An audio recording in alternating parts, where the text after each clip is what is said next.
Hey, hey, good morning, guys. Good morning, good morning, good morning. How is everyone this morning? How is everyone this morning?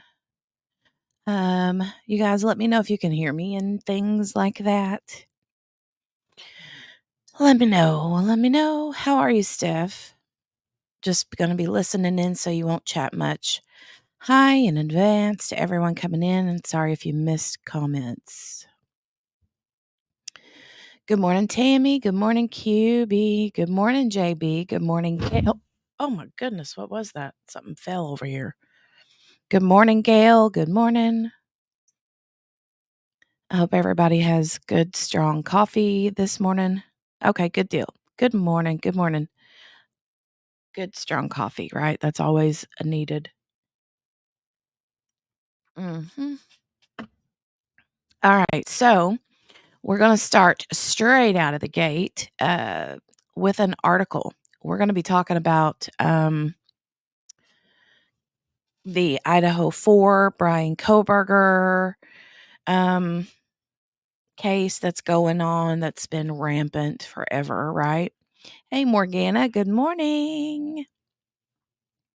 So we have a couple of different articles that I wanted to share, and I wanted to talk a little bit about this with y'all. But you know how they have kept the Idaho 4 case like behind lock and key, literally, like they keep everything they can, like, as close to the vest as they can, and,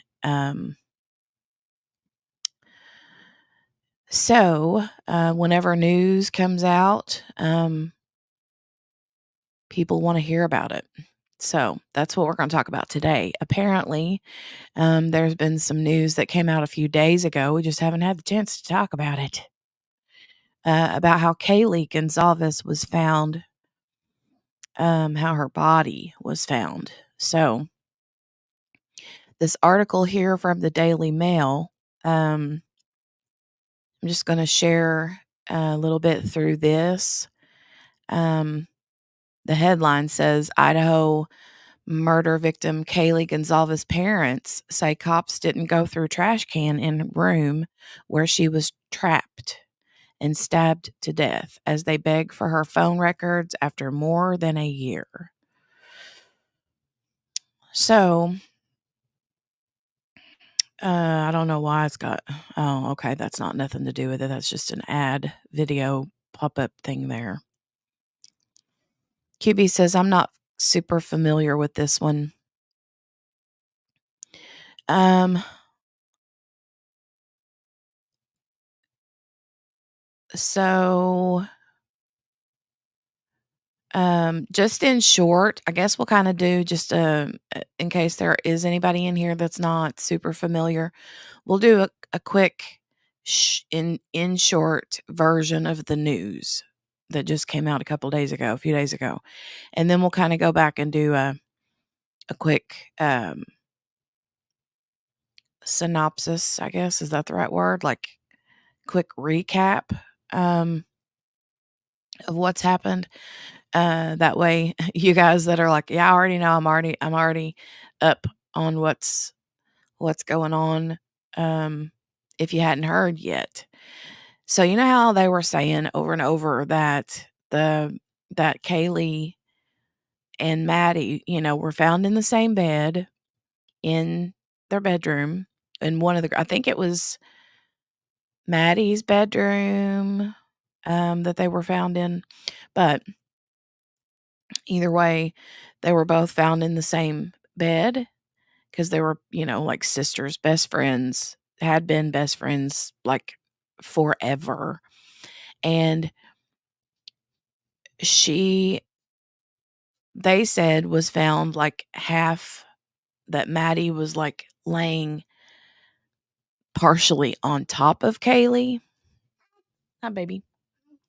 And so I think everybody kind of had the thought that they were just both laying in the bed, right? Well, we find out a few days ago, Christy and Steve Gonzalez, Kaylee's parents, gave an interview on, I think, ABC. Yeah. And they said that Kaylee was kind of like stuck back in the corner of the bed against the like wall and the headboard and was slumped over. So that puts a whole new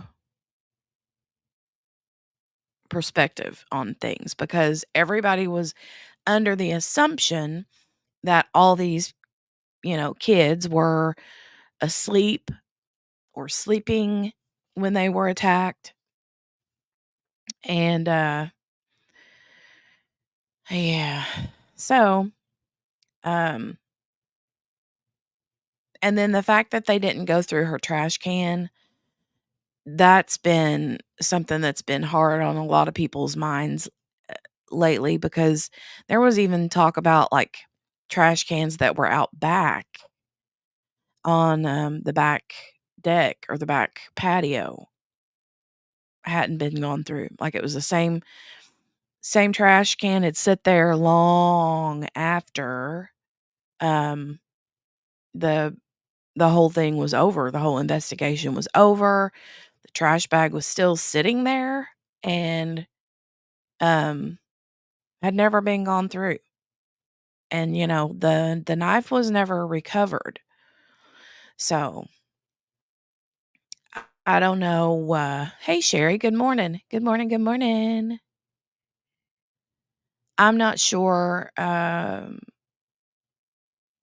A lot of people are like, well, if they didn't go through the daggone trash in the back, what could be in there potentially that, could be like evidentiary stuff. And so that just kind of makes you go, right? How are you guys this morning? How are you, Sherry? How are you? So, okay, we have we'll kind of just go through here. What's this headline? This little like thing here says Steve and Christy Gonzalez say cops didn't search all the evidence properly. They want Kaylee's digital phone records, but say cops don't care. Um, and that's something else they've like kept pretty close is her phone and phone records, that kind of thing. And I was hearing bits and pieces through social media and stuff like that um, people are kind of like speculating or wondering if um, she was like text messaging because she had been calling. She had been calling and calling and calling her boyfriend or ex-boyfriend. I think they were like literally split up, but she was calling him and he never did answer the phone, but if she hadn't like texted, and some people were saying things like, well, what if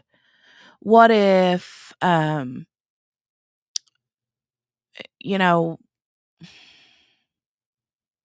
what if it's a situation kind of like with like what we were talking about yesterday with Delphi, with the girls having their phone on. And even if it was, a lot of people in the Delphi case feel like that they on purpose recorded Bridge Guy because they felt like something wasn't quite right and recorded what they could record, right? Well, what if Kaylee accidentally caught something on her phone?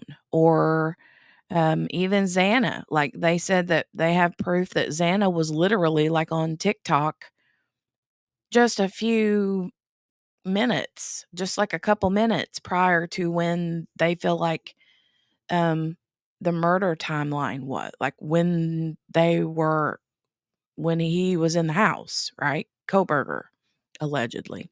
So so if she caught something, they're keeping, all of that stuff pretty tight. JB said, I honestly hope they unseal the court documents soon. Oh my God, that would be amazing. You're welcome, QB. You're welcome. Sherry, I'm doing good. I'm doing good. I'm doing good. I slept hard last night. I slept so hard. Yes, so Xana ordered DoorDash, and her DoorDash was there.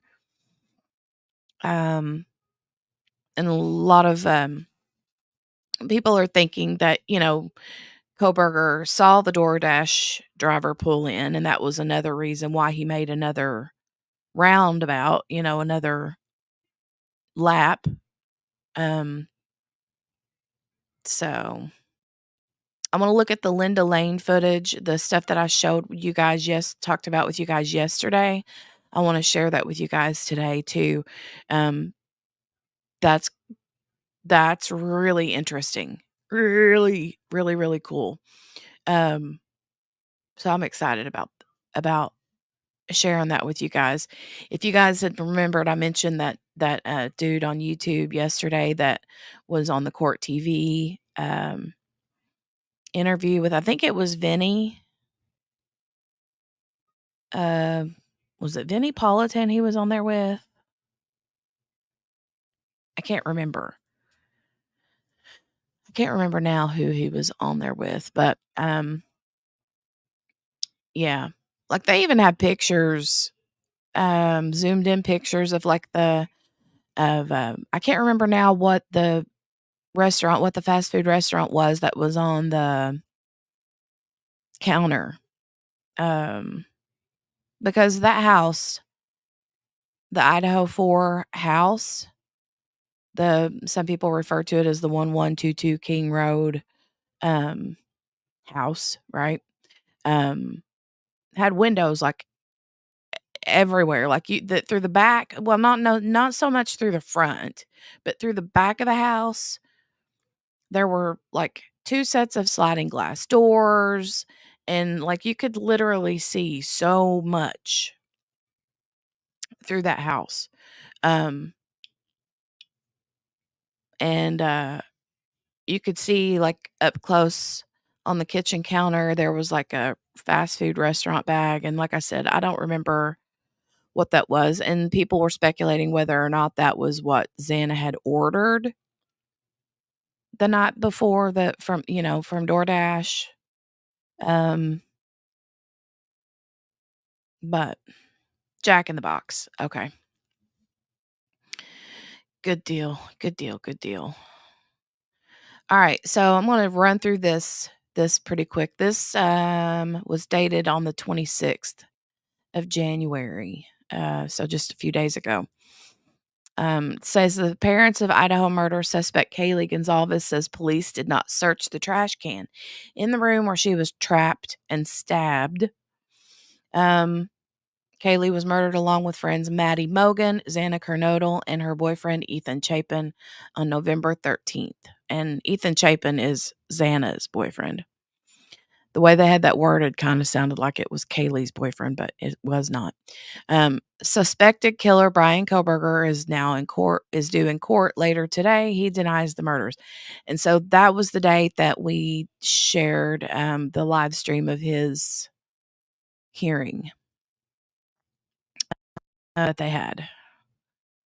In an interview with ABC News this morning, the morning of the 26th, Kaylee's parents, Christy and Steve, say police were too quick to tear down the house where the kids were killed. I agree. I agree. They tore down the house, and I know. Everybody says they got every bit of evidence they could out of that house before they tore it down, but still, it just seems too soon. Too soon. Um,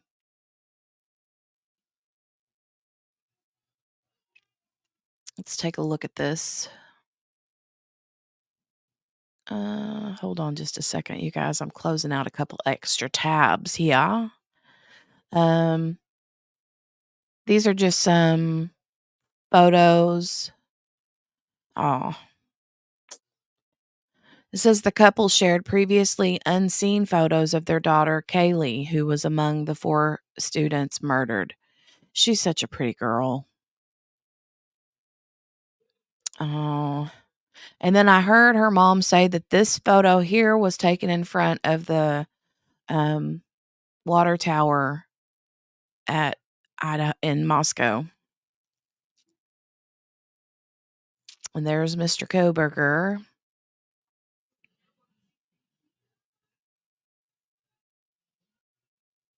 And then there's the one of the last photos that they took together. Um, so you have Kaylee here, and then we have Maddie, Madison Mogan, and then we have Ethan Chapin, and then this is Xana Kernodle. These 2 are they were boyfriend and girlfriend, and these are the 4 that were murdered. Now these 2 here on the outskirts of the photo are Dylan Mortensen and Bethany Funk.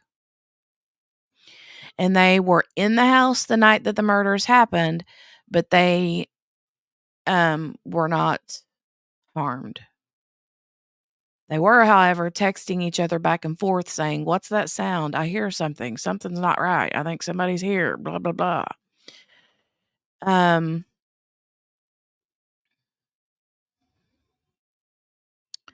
so oh shoot, wait. I wanted to share cuz there was more photos in here and it showed the house being torn down. Here we go. This is a picture, like a sky view picture of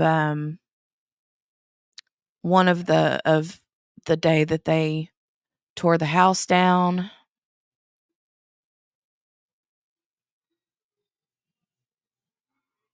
And then that's it. So that was that. And these are the 2 pictures that they showed. It says they claim they failed to go through evidence, including the trash can that was in the room where Kaylee was stabbed. So I don't understand that. I mean, Lee says they realized that they tore the house down too soon. Now, the person that's speaking about this is the parents of one of the girls. Um, Good morning, Lee. QB said, I always thought that was weird. Yep, JB 100% way too soon. Yeah, Steph. Dylan Mortensen, the one that was on the left of that picture, she's the one that was like face to face with him. A drone photo, okay. Yeah, that's a good way to explain it. I don't know what's so important about the trash can.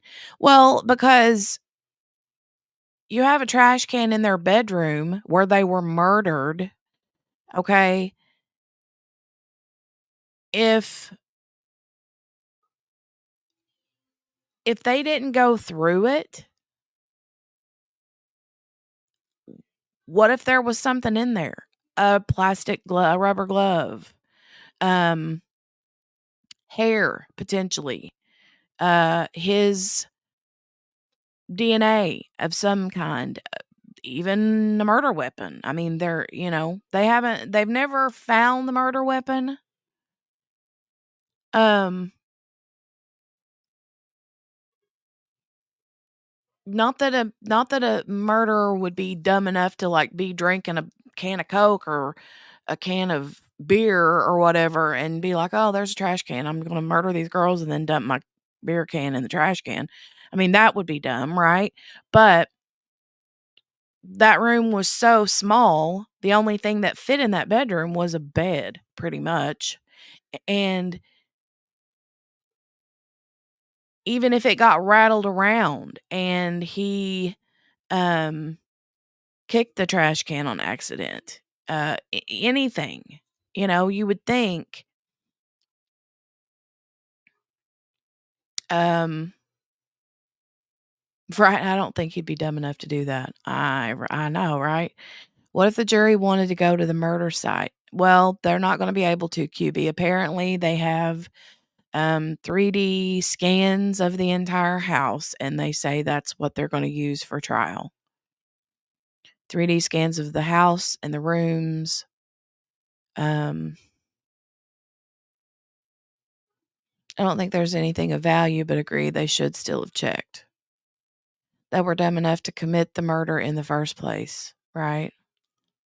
Seems like he was trying to commit the perfect crime. Well, I think he was trying to, but he did leave, you know, evidence on the snap of the, K-bar knife sheath, so not the same. Scans can miss something. Yeah. Morgana says, "I agree, Steph." Um, well, how many times have we heard, you know, something being found in trash that you wouldn't even think of, that would have nothing to do with what, you would think? Um, but even if it was, let's just say, for instance, one of the girls, which he had a mask on, right? He had a mask on. But let's just say that one of the girls, if he hadn't had a mask on, had, you know,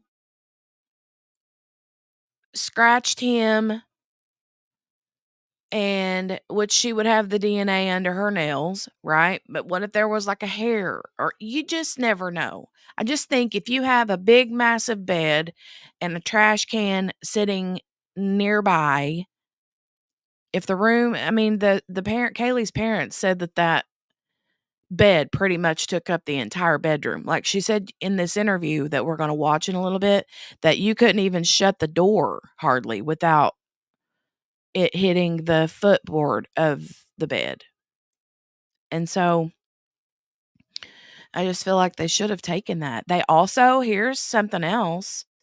They also apparently did not, they left things in her vehicle.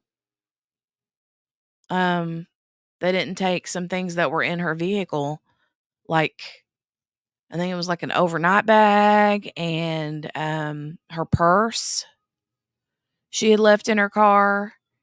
Um, and I just think that that's weird. Steph says, with being a criminology student and the research he was doing, he did it just to get away with it. Oh, I think so too. I totally agree with that. I totally agree with that. Um, okay, let's see here. Um, they also claim they failed to go through the evidence, including the trash can that was in the room where Kaylee was stabbed. Okay, and then she was discovered sitting up against the wall, they said. The parents also said that they are yet to receive a digital copy of her phone records, something they have been asking for over a year. But the sitting up against the wall part, sitting up against the wall. Um, I think it was the probable cause affidavit said that they were both laying in the bed and that Maddie was laying on top of Kaylee. And so for the longest time, we all were kind of under the impression that um he was like after Kaylee, like Kaylee was the target, and he, you know, kills her first, and then Maddie happens to just wake up during it, and she starts fighting, and then he kills her, and she just lands on top of Kaylee, right? That's what we kind of where everybody was going with that. But then, um, now, the mom says in this interview that she's like propped up in the corners, kind of, slumped over. And it just paints a whole different view in your head of how things could have happened.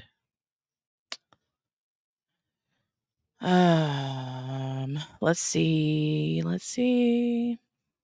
The Gonzalves say we're just left in limbo. It's like you're fighting with somebody who just doesn't care, Steve said of the police investigation. Christy said the trash can was turned over to them. Wait. Christy said the trash can that was turned over to them was full and did not appear to have been searched. Uh, she says we opened it. There was like a squeezy applesauce thing that you would give a toddler. It did. What? It did not appear to have been gone through. So, what, baby? Hold on a second. Let me mute this mic for a quick second.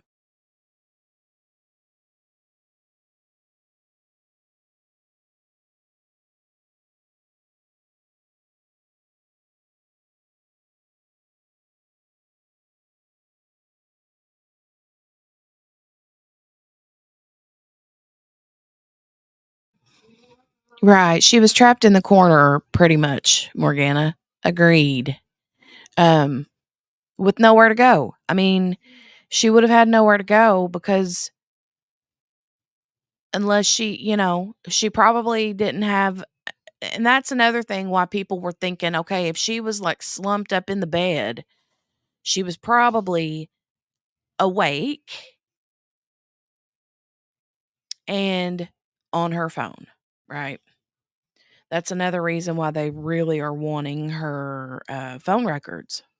I mean, not the police, but the family, right? Um, um, I mean, does he look like a murderer to you guys? Do you guys look at him and you're like, yeah, yeah? What do you think?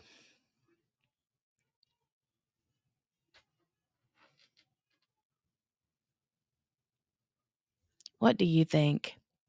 Put a 1 in the chat. Put a 1 in the chat, the number 1, if you're like, yeah, he looks like a murderer to me, and put a 2 in the chat if you're like, nah, that dude can't even work his way out of a wet paper sack.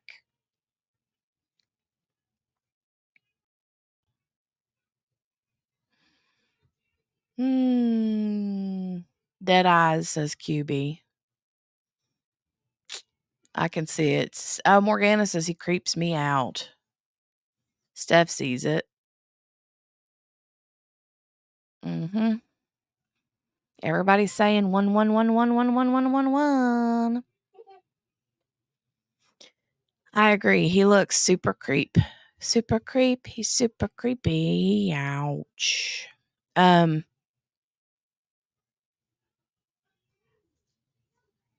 These beautiful, beautiful kids.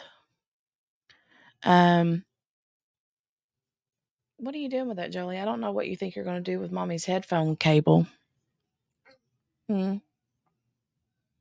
Can mommy have that? Thank you. Thank you so much. Here it says the former criminology PhD student, which is Kohberger, is accused of fatally stabbing Kaylee, 21, Maddie, 21, Xana, 20, and Ethan, 20, on November the 13th.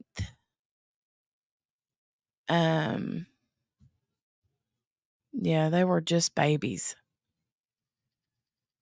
The pair talking about Steve and Cindy or Christy, shared never before seen photos of their daughter and gave more detail of the room where she was found. Hold on a second. This child is doing any and everything she can to get on my nerves.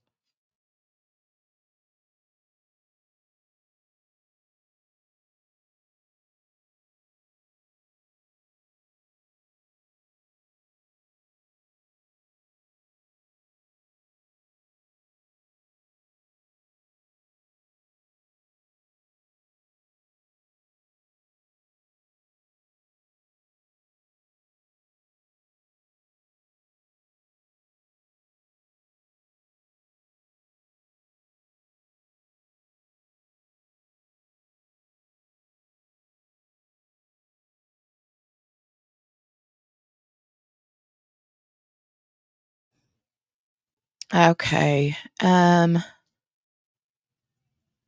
This child, she wears me out, you guys. Um, Here it says the way that room is put together, if you come through that door, you can't get out. She was totally trapped. The bed was the entire room. You could barely open the door. There was wall. The headboard was against the wall. Imagine Kaylee in an upright position in the condition against the wall, her mother, Christy said. Um, um, his attorneys have asked for the case to be dismissed, claiming the jury pool is biased and that evidence was improperly submitted. Oh, okay. Let's just say, yeah, sure. You can go home now. Sure. Okay. Whatever. Um,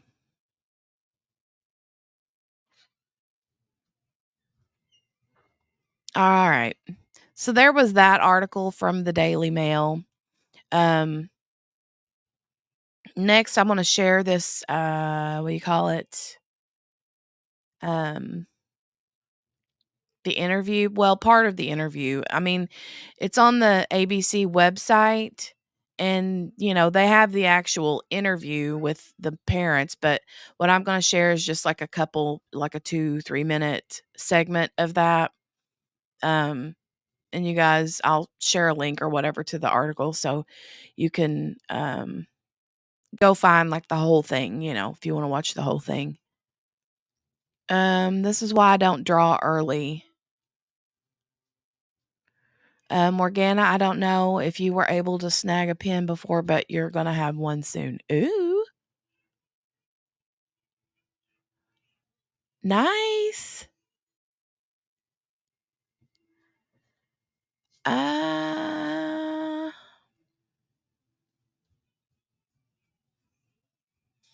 Jolly honey, what are you doing with this cord? Steph is working. Okay, okay. So, let me share this tab.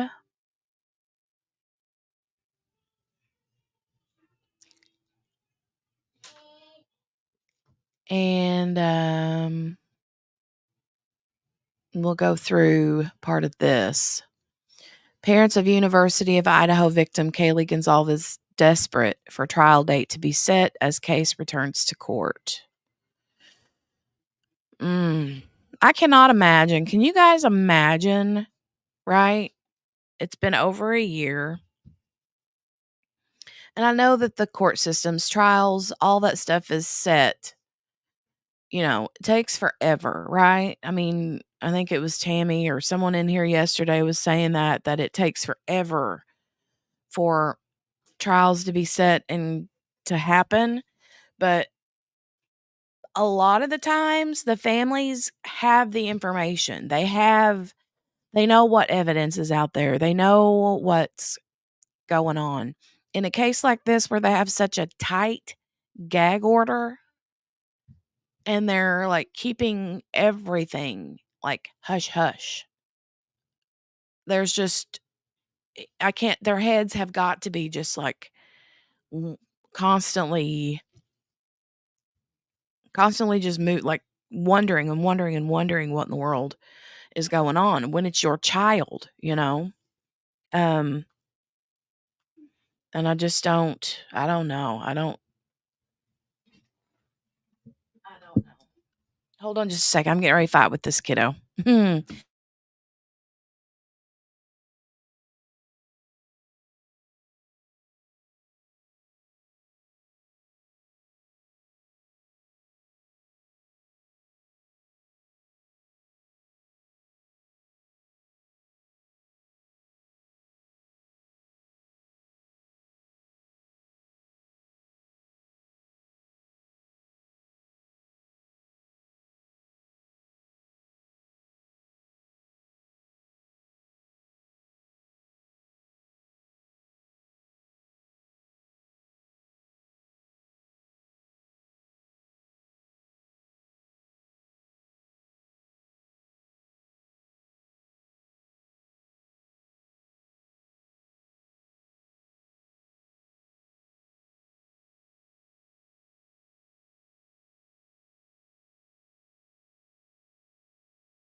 QB, I'm back. QB says, just me, or does it seem super sussy that everything is so sealed and they tore the house down so quick?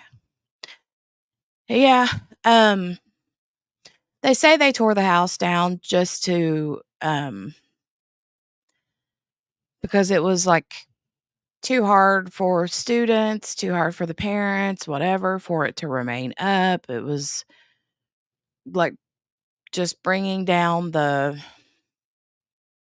spirit of the town. I don't know, you know.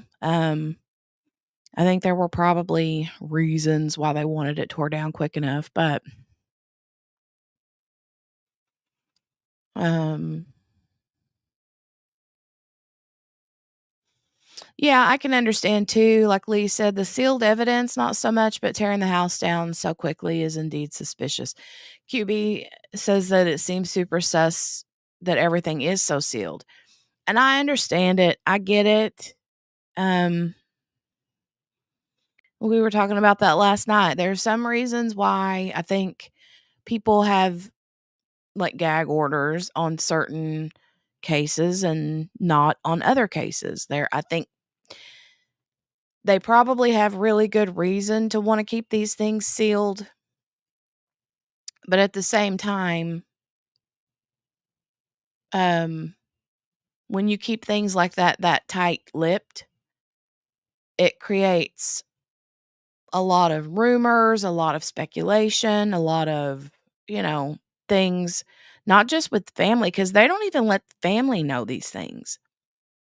Like Steve Gonzalez, Kaylee's dad, has been the one that has been the most vocal concerning this case. And like he stays in front of a microphone or a camera. Um, but I can't say that I blame him, you know? Um, I think that law enforcement is just probably worried about telling him anything because they're afraid he's going to, you know, run and say something or run and do something that could potentially harm their case, you know, and they don't want that to happen. QB said, I get the sealed evidence, but it all just seems odd. Says it's like their memories are destroyed just because the house is. Yeah,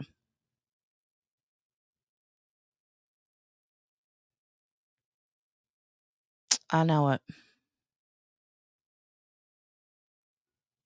I don't know. I don't know. I know they said they have plans for that piece of property there, but I don't know. Okay, let's watch part of this interview here with Steve and Christy Gonzalez. Um, make sure your audio, you know, if you have headphones or earbuds in, make sure just be prepared in case it's super loud. I don't know. I'm going to push play and I'll probably just kind of mute off and on, or not mute, but pause off and on between, just because, you know, there's this thing out there called fair use. And when you share things that are like video and stuff like that, you kind of got to follow the rules as far as copyright things go. So anyway, we'll start this real quick. The Idaho student murders. The suspect is due in court this morning. As we hear from the family of Kaylee Gonzalez, they're sharing never before released images of their daughter. And our Kana Whitworth sat down with them and joined us from Moscow, Idaho. Good morning, Kana. Michael, good morning. An incredibly emotional conversation. Kaylee's mom says she feels like they've been in limbo now for more than a year. And while she's hopeful as they get ready for these two pivotal hearings here today, mostly what they want is a trial date to be set. We're just left in limbo. This morning, Kaylee Gonzalez's parents sharing exclusively with GMA never before seen pictures and videos of their 21-year-old. Okay, watch this because this is super cute. Okay. Okay, JB. I'm sorry you're getting a migraine. That sucks. That really sucks. QB says, I don't know. Seems like the speculation potentially does more damage. I think so too. I think so too. Steph says he wouldn't be in the media so much if they were being given information. That's the truth. That's the truth.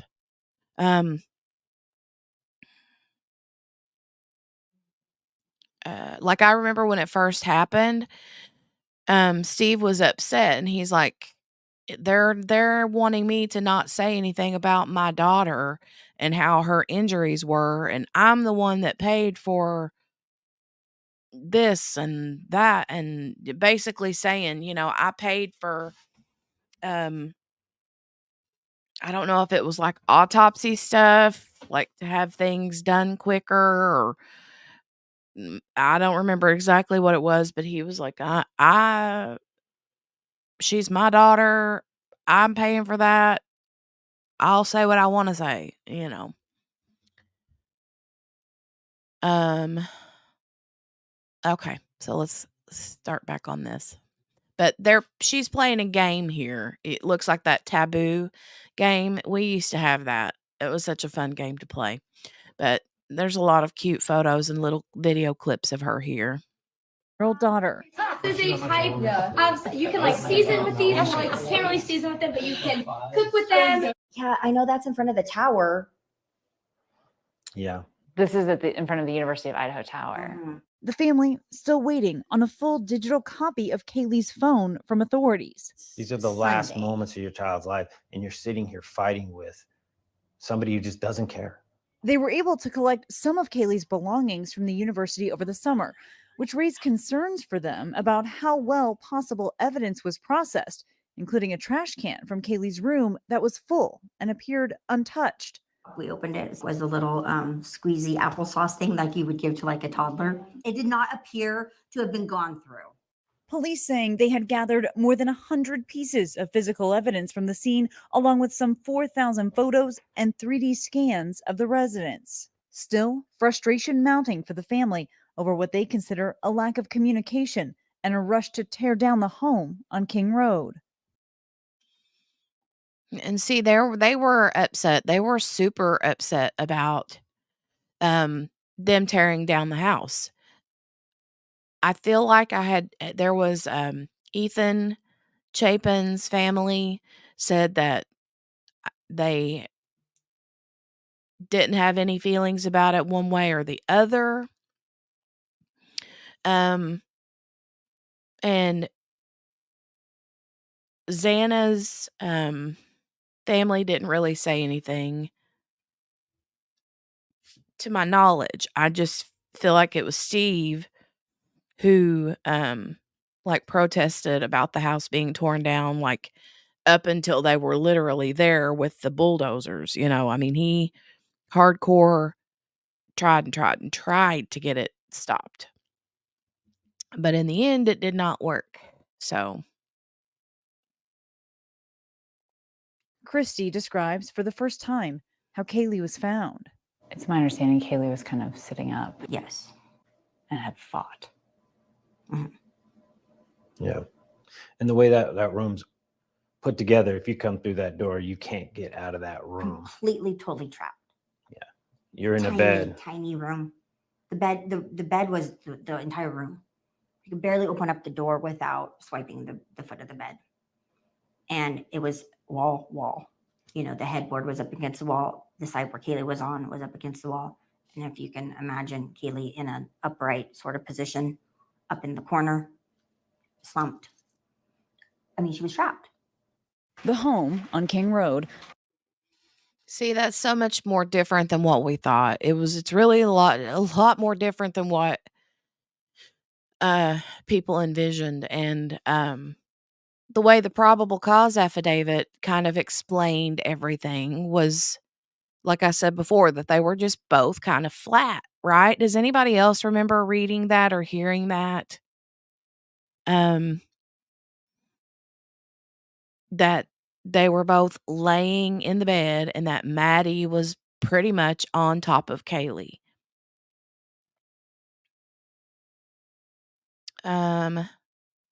Lee says, I would be too, like I said, was still a crime scene and should have been left standing and preserved.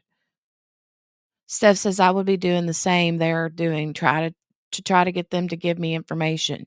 You want me to shut up? Tell me everything, right? I know, Steph, right? I mean, when it pertains to your child, even though that child, I mean, Kaylee was 21 years old, but even then, I want everything. I want everything. Not that, I mean, there's some details that they probably shouldn't know, just to kind of like maintain their, uh, I don't even know what I'm trying to say? Like, there's some things you just as a parent should not know about that kind of about when something like that happens to your child. But also, you know, there's that part of the parent that's like, I don't want to know anything, but I want to know everything. Um, yeah, they're your babies. Good morning, Amelia Pug Mom. How are you this morning? How are you? Steph says, yep, I don't care how old. I want to know everything you know about what happened and what they know about the suspect because I'm not stopping until I'm sure I'm getting justice for my kid. Yep. 100%. 100%. All right, let's continue. This has just got a couple more just a few seconds left. Was torn down in the pre-dawn hours of December 28th. Now, the first of the two hearings today is closed to the public. The judge is also holding a scheduling conference later this afternoon. Okay, so that was pretty much it. The conferences that they had, or the hearings that they had, the first one that day was closed, and then the other one we watched together here on a live stream a few days ago. So, I want to see if there was anything in this news article that was different than la la la la la.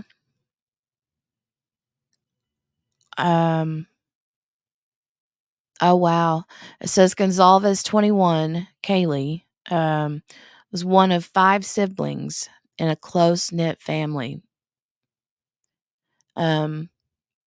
Was killed in November 2022, just weeks before she was set to graduate college early and move to Texas to start her career. Such a pretty girl. Such a pretty girl. Hey, Henny. Hey. Oh, Amelia says I'm cuddled up with 3 pugs. Oh, so cute. So cute. Are they warm? Are they like warm little like furnaces? Poppy is like that. Like Poppy gets in the bed with me and cuddles up, and she's literally like my own little personal heater, space heater. Steph says, and also talking about her and sharing pictures and videos are the only thing they can do to keep her alive. Yeah. Yes. Yes. Steph is jealous of Amelia. Good morning, Henny, or good afternoon to you, doll. Good afternoon. Good afternoon. Talks about the family being in limbo here. Until a trial begins. Kaylee's mom, Christy, told ABC News, she said Kaylee's siblings don't want to take new jobs, move away, and risk missing the proceedings. The high-profile case has also largely been veiled in secrecy due to a gag order in place, and the Gonzalez family thinks more information needs to be revealed. So here's a little bit of information, and this is completely what I'm getting ready to say has only been things that I've heard. I don't know if it's true or not, but there has been saying people have said for a long time now that Kaylee was stabbed like 53 times. And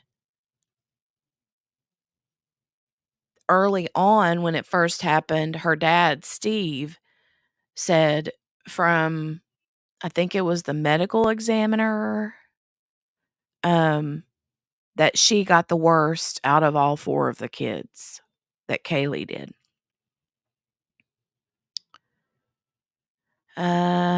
Amelia says, "Yes, and they fight for my hip." They all wanna be right beside their mama. Yeah, yeah. But I don't know if that's true or not. I don't know if that number is true, but apparently, and what I've heard is that it came from that information came from a source that was close to the case, or was like an investigator or law enforcement or something, had told someone who told uh another like YouTube creator that is big in the true crime field.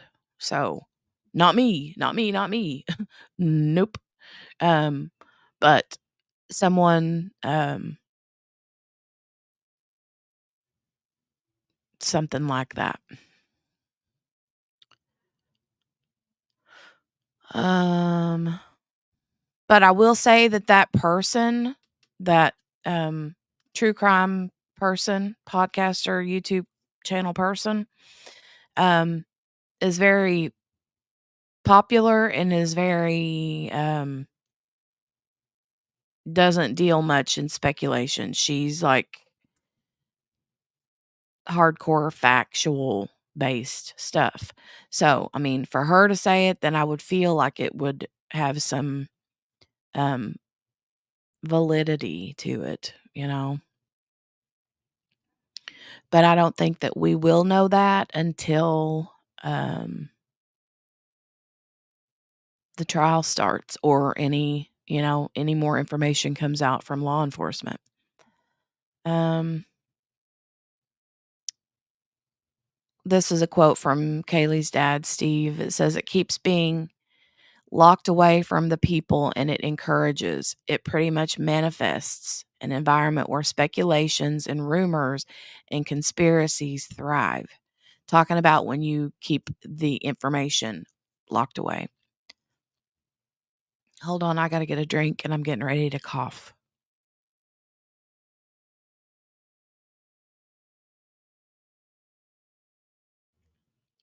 Steph, yes, you guessed it. How did you know? It was Annie Elise that had said that. And she said that really early on. I think, if I'm not mistaken, she said that she got the information from, I think her husband is like BFFs with someone in law enforcement that had ties to the case or something like that.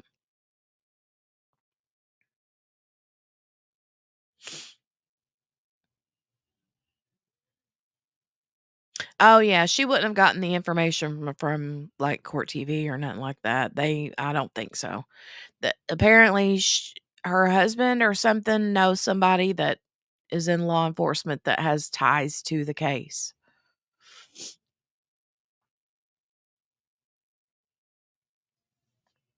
But anyway, that's just what that's just, you know, what I've heard through the grapevine. And I remember her specifically coming out with a video. I'd have to go back and find it, but um I'm saying, if she gets access to info like this, of course they're gonna work. Well, I mean, that's true, right? It would make sense. Okay. Um In the early hours of November 13th, 2022, roommates Kaylee, Madison, Xana, as well as Xana's boyfriend Ethan were stabbed to death in the girls' off campus home. 2 other roommates survived. Yeah.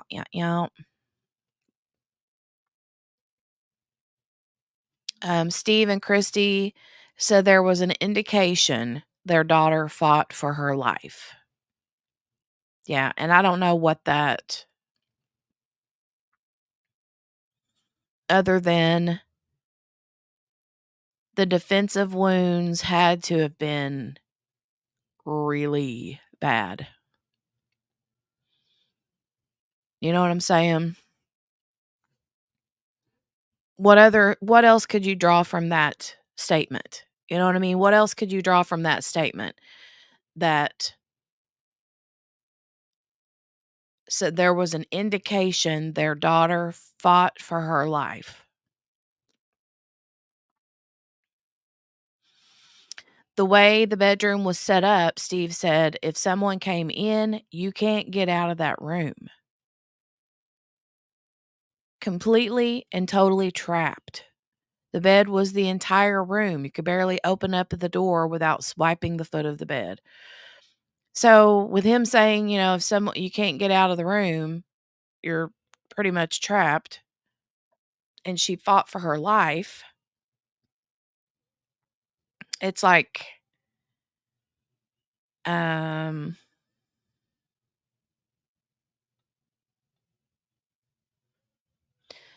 it just kinda makes me think, she's like a caged animal, you know what I mean? Literally fighting for her life, and so if that's it says there was an indication that told them that some of those wounds must have been defensive, yeah, and I think that they were,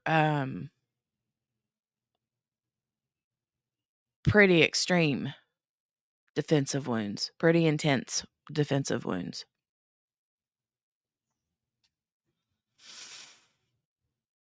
Hmm.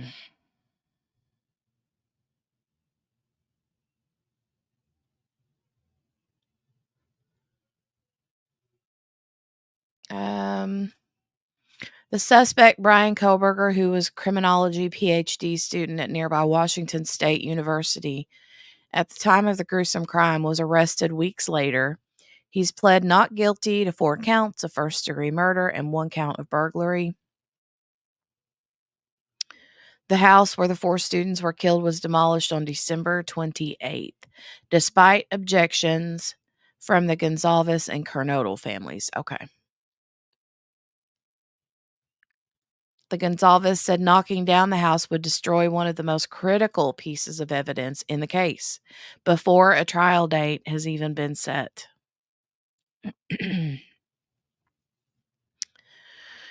So, mm, so you can see a car back here. You can see this. I don't know if you guys can see that or not. Let me see what you're seeing from StreamYard. Maybe I can blow this up a little bit. I don't know.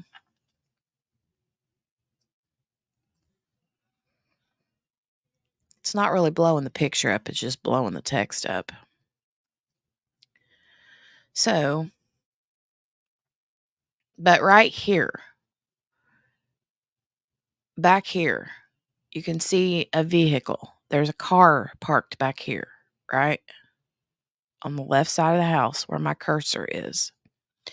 So when you're looking at the house from this angle, you're literally looking like their house sits like on the side of like a hill, like a big incline. And so when you are driving down in front of their house, you go up around a set of I think it's like apartments or something, and then you come up around a curve and you can literally park right back here. And when you're parked back here up on this hill, you're literally looking at eye level into like the back and the side of the girl's house. and there's sliding glass windows, there's big windows into bedrooms, and there's speculation, or the story is that this is where Bryan Kohberger would have parked, would have been right back here somewhere, ran down the hill into the house, did what he did, ran back up the hill, got back in his car, and peeled out.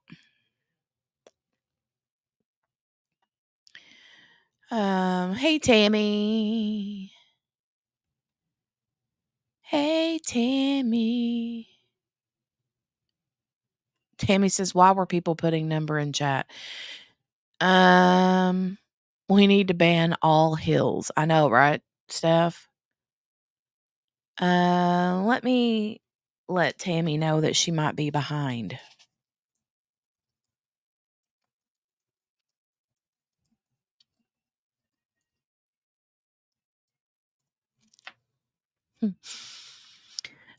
Okay. Jurors are notoriously unpredictable and they tend to make decisions on a variety of facts and circumstances, the family said in a statement last month. It would be foolish of us to try and foresee what they will want or need to make a just verdict in this case. And that's when they're basically saying, what if the jurors are like, we need to see this house. And now you can't. I mean, you're going to be able to see. So according to these 3D scanners, I will say that they're pretty good. But I think it depends a lot on the person who's running the 3D scanner. And because sometimes those scans are if you do it correctly, you can get a complete 360 view of room to room to room to room, inside and outside. But what you can't get is sound quality. You can't get, they're talking about how one girl's in one bedroom and another girl in another bedroom says she thinks she heard somebody say, "Oh, I think somebody's here." And then you hear somebody else say, Dylan, one of the surviving victims, says that she heard out in the hallway, "It's okay, I'm here to help you," you know? That kind of thing, right? Lisa's there, good, but they cannot see behind furniture. Right, I get that. I understand that. That's true. Now, here's something else to remember, though, is that they took mattresses out of the house as evidence. So, um, the mattresses aren't there. I think the bed frames were probably taken as well because there would have been evidence on the bed frames. So they took a lot of that. And that's one reason why they said that, audio and voices and echoes, that kind of thing wouldn't be the same as what was true that night of the murders because, when you have pieces of furniture removed from the house, there's going to be more echo. So it's not going to be a true picture, so to speak. And that sucks, but still, I think that I still think there's a lot in there that the jurors would have appreciated seeing. Tammy said, "Okay, I guess I was. Well, and on, and it acted like she wasn't on yet, but all's good." Oh. Um, let's see here. What's this say? Oh, So, Scott Green, the university president, said in December, "It is time for its removal," talking about the house, "and to allow the collective healing of our community to continue."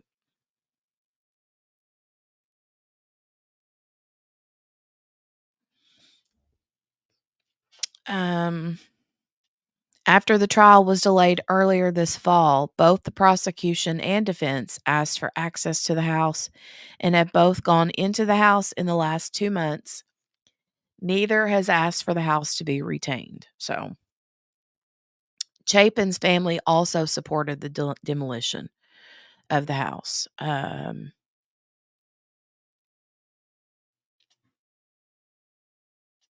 Christy Gonsalves said that when the university officials notified her via email that the house would be demolished over winter break, she lost it. I would imagine so. I mean, in my mind, I'm thinking, that's the house where something heinous happened, right? But at the same time, that's the last place her daughter was alive. And I feel like in the parents' mind, they're feeling like because that's where she was last, that once that place is gone, she's gone. You know what I mean? Does that make sense? I mean, how would you guys feel? I know that would be hard, but then, like, you have the other thoughts of, something horrible happened to my daughter there. I wanna burn that place down, you know what I mean? I guess you would feel both ways at different times, right? Um,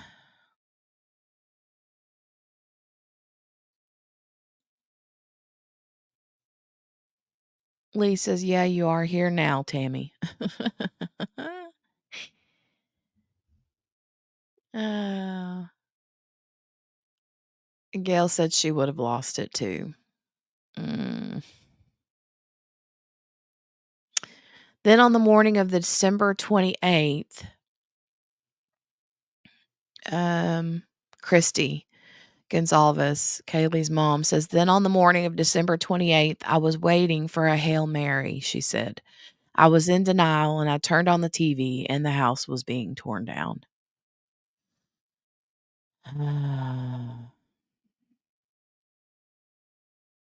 Mm, it's so sad. The equipment was actually taking a swipe at Kaylee's room right when I turned on that TV. She said it was horrible. Oh. And then here they're talking about the arguments for the Friday court date that they had. And in case you guys didn't know, the Kohberger, the judge that's over the Kohberger trial, his name is John Judge. His last name is Judge, and his first name is John Judge. So his name, because he's a judge, is Judge John Judge. If that's not confusing enough for you, there you go. Pretty funny. Um, all right. Let's see if there's any more good information in here. Oh, I hear somebody. Oh, I have a guest. I have a guest. I see you, girl. Oh, okay, I'm getting ready to add her. Judge Lee says, I know, right? Hey, Morgana. Hey, How finally are made you? it. I'm happy you joined. Yeah, How I was had to get the breakfast over with and all that. I'm late this morning That's again. all right. That's all right. How was breakfast? It was good. Same thing, but good. Mm. I didn't go to Yeah. bed till like almost 4, so What in the world was you up so late for? that's how I usually am. That's about 3, 4, something like that's when I usually go to bed. Well, that's what, I can't say nothing because that's how I was forever and ever and ever. But Yeah. whenever Dale started back on first shift, things just switched. Yeah. Yeah, that changes it a lot. But since Mhm. nobody here has to get up that early anymore, Yeah. I'm gonna sleep in. Well, that's good. That's Lazy, good. I guess. No, it's not lazy. You're just working on your own time, your own, Schedule, I guess. Yeah, there's not a thing in the world wrong with that at all. Yeah, That's me. Like my natural self has always been a night owl. yeah, that's me too. Always have Always. been. Yeah. So it's Um, hard to break from that. I mean, when the daughter was in school, we'd have to get up, but now that she's not. right. I know. And don't get me wrong, I always feel like I get more accomplished whenever I Mhm. get up early. Like, Yeah. I do. I feel more accomplished through the day.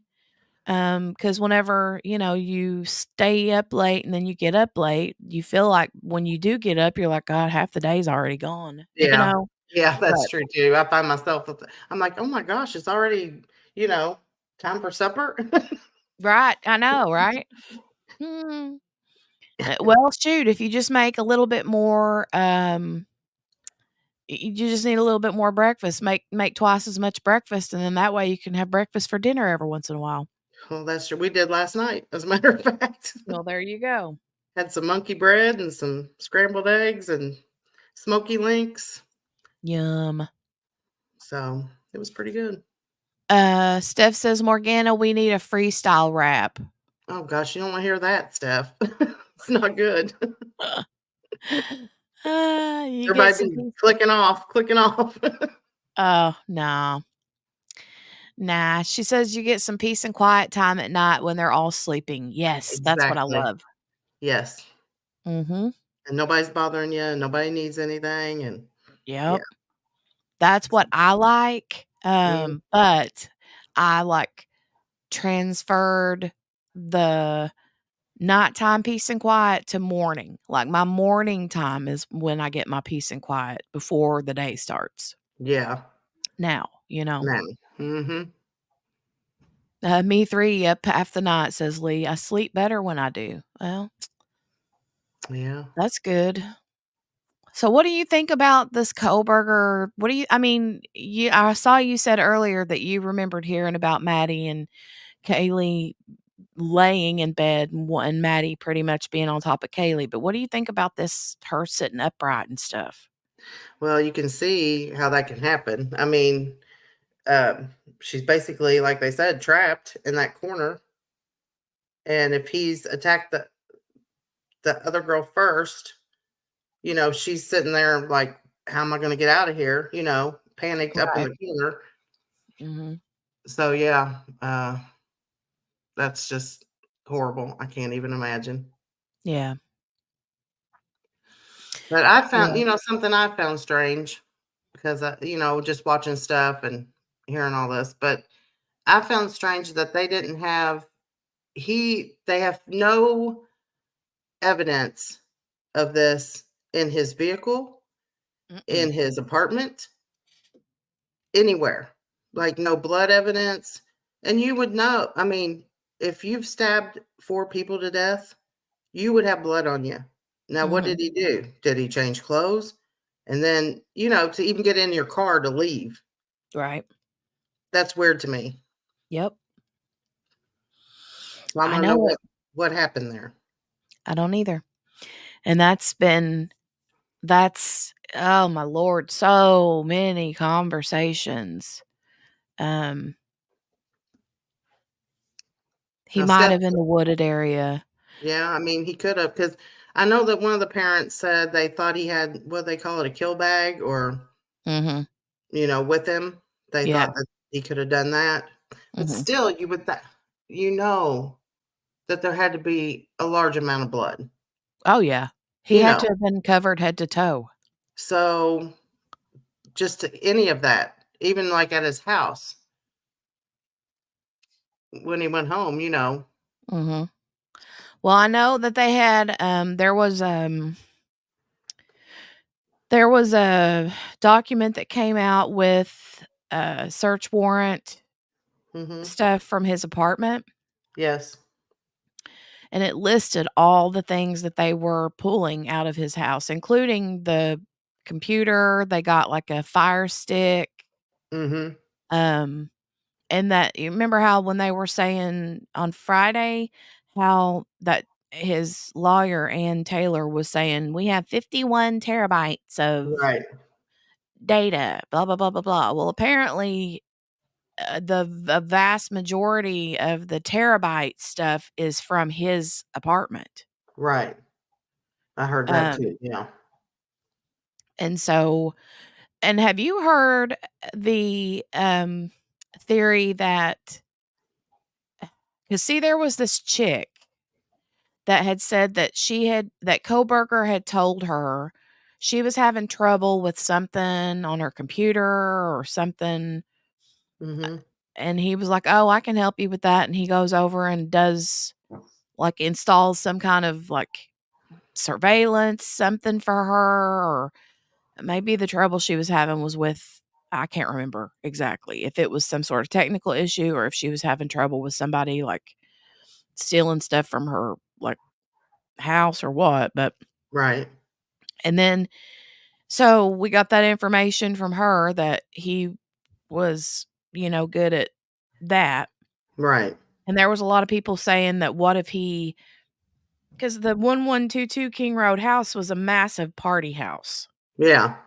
Because they Like said there was massive. tons of DNA going to be in that house just from random people being there.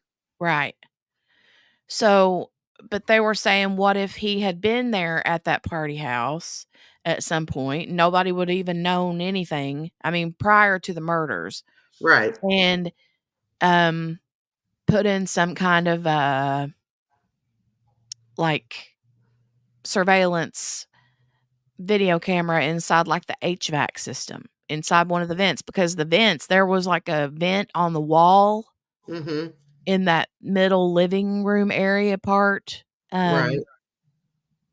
which was on the floor where Dylan's bedroom was and Xana and Ethan's in the back there. Mm-hmm. So, and then apparently I think they said something, the last thing I heard a couple days ago, somebody was saying that they're wondering if the like Bluetooth, like if his phone didn't automatically connect to Kaylee's phone via Bluetooth or something. And that's why they're not getting giving up her phone records and her Right. phone and that kind of stuff.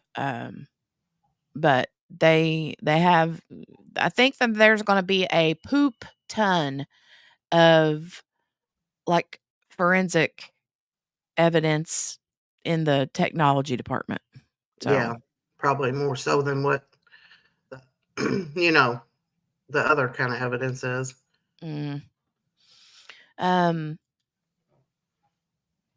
So Steph, you think he might have, are you saying in the wooded area, you mean you think he might have like changed clothes in the wooded area? Yeah, I think 'Cause that's see, what's I've going to never heard anything. I think that they said there was a random like glove found somewhere, but they didn't even know if there was like DNA on it or if it was one that like a cop had accidentally dropped pulling gloves out of their pocket when they were like coming through there. Right. But if he changed clothes or stripped out of, now Dylan said he was in all black. Mm-hmm. When she saw him, he was in all black. Right. With the mask. With the mask. Mm-hmm. So if he had something on under that and he goes back up the hill to go towards his car and he's yanking these black clothes off to put in a bag, there would be blood evidence in the woods somewhere. I mean, and when I say woods, it's a very, like, you can see through. It's not necessarily what you would consider like the woods as much as it is just a little grown up section of trees between that set of apartments and their house. Right. Um, and it was very thin. It's not like there was a lot, but still, even at that, he's gonna have blood dripping off of him and scraping up against some of those Yeah. tree limbs and twigs and the leaves on the ground. Right. And even if he had clothes on underneath that, I would think that would have soaked through under those clothes. You know what I mean? Unless he was smart enough to have some sort of like plastic scrubby kind of material underneath the black that was like sewn into it and all yanked off at Yeah. one time. Tammy said, didn't they say he had overalls on and took them off? They were looking at one point at something to do with they had a name. I can't remember what the name brand was. I don't know if it was like um I think they determined it was one of those kind of like dark black overalls that like mechanics wear. Mm-hmm. Um Dickie. Yep, that's it. Dickie brand. Yeah. Steph says, yeah, he could have left water and a change of clothes and stuff in the wooded area walking in and then cleaned up leaving. The only problem with that is he knew that. I guess I'm assuming he saw the girl that saw him. Mm-hmm. So would he have wanted to take that time, knowing that she could be calling police? To Right. do all that. They're that close anyway. Mm-hmm. But otherwise, he would have had to have gotten in the car with blood on him. Hey, Ween baby, welcome back. I don't even put it past him to have like completely Dextered out his entire car. Maybe, but that'd be hard to get all that evidence and not leave something. True. You know? I I'm just mean, I guess saying, it's possible, yes. what if because I mean, we know how big of a OCD, I mean, like you had the one, his, wherever it was he lived, you had his neighbor saying that he was like up all hour, like you could hear him like vacuuming in his house at like 4 in the morning and Yeah, yeah. weird stuff. And then, I mean, they got like, I think video of him, don't they? Like walking through Walmart with plastic gloves on or something. Oh, I don't know. I hadn't seen that, but I did hear about this vacuuming at all hours and cleaning and making a lot of Yeah. racket. Yeah. So I could totally see him like having a roll of plastic and like completely taping up the door panels on the inside, his seat, the Yeah. steering wheel.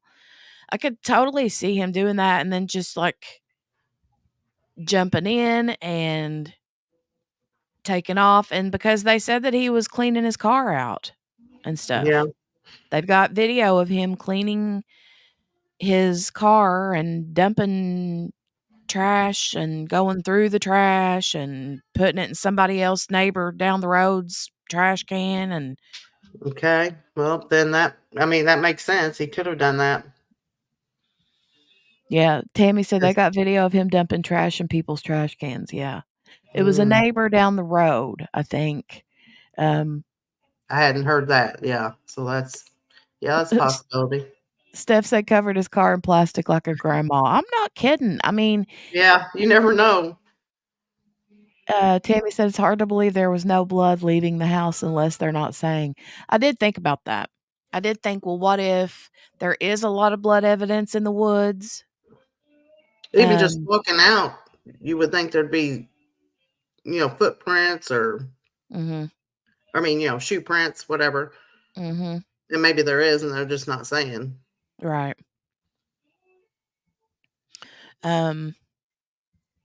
Yeah, I don't know. I just feel like there's so many unanswered questions, so many unanswered what ifs. Yeah, Yeah. baby, I do too. I think Yeah. there's a crap ton that we don't know. Exactly. And then you have the whole, the whole did he do it by himself? Was there somebody else? Well, I think the one girl would have probably seen if there was somebody else. Well, but what if they would have gone out Before that? the girl's sliding glass door?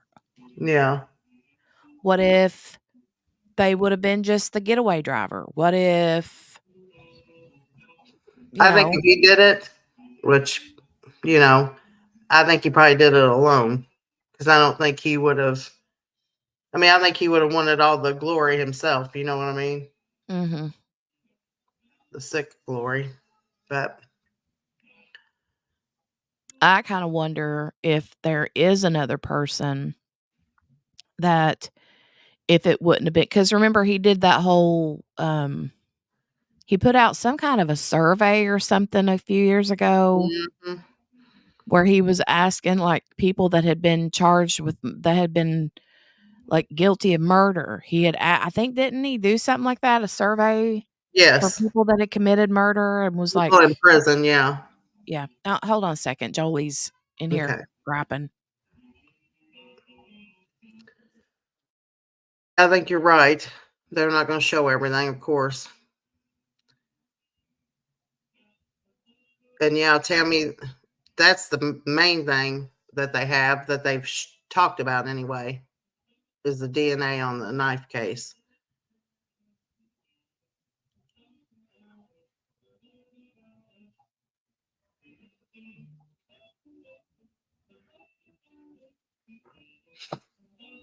There's just a lot we definitely don't know. So what's everybody doing right now? Tammy, are you walking yet?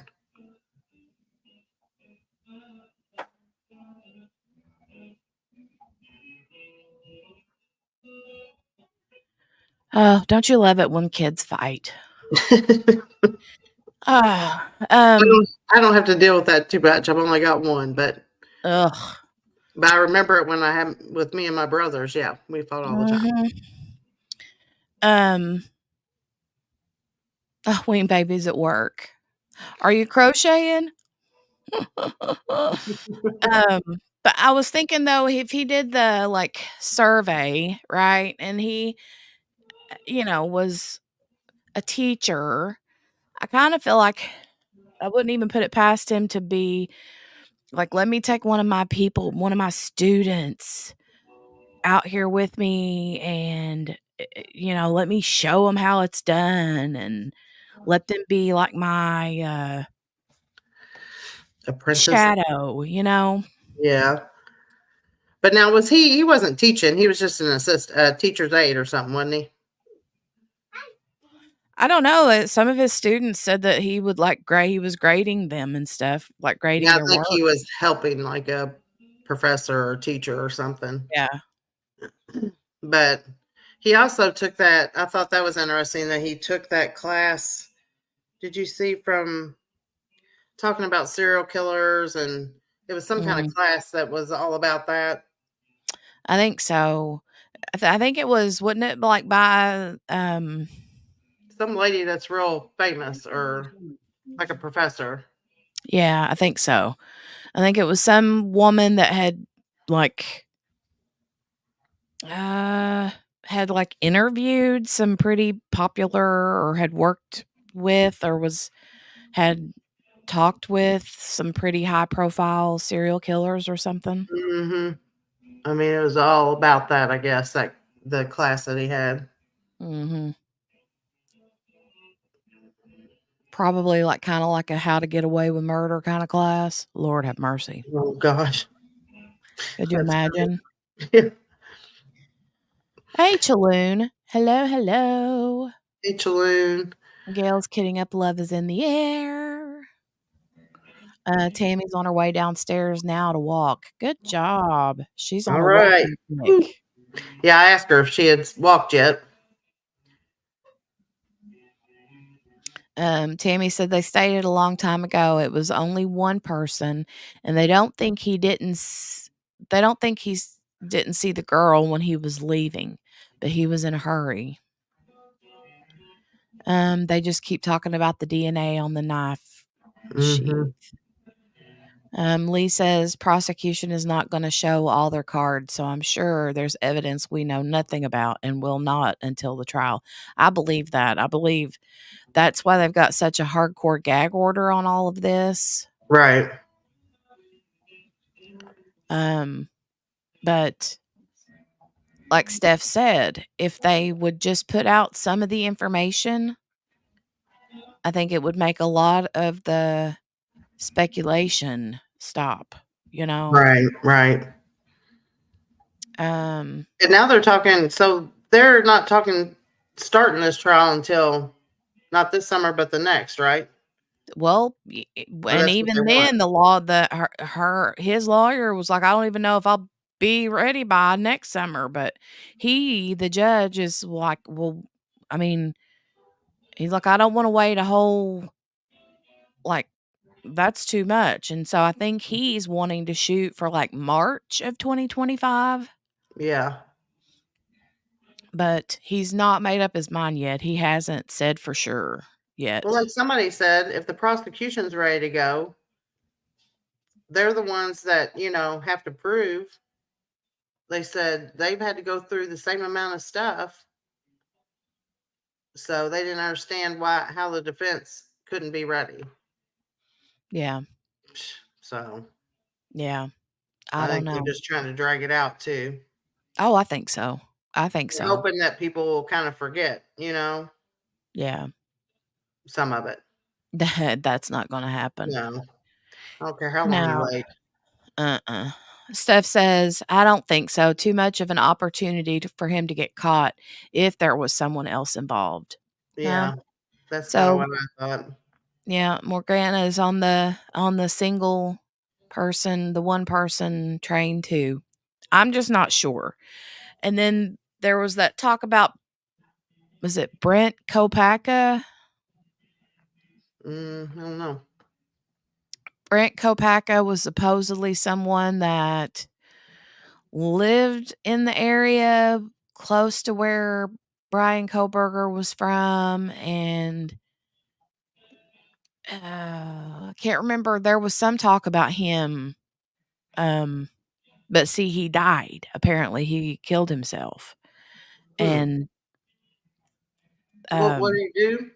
there was some ties between Bryan Kohberger and Brent Kopaka, but I can't remember exactly what. What the deal was? Steph says two can keep a secret if one of them is dead.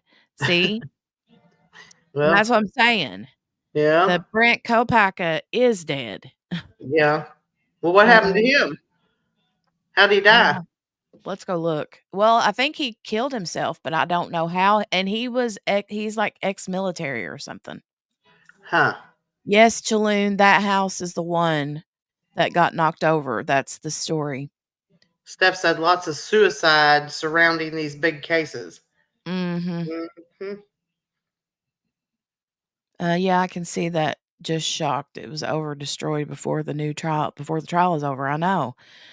Let me go over here real quick and Google Brent Kopaka, and we'll get a bird's eye view of what the story surrounding him is. Yeah, because Brent I hadn't heard that name.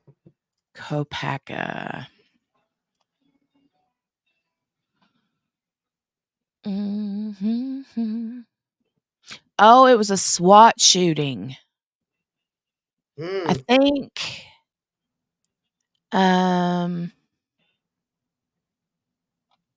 Hold on, Brent Kopaka and Bryan Kohberger connection.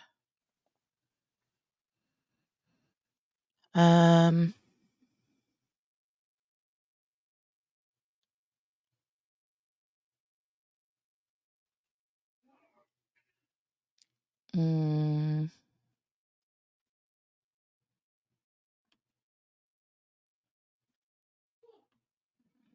hold on, let me look at this article here and see if this is a good read.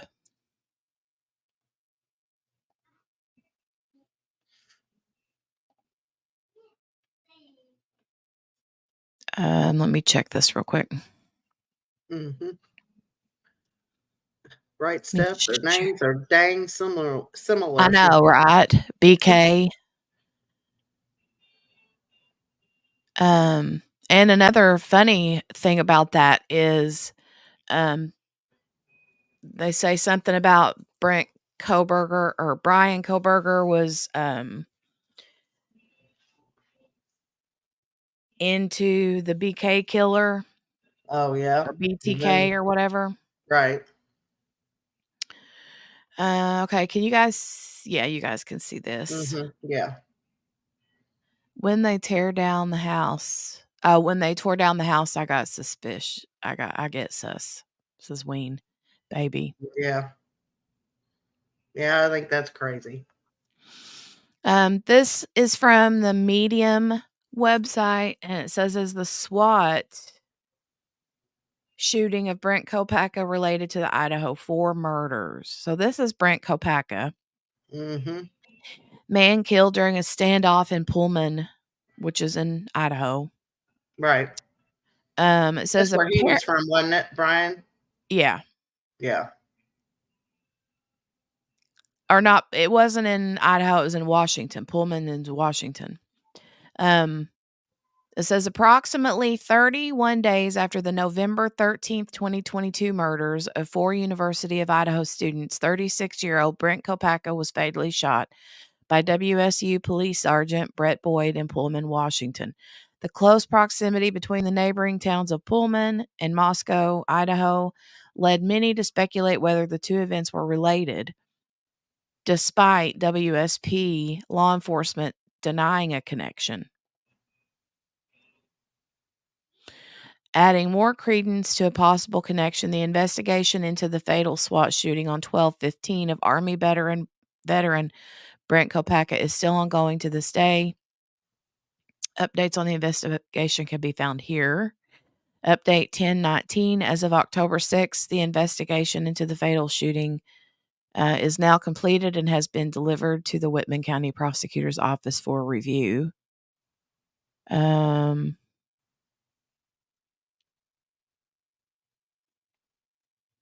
Below weekly update.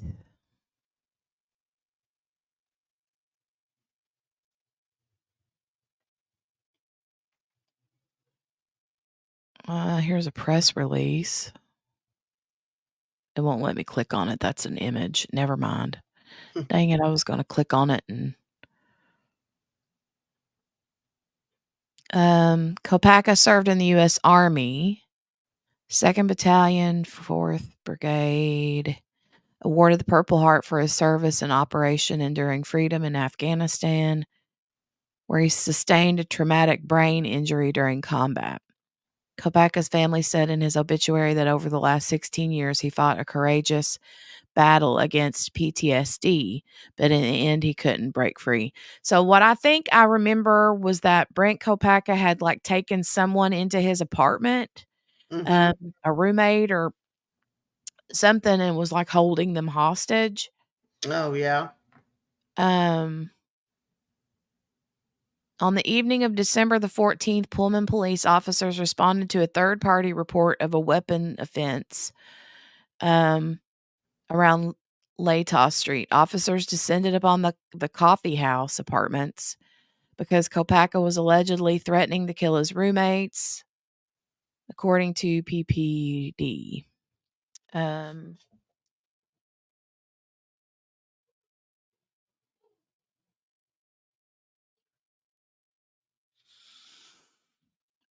This says here, this is super tiny. Hold on, let me see if I can make it bigger. Whoa. Oh my God. Did it again. Hold on.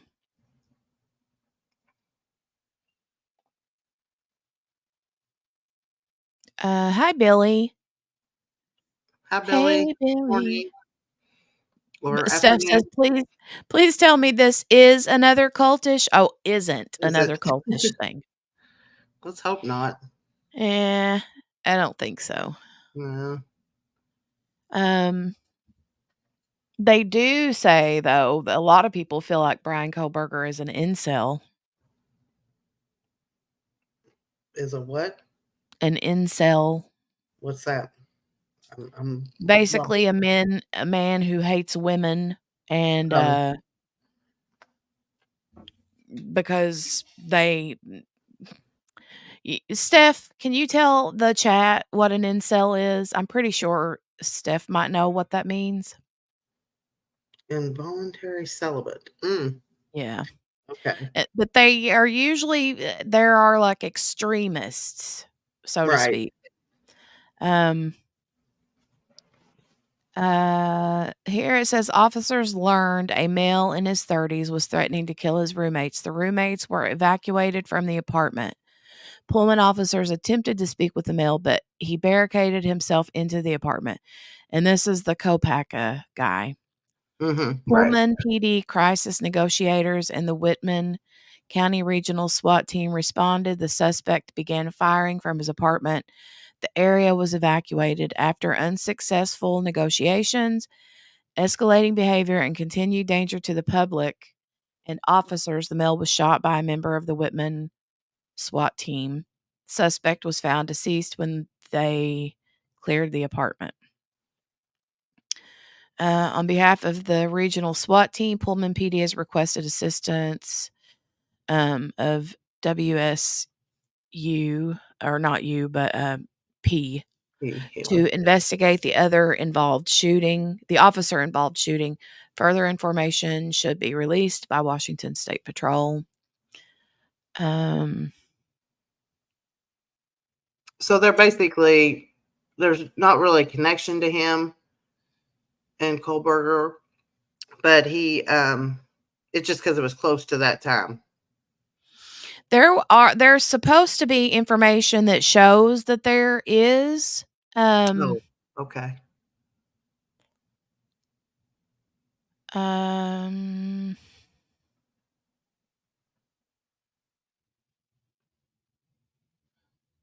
But that's what I was trying to figure out.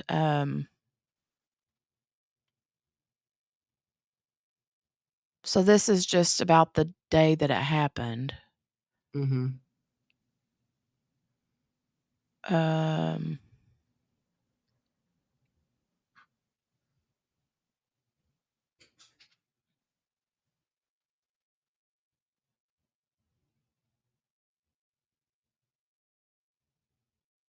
Wow, this is a huge article. Yeah. Here it says, is there a connection between Brent Kopaka and Bryan Kohberger?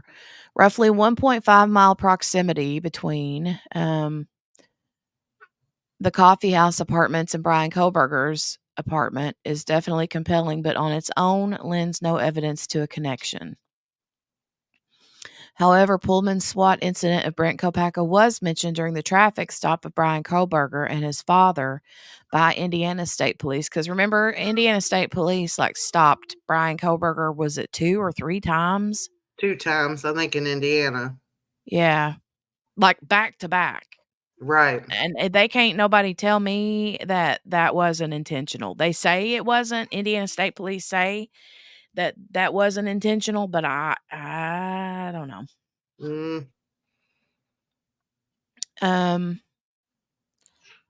As a criminology PhD student at WSU, Kohberger would have received the campus alerts that included a shelter in place following the standoff. However, Brent's name is never mentioned specifically during the traffic stop and would not end up being released until 2 days later on December 17th. See, I think that the theory was that this dude, the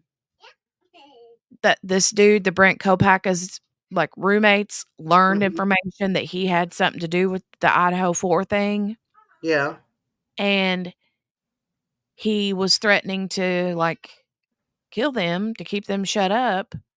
And somebody made a call and SWAT team came and shot him. Or I think another theory was that Kohberger made the call or something and SWAT went over there because Kohberger felt like if he did the call and said that he had roommates in there and was going to kill him, that they would have taken care of Kopaka, and then he wouldn't have been able to say anything about Kohberger. Do you see what I'm saying? Like Kohberger could have potentially been the one to make the call to police about Kopaka Yeah. and thinking that they would have swatted Kopaka Right. and taken care of him themselves. So Mm-hmm. Kopaka would have had his mouth shut about information he had on Idaho 4. Right. I gotcha. Well, that's definitely strange. I know, but that's some of the things that's been Yeah. said. Right. It's very far-fetched. It's very far-fetched. That's a lot, but Um, anything's possible.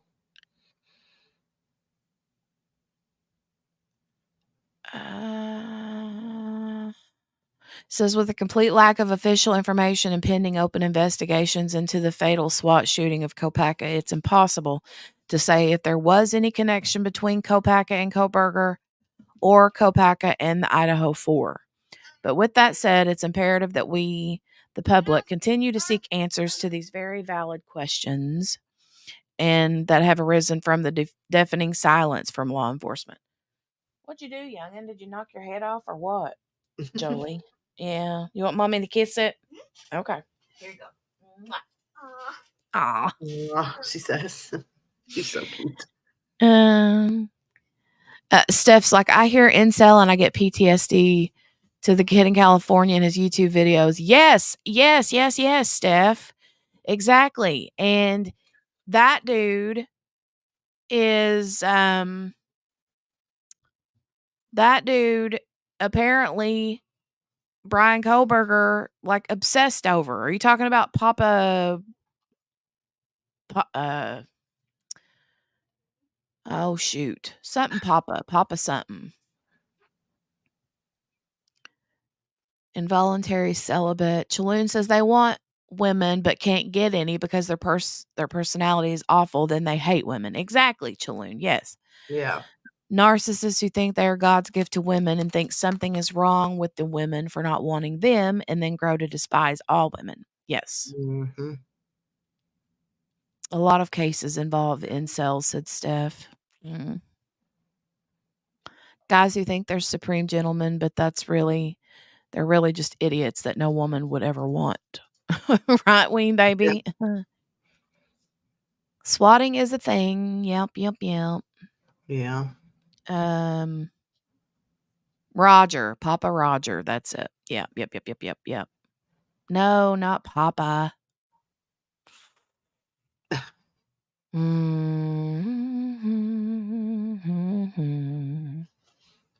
The ultimate gentleman. Ugh. Elliot Roger. He actually called himself that. Yeah. Yeah. But see, there is a if you look at I can't remember. It was the Elliot Rogers some photograph or something that he used, and it was super weird because people were saying that it looked like identical to Bryan Kohberger's like profile. Mm-hmm. It was creepy, super creepy. Supreme gentleman. I mean, that's what he referred to himself as in one of the videos. Ugh. Disgusting. Yeah. Disgusting. Need a button that says that you can hit. I know, right? That's I need Abigail's voice that says that's disgusting. Yeah. She says that all the time, and I always love when she says that. It kills me. All right. But if you Google like the whole Brent Kopaka and like you get into Reddit, yeah.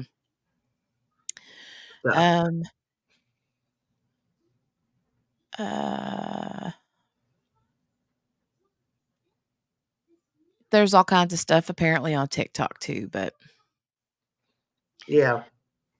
I'm trying to find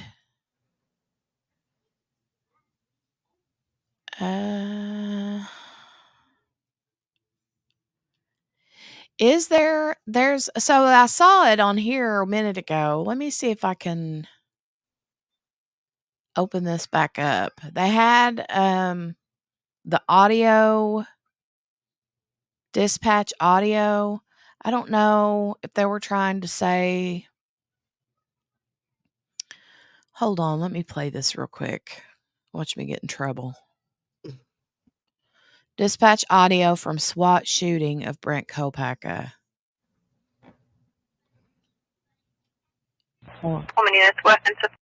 Oh, is that too loud or can you hear that? I heard it, but I don't know. I don't have, headphones on, so it wasn't too loud for me, but I don't know about Okay. everybody else. Okay. I'm going to push play on this. 1000 Lighthouse Street, 311A. Go ahead. Third party report that there's someone pacing outside the DRP's bedroom with a gun. Interrupt. 2039. 14682, by any chance don't have to identify the people there. Is it Subject echoing? in the bedroom is a Jordan Baker, late 20s, and then a Brent, unknown last, 35-year-old male. And which one supposedly has a gun? First, the Brent is outside the bedroom, possibly with a gun. Woman 47, clear the other call. Interrupt to weapon offense. 2040. 406, you're in traffic. 2041. Woman 468, I see the one male got out of the apartment.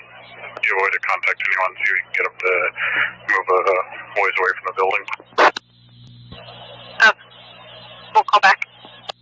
68's arriving. Walking in from Benoit.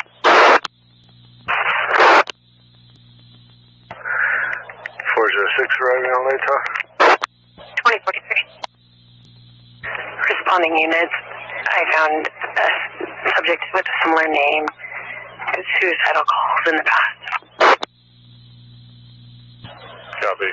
I see a light turning on and off in one apartment. It might be it, if I got the direction right. 10-9. 11468, any luck on finding that other person that got out? My partner's talking to him now. I'm trying to get exact location. 47 in the area. Oh, 406. Go ahead. If there's any available WCPD units, if they could respond from the Bishop side and park near this unrented building and walk in. 2045. 468 Pullman. Go ahead. Jordan's in the back parking lot. Dark gray jacket, blue pants, red and black striped shirt. He's the one speaking with my partner. He's the one that got out. Copy. 06 American, go contact him. Right. 4668, correction, 4768. Go ahead. I believe it's going to be the top floor at your end. I saw a light coming on and off. If you want to keep an eye on that, when we can exit here until we figure out what we got. Copy. 447-406. Good. They're saying the windows overlook the parking lot side towards Main. Also, they're not entirely sure which windows belong to that apartment. Copy. Is it the end apartment? I believe they're describing it being between the two stairwells and on the top floor. Copy. 47, come to us. You have to move in. Copy.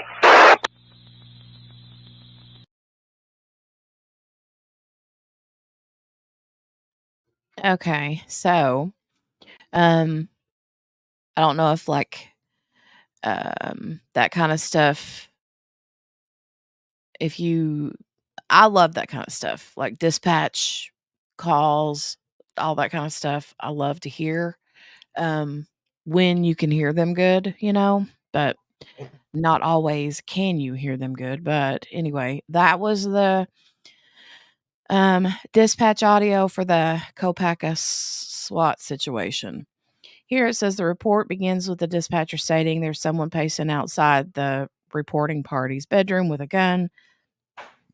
Subject in the bedroom is a Jordan Baker, late 20s. Less than a minute later, another voice is heard on the dispatch stating one male got out of the apartment. And then it talks about the suspect was found deceased when they cleared the apartment. But here it says conflicting reporting. The earliest reports of the fatal SWAT shooting claimed that Brent was working in the IT department. Chaloon says, I enjoy it. Sometimes I listen to police scanner apps. Yeah, QB says, I have a great scanner app if you're interested. Send me that because what I used to use, I can't find anymore. Hey, Jenny, I'll be right back. Okay, honey. I saw that in the back chat. Thank you. The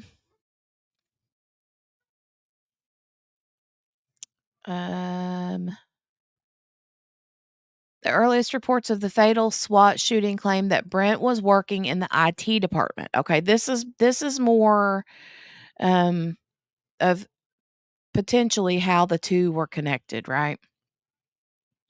Claimed that Brent was working in the IT department for the University of Idaho. This information was very quickly amended to state that he was actually working as a security guard for WSU. Now, WSU is where Kohberger worked. However, that information was also swiftly removed from all reports. It remains unclear to this day. Hold on. Unclear to this day what Brent Kopaka's occupation really was at the time of his death. WSU senior Diego Trujillo told KXLY, it's really a small space between here and Moscow, and I think it's ridiculous that we're having so much violence, he said. I don't know what's going on, but it's a lot. The secrecy and lack of information surrounding the December SWAT shooting has led to an onslaught of speculation and theories that Brent was somehow tied to the November 13th slayings of Kaylee, Madison, Xana, and Ethan. The continuing speculation across social media prompted Kopaka's best friend, Darren Duncan, to publicly defend him against the unproven accusations. So I haven't checked out any of the best friends stuff.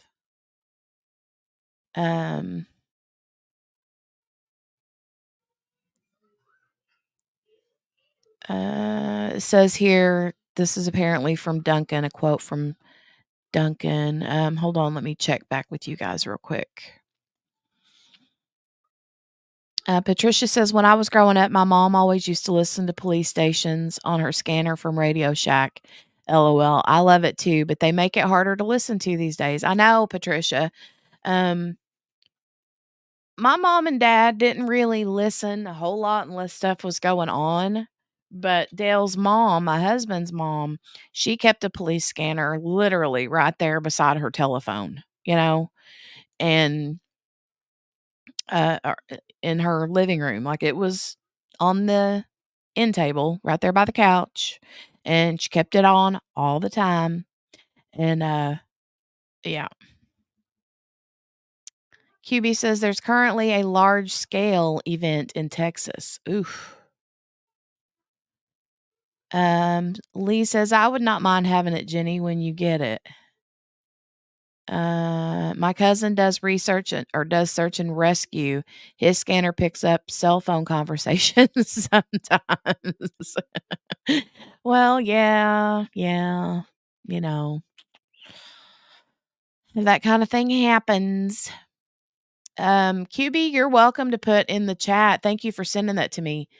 You can put in the chat if you want to what the name of it is so people can find it.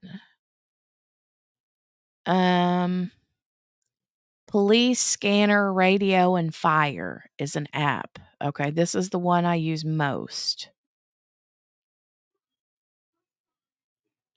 And it's an app on Apple. If you have an Apple, I don't know if they have the same thing on like the Google Play Store or whatever it's called. Lee says my dad loved scanners and I picked that up from him to the point I had a portable one that I carried around with me. I was a firefighter and medic, so I always have it. I used to have an 800 megahertz radio, but I don't have it anymore. I can listen to the county one over, but not mine. Oh, I can listen to the county one over, but not mine. Oops, well, let me do link. Sorry. Probably not, because I don't have you as a moderator, but I can't add you as a moderator from StreamYard anyway. And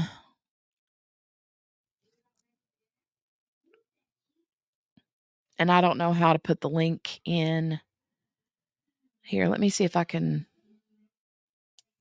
probably do it from my phone. Hold on, or from my laptop. It's called Police Scanner Radio and Fire.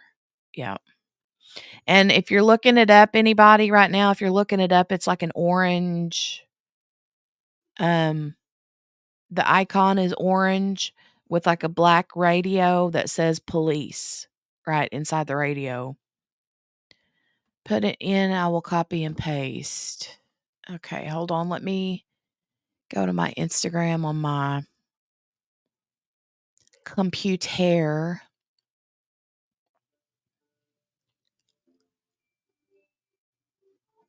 Copy link. Paste. Oh, wow, that can't be it. Nope, that's not it. That's not the right thing. That was a big, long, massive Instagram link.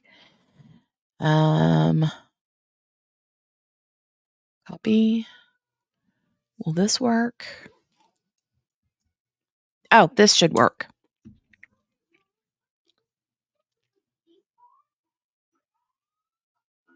Oh, she says, I mean, I can listen to the county next to mine, but not my own county. I gotcha.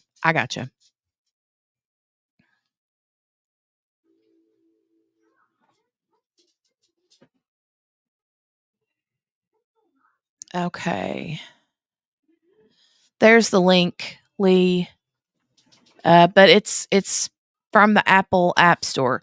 You might have to just type in if you don't I don't know if you have an Apple product or not that you can put that on. If not, then you could potentially look up the name of it. Police Scanner Radio and Fire, and look it up in the Google Play Store. Okay, good. Good. All right. So, back to this guy here. This is looks like a quote from Kopaka's best friend Duncan. It says, I started to defend him immediately because I was shocked and I was mad. He said in an interview, I was really mad and I should have let it go and let all these people just talk and run themselves into the ground. But I figured, well, maybe I can put a stop to it. But then I realized I'm just the one person against all these people on the internet. That's got to feel like helpless, right?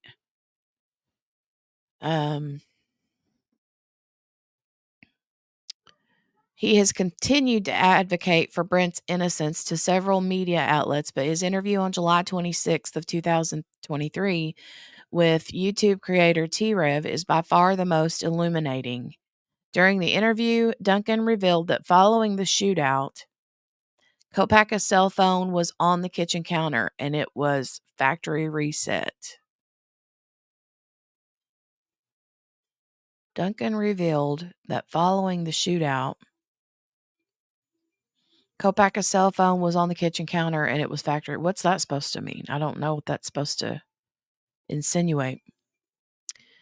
Duncan also states in his interview that Brent's bedroom was completely empty except for some electronics that were broken, a safe that was broken, and his release forms from the Army. Those were the only things that were left in his bedroom. The total absence of any furniture, let alone a bed, begs the question, was apartment 311A in the coffee house apartment really where Brent Kopaka lived?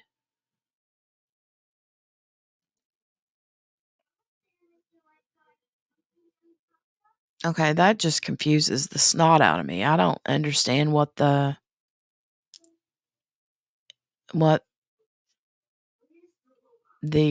insinuation is. It was wiped, says Steph. But by who? I mean, is this the friend saying this? I mean, he's saying, like, who wiped it?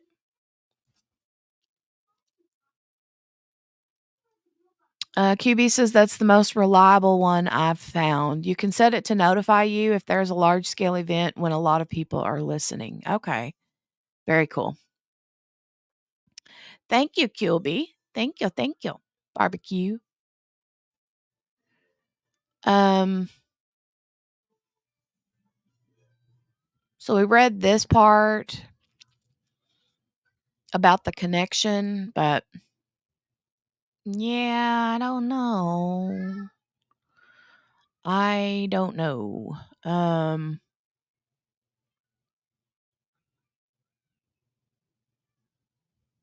But I will say that there was, I mean, probably enough speculation to, at least look into it and make sure it's not,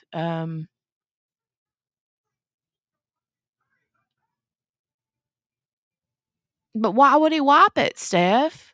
I mean, if the friend is saying he wiped it, why would he wipe it unless he was hiding something? Right? Wouldn't that be? And like what is supposed to be the reasoning for him in an apartment that where he didn't even live? That's just weird. I don't get that. I don't know. That I'm lost on that. I don't know what any of that means about anything. That's why the interview was illuminating because he obviously was hiding something. I'm back. Back. Oh, hey. I don't know if you missed any of the thing I here heard. that I we're was listening on my phone while I was doing. okay. Well, what do you think? I mean, he says here that that Brent Kopaka's the friend is the one saying this, right? Yeah. During the interview, Duncan revealed that following the shootout, Kopaka's cell phone was on the kitchen counter and it was factory reset. And then he says that Brent's bedroom was completely empty except for some electronics that were broken, a safe that was broken, and his release forms from the Army. Those were the only things that were left in his bedroom. The total absence of any furniture, let alone a bed, begs the question. Oh, wait. So this is not from the friend. This is like whoever wrote the article. Is saying the total absence of any furniture, let alone a bed, begs the question, was apartment 311A in the coffee house apartments really where he lived? Right. I don't get that. So there was no furniture. I mean, no bed. Well, they're saying that there was no furniture, even a bed. Mm-hmm. The only thing that was it says the only thing in the bedroom was completely empty except for broken electronics, a broken safe, and his papers. Right. Unless he just planned it because he knew it was going to go down. I don't, but I don't know about the bed. That doesn't make sense. That's strange all around, really. Right. I don't know. Things that make you go, know. Things that make you go, Yeah, I don't know. But there's all of the he's a handsome boy, young Yeah. man. Yeah. Um there's, there's it's like everywhere you turn in the Idaho 4 case, there's this theory, there's that theory, there's this theory, there's that theory. There's Right. the, was it drug related? No, was it not drug related? Was it um somebody else? I mean, I've even heard things as far as somebody was trying to say the other day, uh something about it potentially being like hitmen coming to kill the kids because uh one of the parents was arrested on drug trafficking, or I don't even know. Yeah. Just crazy stuff. And I think Yeah. because we have the internet now, I think all that stuff just goes crazy, runs rampant anyway. People speculating about all these different cases. Well, It just makes it easier for that to get out too. yeah. But who knows? Yeah, I And don't have because a it's clue. all so closed lipped, they're being about everything, then that's what happens. Mhm. Yeah. Um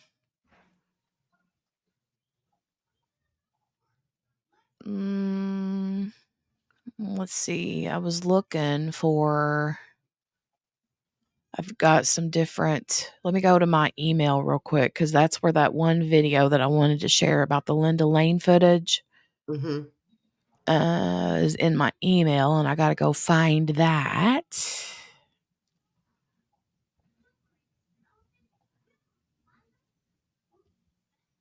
QB says, I Uh, swear it sounds like there's some bigger picture here. oh yeah. Yeah. Mm. Steph says, clutching at straws to make them link.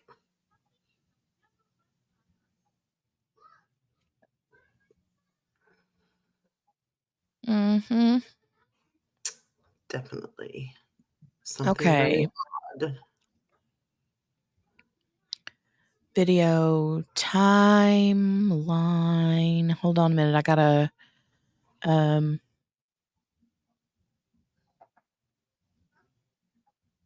get this ready. Um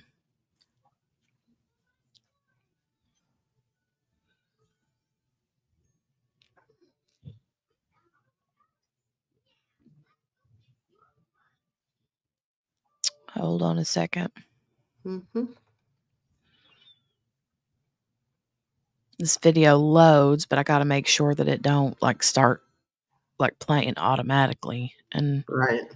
needs to be partially okay. It looks like it's muted, but it's got to take a second to load. Unless let me refresh this page.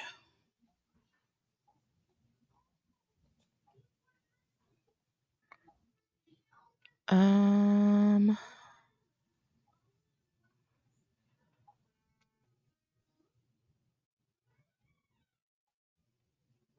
cha cha cha cha cha cha cha. Made me think of cha-cha-cha-chia. Cha cha cha chia.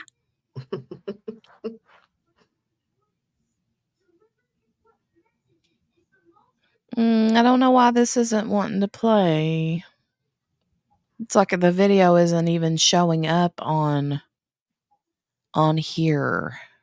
Right. I might have to go to the.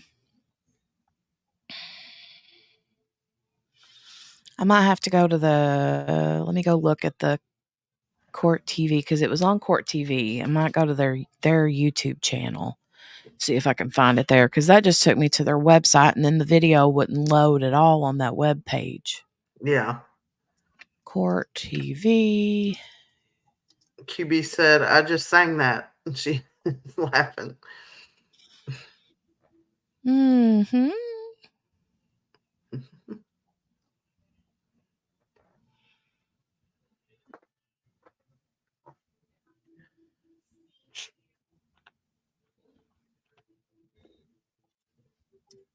I'm getting a little queasy at my belly. Yeah, mine too was that way. After breakfast, you probably had too much coffee. Yeah, probably. Need food. Food. Where is the video I'm looking for? Doo-dah. Lee says, I'm sure I just missed it, but what is the motive of these murders? That's the other Well, thing. we don't know. Yeah. They haven't given a motive yet. That's one of the things they've got hush hush. Now, they did say he was following at least one of the girls on their Instagram or something, wasn't he? Supposedly, yeah, but then they've taken down things. I don't know if there was ever like proof That it was before his they started actual. taking accounts down if he did or not, Right. but it's possible and likely. I'll say possible and likely. Okay, so I've got this video up now. I love Vinnie Politan. I love him. Before I play this, though, I have got to go wee-wee. QB says, I'm just saying that. I'm sure I just missed it. Okay.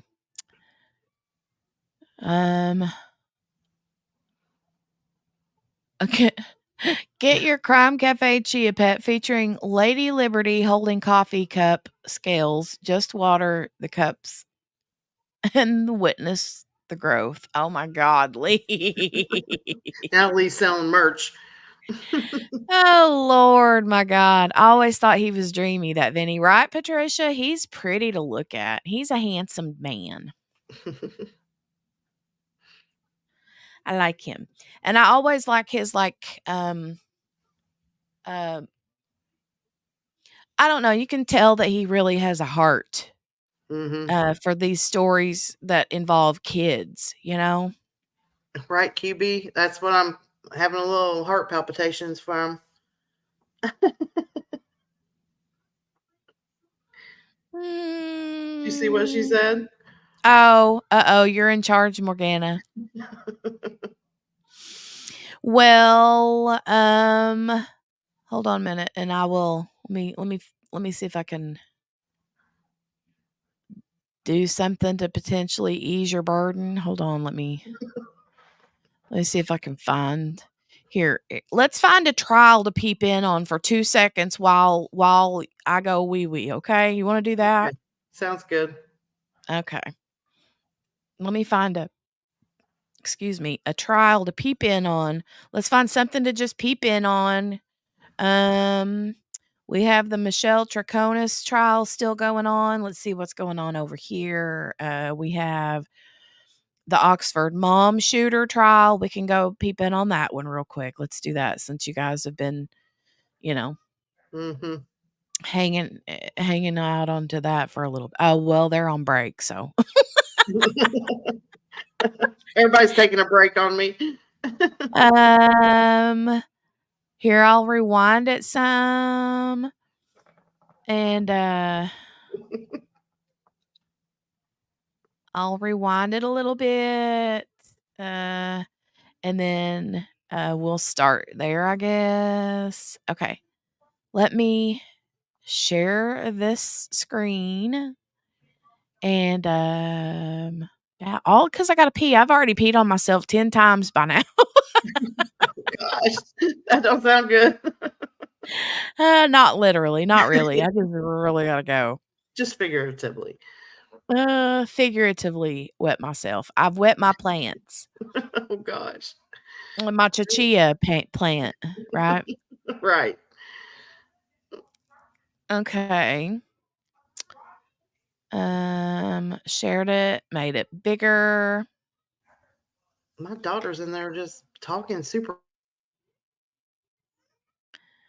Wait. Lee says, watch out for the Morgana banana hammock swinging her weight. LOL.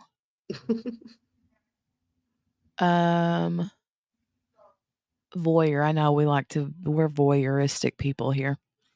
Patricia said, I like that the other day he was talking about OJ and called him a former football player. And then with Casey Anthony, he was like, I don't know what to call her since she never had a job. Right, Patricia? Unemployed. Unemployed. That's what you call her. Good. I don't know what. I could call her all kinds of things if you want my honest opinion, but she's something else. I know it. Okay, I'm going to make this big, and then I'm going to hit play, and then I'm going to go wee wee. Okay. I think one of the video cameras got a quick look of someone of one of the jurors as they pull forward in their chair. So I guess I'd ask you not to lean forward, but you move the camera to it. The name of the next witness? Bryan Kohberger.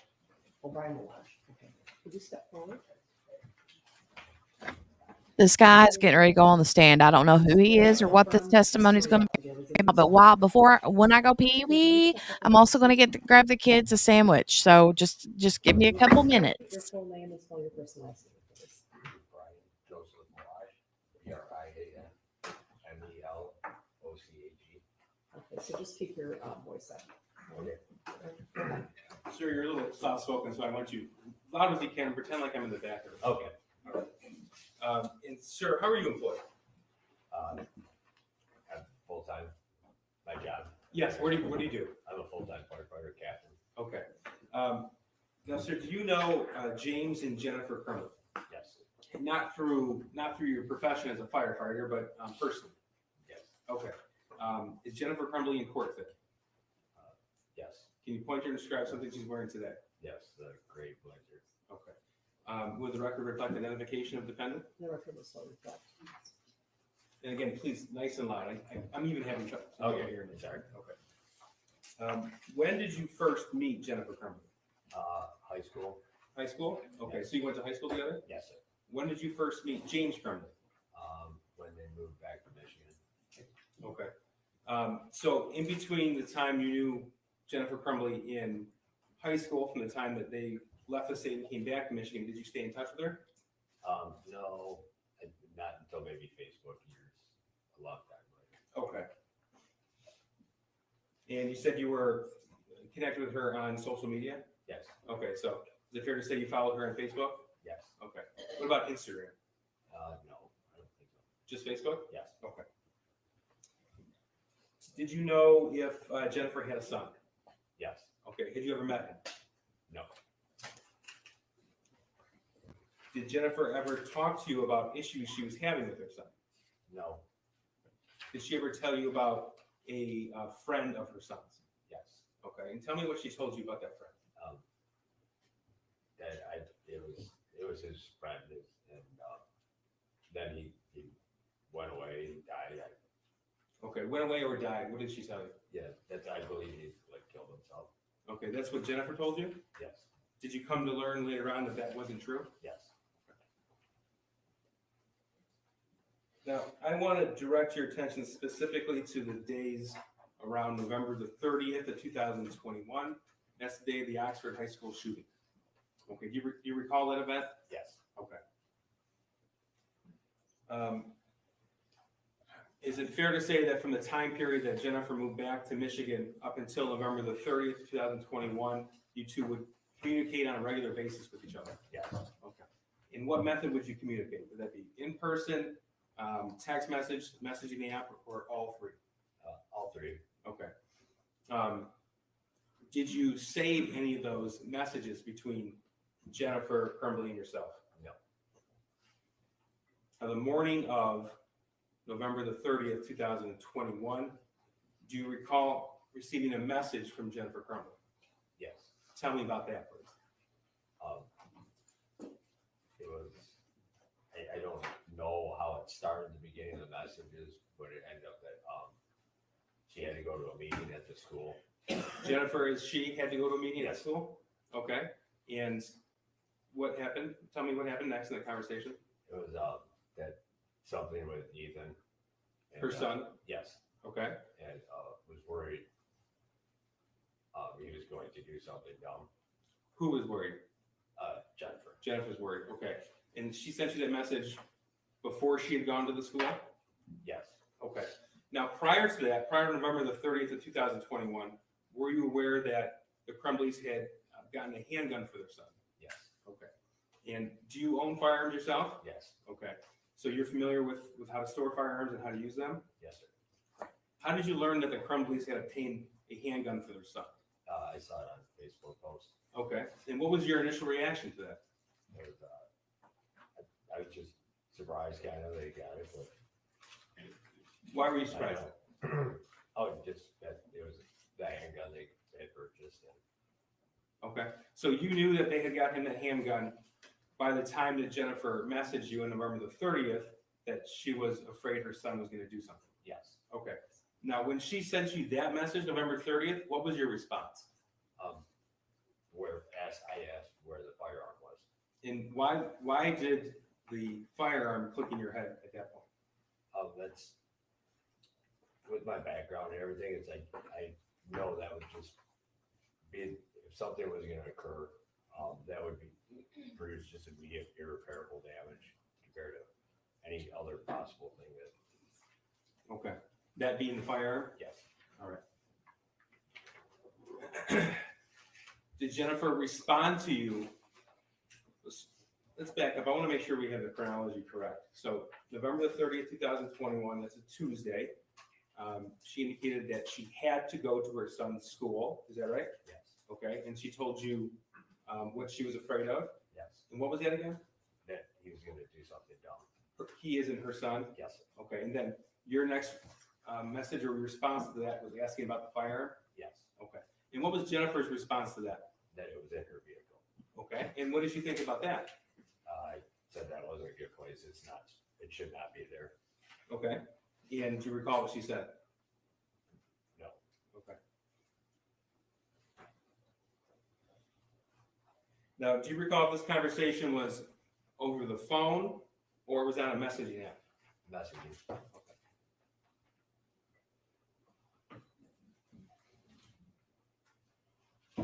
Now, later that day, November the 30th, 2021, did you learn what had happened at the Oxford High School? Yes. Do you recall how you found out about that? Through social media and the news. Now, after that shooting, did you continue to communicate with Jennifer? Yes. Okay. Now, we have already introduced evidence through an expert in computer forensics about how messages are saved and if one person deletes and one person doesn't. You told us that you had deleted those messages with Jennifer? Yes. The Facebook messages? Yes. Yes? Okay. So, a search warrant was executed from Facebook itself that obtained some messages. And Your Honor, we have already introduced some of these messages through Edward Wogrowski. The people are going to seek to omit the remaining Facebook messages between Mr. Milosh and Jennifer Crumbley as a new exhibit. That's 426. Is it 426? Your Honor, I'd like to just review 426, but if it's the same as what was previously, or just the whole thing, that's fine. I just don't know, is there more than what you gave me before? So you should have all those, but with Mr. Wogrowski, we admitted 8 pages of that. I'm just seeking to put the whole thing. What's the whole thing? I have not been provided that. This is the first time hearing that. Okay. I probably have no objection, but I need.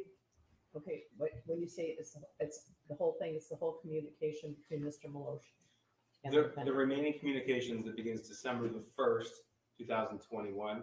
It's a PDF. It was printed. It'd be 77 pages long. Okay. And it has the remaining messages because, as we've already learned, when one person deletes but the other person is not able to, Facebook, the server Facebook can retain them. So this is what's remaining. Okay, so how long is this exhibit? It's 77 pages printed out. We're not going to go through all 77 pages, obviously, but I want to make sure that we have the whole thing. I would just like the record to establish that when I was provided the proposed exhibits, I was provided 8 pages of them. Now, I understand that in discovery, through the 30 discovery dumps I got, I have these. Okay. And likely as we go through, there won't be objections. However, okay, I'm going to ask him to show it to you. Okay, Yes, please, sure. yes. And Your Honor, I need printed out a, extra copies. Your Honor, I'm gonna need a moment. This is Okay. 77 minus 8 more pages than I was told. Okay, well, yeah, I mean, there's a lot of discovery, and she didn't specifically know. Like this exhibit list doesn't say specifically. Right, Judge, throughout these, Well, they gave me hang those on, I'd exhibits like on to a respond, disc, I'd and like to it's respond to the a judge. paper. I just want to respond to the judge. Okay. Throughout this case, there's been different objections lodged by defense counsel. When we've displayed a portion of a Facebook thread or a portion of a chat, I don't want to have to go through that.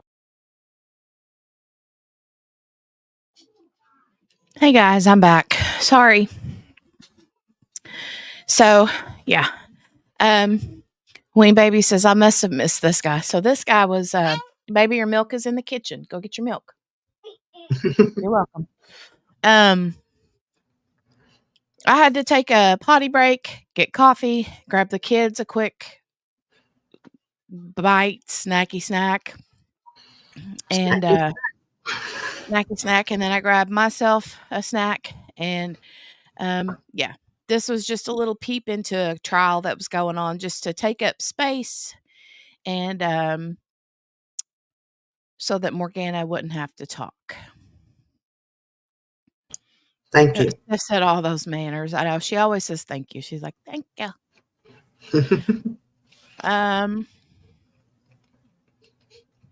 Did you get your milk? Yeah, got it. She got it. Yeah. Uh-huh.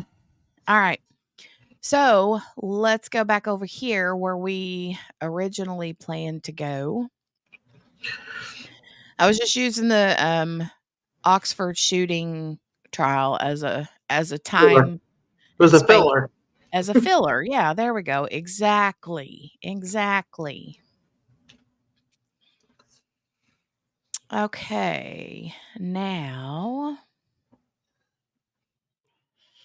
let me hit play. Let me unmute it first, and then I'm going to hit play on this. So I will need to start and stop on this again because of fair use. The rule for like copyright stuff. Right. But anyway, just to give a little bit of commentary on the video, right? So we'll do that, but I'll go ahead and start this now. And yeah, for those of you that love Vinnie Politan, here we go. I love this man. Prosecutors need to bring their A game, need to be able to lock down the timeline, lock down this defendant. One way they're going to do it, or attempt to do it, is through surveillance video. And joining me tonight from Portland, Oregon, podcaster Gray Hughes, who you can watch on YouTube at Gray Hughes Investigates. Make sure you check it out after this program tonight. Check out his channel. It's pretty amazing, the in-depth investigations he's done on this case and on many of the other big true crime cases. So, Gray. Now, this Gray Hughes guy, like I said before, let me grab his channel real quick and put it in the link for you guys to follow him. If you're interested in, like, I was trying to say interested and into, if you're interested in investigates, he's done a lot of stuff on Idaho. He's done a lot of stuff on Delphi. He's just done a lot on some of these like really trending topic crimes that have been going on. But yeah, anyway, he's pretty cool. And this is his channel link. Ween Baby says Gray Hughes does good work, but I can't stand him. Well, and I kind of explained yesterday when I was talking about him that he's one of those kind of guys that you either love him or you don't. He does insult people. He's very abrasive. Yes, but he does great work. So I'll just say that. And he's kind of not super abrasive in this interview with Vinny, but on his own, he gets argumentative. Right. And complains about people not donating. Which, by the way, I want to say a quick thank you to only Steph and QB in the chat. They both sent a couple of cash apps the other day, and I just wanted to say thank you. I think I thanked Steph during the video, but I didn't get to say thank you to QB. I did privately, but yeah, thank you Right. guys. I appreciate that. Now, he Awesome. calls people stupid when he says a lot of stupid stuff, says Ween Baby. I know those kind of people. There's a lot of people like that that I love. Okay. Yeah. And I don't love Gray Hughes, but I like him and he does good work. But he can be a patootie. So Yeah. Right. all right. Let's continue. Oh, and be praying for him, by the way, right now, if you can. He's got a sick dog. He's got a little bitty dog that's not doing well, and he shows the dog on his channel, and the dog Oh, has got congestive heart failure, and I think the dog's name is Blue, and that's yeah, rough. so, yeah. Anyway, all right, let's not be too hard on Gray Hughes right now. Be nice So to Gray right now. be nice to Gray, okay? Just for a minute. You've done some incredible work here involving a surveillance video from that night. Before we get to it, though, I just want to set things up for the folks at home so they're prepared for what they're going to see. And I think you agree with me that it all starts with the affidavit that's been obtained by all of us. So let's take a look at that. The affidavit. Videos, this is key. Videos obtained from the King Road neighborhood showed multiple sightings of the suspect vehicle number 1. They're saying that's the defendant, starting at 3:29 a.m., ending at 4:20 a.m. Suspect vehicle 1 makes an initial 3 passes by the 1122 King Road residence and then leaves via Walenta Drive, okay? Suspect vehicle 1 can be seen entering the area a 4th time, and this is the significant time, at approximately 4:04 a.m. It can be seen driving eastbound on King Road, stopping, turning around in front of 500 Queen Road, number 52, and then driving back westbound on King Road. When vehicle 1 is in front of the King Road residence, it appeared to unsuccessfully attempt to park or turn around in the road. The vehicle then continued to the intersection of Queen Road and King Road, where it can be seen completing a 3-point turn and then driving eastbound again down Queen Road. Suspect vehicles next seen departing the area of the King Road residence at approximately 4:20 a.m. That's establishing our And the vehicle is seen, like, I don't think Vinny has said yet, but at a high rate of speed, okay? So, Right. Like let me peeling come out. back in here let me come back here and check these, comments.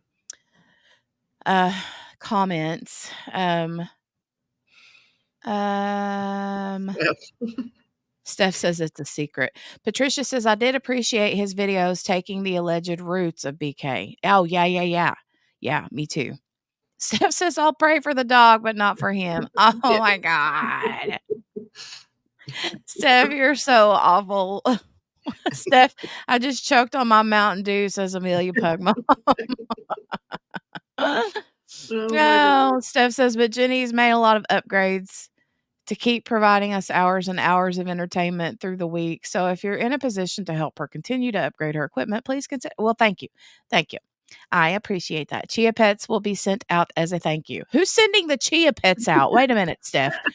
You and Lee? Are you and Lee going to be covering that um that Cost. fee, that cost? Yeah, because I don't know about all that. Ween Baby says, "Plus I hate his dumb visor. I'll watch his channel if he's talking about something no one else is." He always has a visor on. I know. I know. Um, Steph says, "I'm sorry. I'll pray for you." Yes, but I can't promise it'll grow chia. Oh Lord, well then what's it gonna grow? Are you gonna plant some Watch little out. gummies? Is it gonna grow gummies? I would definitely buy a gummy tree. I'm just saying. So would Elizabeth. You could get her. Yeah. I would definitely grow a gummy tree. Okay. So as far as this goes, Vinny's just kind of reading over this Right. route that Bryan Kohberger Supposed. supposedly takes, and talks about all these different points and turns and these roundabouts and all of that, because that's what Gray Hughes is going to show in his video. Mhm. So he's just kind of like laying down a little bit of a, laying down a foundation here for you, so to speak. Right. Timeline.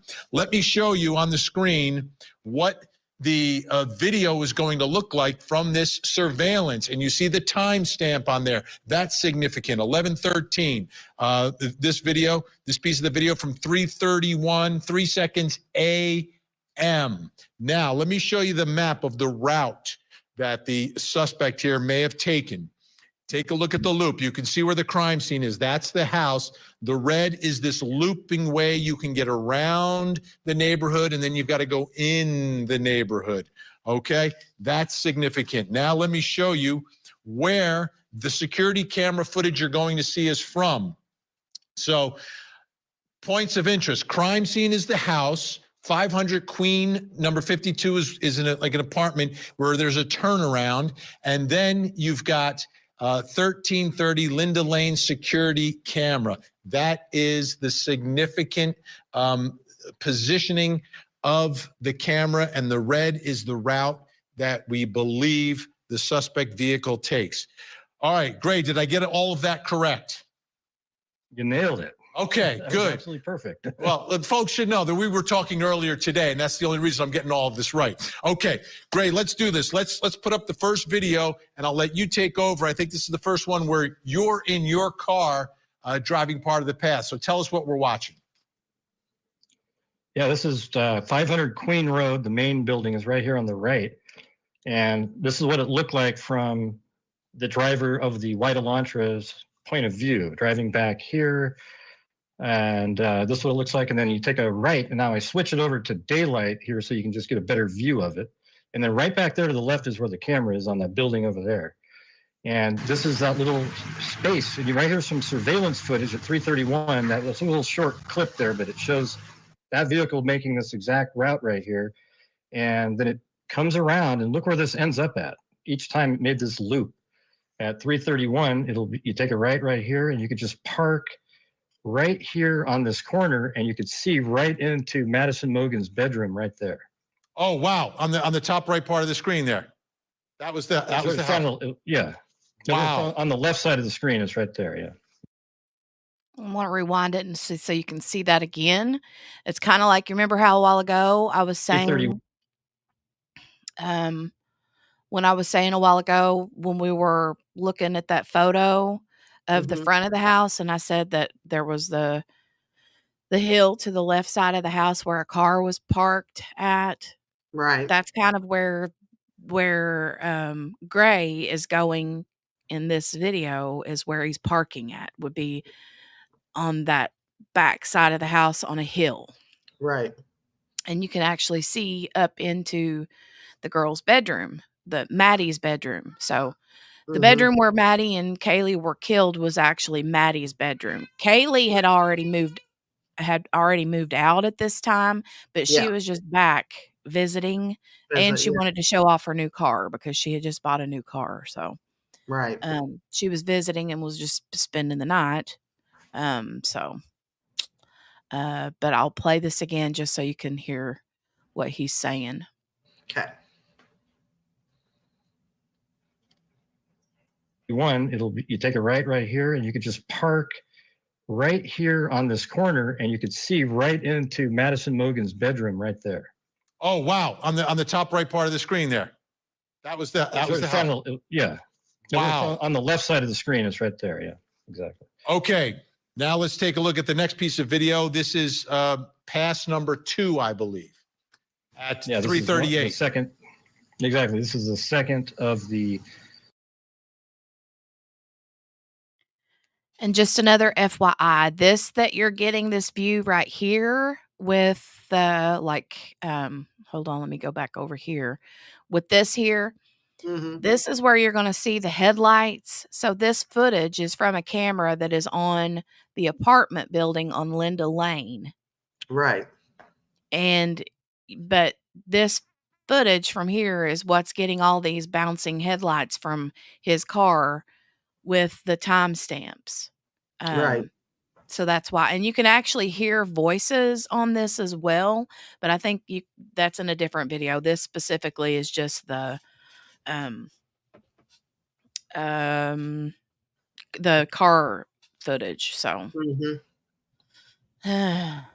3 initial passes. So at 3:38, you can see the light as it's coming down that narrow corridor that I was driving on. And then you'll see the lights show up, and then it comes around the corner and it does the exact same thing again. And each time it leaves on Willanta Drive and does that loop all the way around. But between loop number 2 and 3, however, there might be a different route that he took because there's a 17-minute gap instead of 8. So as you're doing all this and you had driven the route, are the times matching up for you? Oh, absolutely perfectly. I even did it live streams. I go, everybody right now, pretend it's this time. And we drive around and it's like, boom. I mean, exactly everything lined up. All right, let's move ahead now to 3:56 and 45 seconds. I really want to go see what he's talking about, the live stream that he did while he was doing the drive, because I remember when he posted that, but I didn't watch it when he was live, and I never like did a replay of it. But he's done a crap ton of videos on this kind of stuff. Yeah, I'll have to check him out. Yeah. Lee says, I'll be back. QB says Zabe would be all over that, the gummy drop tree. Oh my God, wouldn't that be funny? Okay, here we go. All right. Play. And this is the third pass. So again, there's like a 17-minute gap in that one. It's possible it showed up at a mobile gas station because there's a 3:45 image of perhaps a white Elantra there, but we don't have that in this show tonight. So here it comes around doing the exact same thing again. And this is interesting because 3:57 is right around the time that perhaps a DoorDash delivery was made, around 4. I think it might be a little bit before that, though. And I think each time he goes behind there, though, he stops and probably waits for a few minutes watching through the window to see if the lights are going to turn off. This is my opinion. And when the lights aren't off yet, he drives away to kill more time without sitting there and then comes back again. That's my opinion. Now, you were there. So if the DoorDash driver shows up, they're not going to be going past this particular camera. No, they would just be right. They would go in front of the 1112 King Road camera, but they would just probably pull into the front parking lot of 1122 King Road. And see on that map right there, right above crime scene, just to the northwest of that is that one building right there. That is the 1122 King Road, 1112 King Road camera. Either this Okay, so when this case goes to trial for prosecutors, obviously they can have this surveillance video, but they'll have other video from other cameras along the way to try to tie this all together. But again, from you comparing these videos to that affidavit, to driving it yourself, things are matching up pretty consistently for you. Yeah, it matches up absolutely perfectly. These are the initial 3 passes that we just discussed. And then I guess we'll be showing, there's like on the 4th pass, there's an aborted pass, and then it turns around and then it finally finishes it. So we'll see that here in a second. So that's the one that turns around. Let's take a look. Yeah. So this is at 4:05, and on the affidavit, it said it shows up in the area at 4:04, which is actually on Taylor Avenue, and it comes around, and then at 4:05 and it was 33 seconds or so, it comes back here, and then it turns around right here, right in front of Queen Road, 500 Queen Road, number 52. It's exactly what it says on the probable cause affidavit. So right here, it's turning around. You can actually see the car right underneath the AM. Right, there, yeah. Pretty clear. Yeah, it's clear. And if you, Right I've actually there, done an it's overlay super with clear. a white Elantra image in the window shape. Hold on a second. I had to pause it because I'm going to rewind it back again so you can see how clear the car is whenever he's doing the like 3-point turn or whatever. Right. and you can see like how clear that is back here. Right.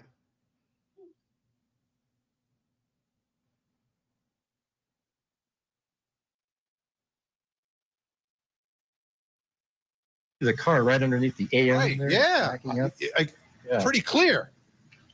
Yeah, it's clear. And I've actually done an overlay with a white Elantra image, and the window shape is exactly the same. So what's going? This is a turnaround, but what's going on here? Obviously, we're not inside the head of the driver of this car, but this is different than the other passes. Did it show it? So this one, you wonder when he drove by, did he see something that? I don't think I rewound it far enough. It just barely. You were at the end of it. Okay, let me scooch back a little bit further.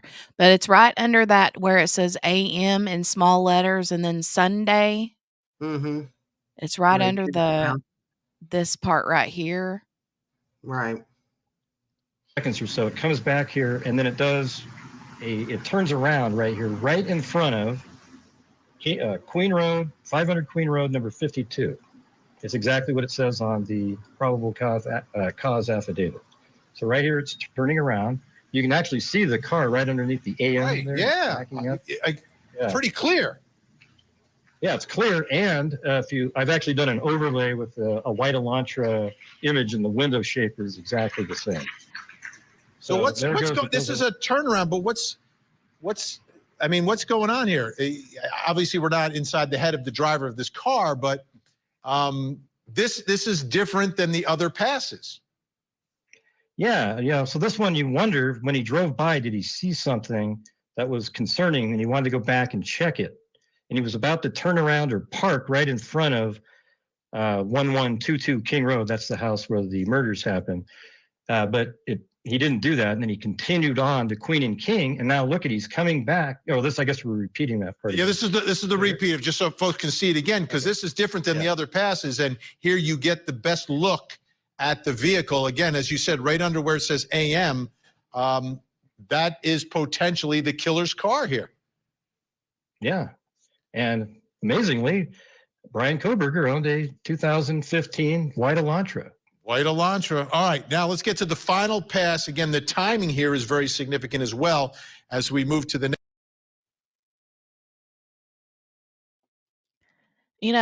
You would think with how far advanced technology is now, this itself is amazing, right? Right. And I just like as smart. This is what I don't understand. As smart as Bryan Kohberger supposedly is, you would know that in today's time, you're going to be seen on a camera. Yeah. So why would he be doing this in his own car? Yeah. But he didn't want to get tracked back somehow, that he rented a car or something, because how's that going to look? Well, I know, but you would think that somehow or another you could rent a car under some other, name, or have you would probably have to have somebody's assistance, right? With that, if you were trying to. I don't know, but you can't go anywhere there's not a camera nowadays. No.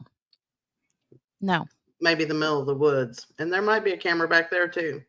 Right. I mean, especially nowadays in the middle of the woods, people have trail cameras everywhere. Yep. I mean, we do. We have trail cameras here on our property. Yeah. And so I just don't understand that, the whole perfect crime.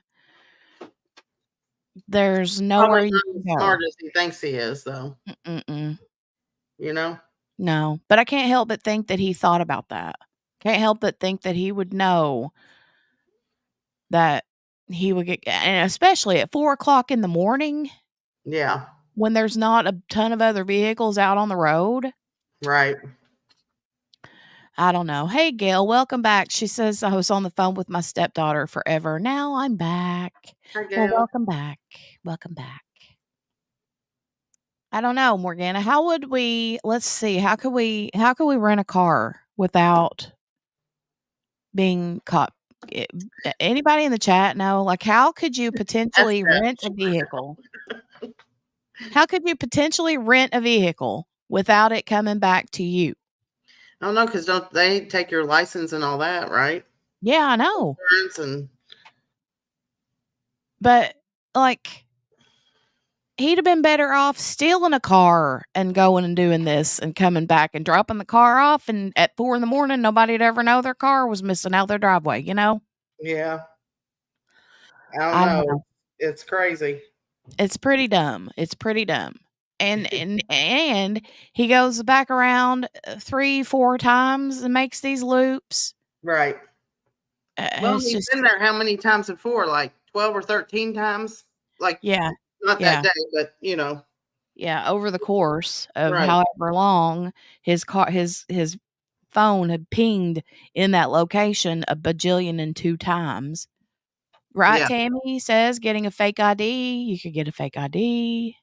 Yeah. Well, Some there's people Elizabeth. Hey, Elizabeth. She says some people are book smart and street dumb. Yeah, True. that's for True. sure. There are places that take cash, but you still have to supply a driver's license. Mm-hmm. Steph says you can't unless you get someone else to do it, but then you run the risk they report it as a tip, right? Right. Oh, Steph says the Adelson case proves you can't. I haven't been watching that one at all. Haven't either. I'm dumb in the Adelson case. I kind of know the key players, but that's about as far as it gets. All right. So we're gonna go back to this. Elizabeth. I was told that QB or barbecue, as you lovingly call her, met with you yesterday, and she told me that she hugged you. And because she hugged you, that meant she hugged me because me and you have hugged, and we've slept in the same room together. You have we have farted on each other. Sorry, Morgana, to throw you in the middle of that. Oh, no. I know about farting. Yeah. This household's full of that. Oh, Lord have mercy. But yeah, I love me some Elizabeth. Oh yeah, I did initially say that we slept in the same bed, but then I took that back because we didn't. I've been in the same bed with Elizabeth, but we weren't sleeping. Well, what were you doing then? We were gossiping. Oh, okay. We were gossiping. And the whole time Elizabeth was telling me and Abigail, shh, shh, there's people on the other side of this hotel room. So, you know. But yeah, we were gossiping, and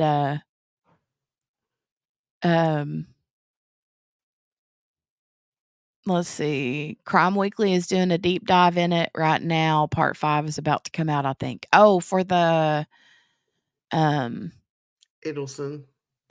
yeah. I don't know what a CUCK chair is, and I'm afraid to say it out loud because I think you guys are trying to pull a fast one on me. Oh. What do you think, Morgana? Yeah. I don't think I'd attempt to say that. That might not sound good for one thing. You guys are specifically trying to get Lee to pop up in this chat, so. Trying to call Lee back. They're a bunch of sirens. Uh-huh. Steph says I need to shut up and keep washing dishes. Okay. You do that. Because you saw what she said before that. Oh, apparently not. Oh, Right. I did, but I'm not reading it out loud. Yeah, that's what I figured. Just go on by. Steph knows that there's some things that I just won't say out loud. Just smile and wave, boys. Smile and wave. Don't Google it, says QB. I won't. I will not. I will not Google it. Hey, Bubbles Crafty Corner. I don't Google anything that Steph or Bev B tells me to Google. Yeah. Um, Exactly. hey, Mary Lou. Okay, let's get back Mary to Lou. this video. Here we go. Oh wait, I gotta mute myself first so it don't echo. Okay. Next video, starting at 4:07. Right. So he did the 3-point turn at Queen and King. Now he's actually going quite a bit faster. I timed these. He's really hustling. It's almost like he noticed something. It's his time now. He's going to get there. And he comes around the corner, and look what time it is. 4:07 and 41 seconds or so. I think he parked at 4:08. All right. And then at 4:08, probably exits the vehicle sometime after that. And then at 4:20, it leaves at a high rate of speed. But interestingly, in between 4:08 and 4:20, a knife sheath was left inside the house on Madison Mogan's bed that contained the DNA of Bryan Kohberger, who also drives a 2015 white Elantra. And this is exactly how prosecutors have to lay this out for the jury, because you don't have a confession here. You don't have you have a witness who sees someone in a mask. I don't think the surviving witness can significantly identify the person by the face because of the covering. But this is the type of evidence that a jury understands and then kind of shifts it onto the defendant to try to explain it. Or are they going to say it wasn't me behind the wheel of the car? Now, 4:08 to 4:20 is the window of time where everyone believes the murders took place. The one thing you said I found very significant, though, that he was moving quicker. Whoever's driving that car was driving quicker in that last final pass towards the house. Adrenaline is rushing. It's go time.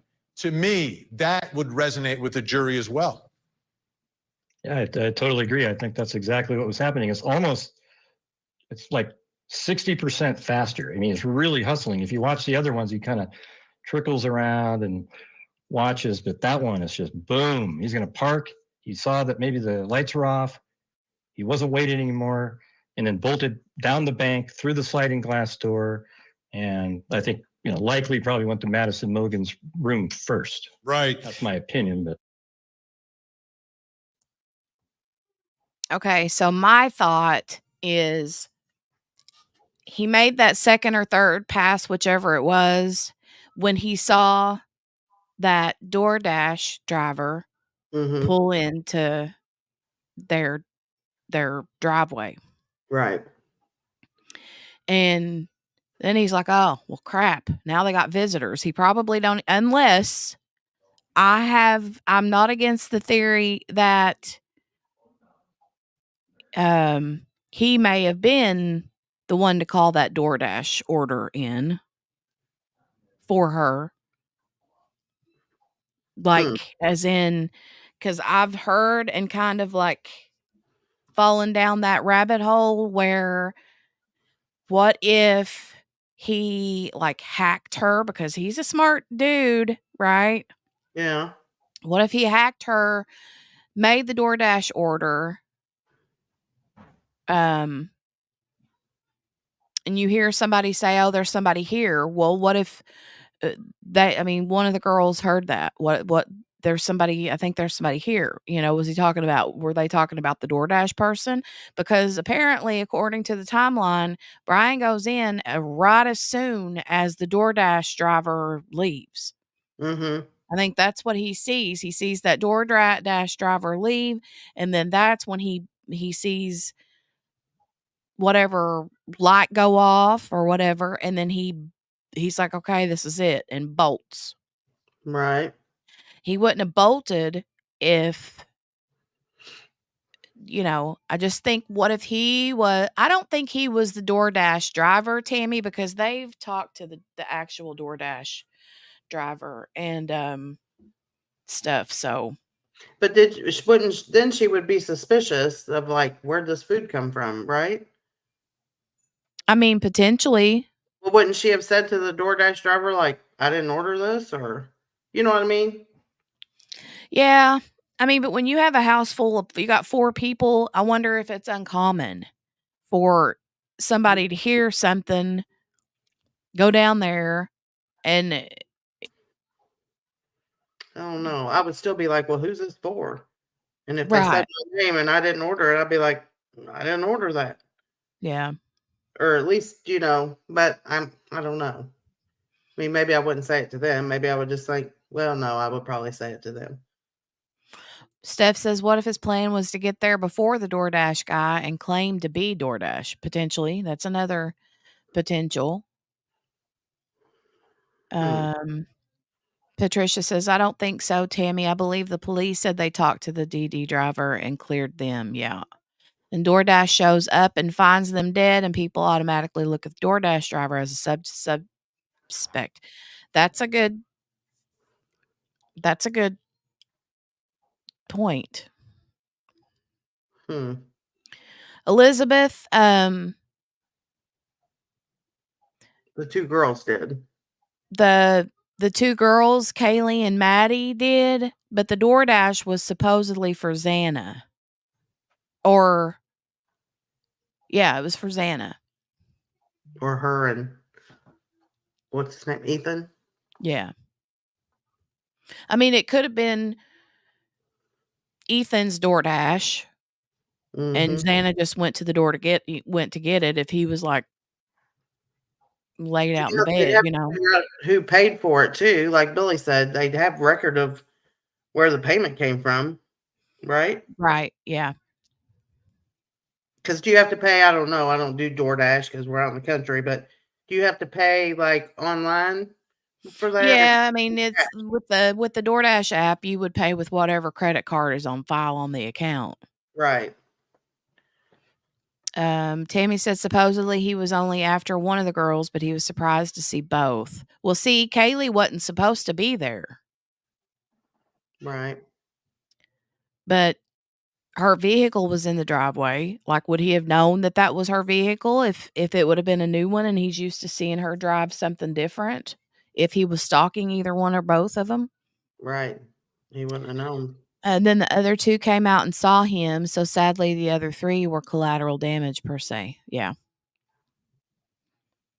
He was But is just that circling. for sure that they know that, or is that just speculation What? about the other, the only being really that he was going to kill the one girl? No, I think that's just pure speculation. Yeah. I don't think there's any proof that he had any intent on one particular person. Right. A theory, yeah. Like, they haven't said, oh, well, for sure his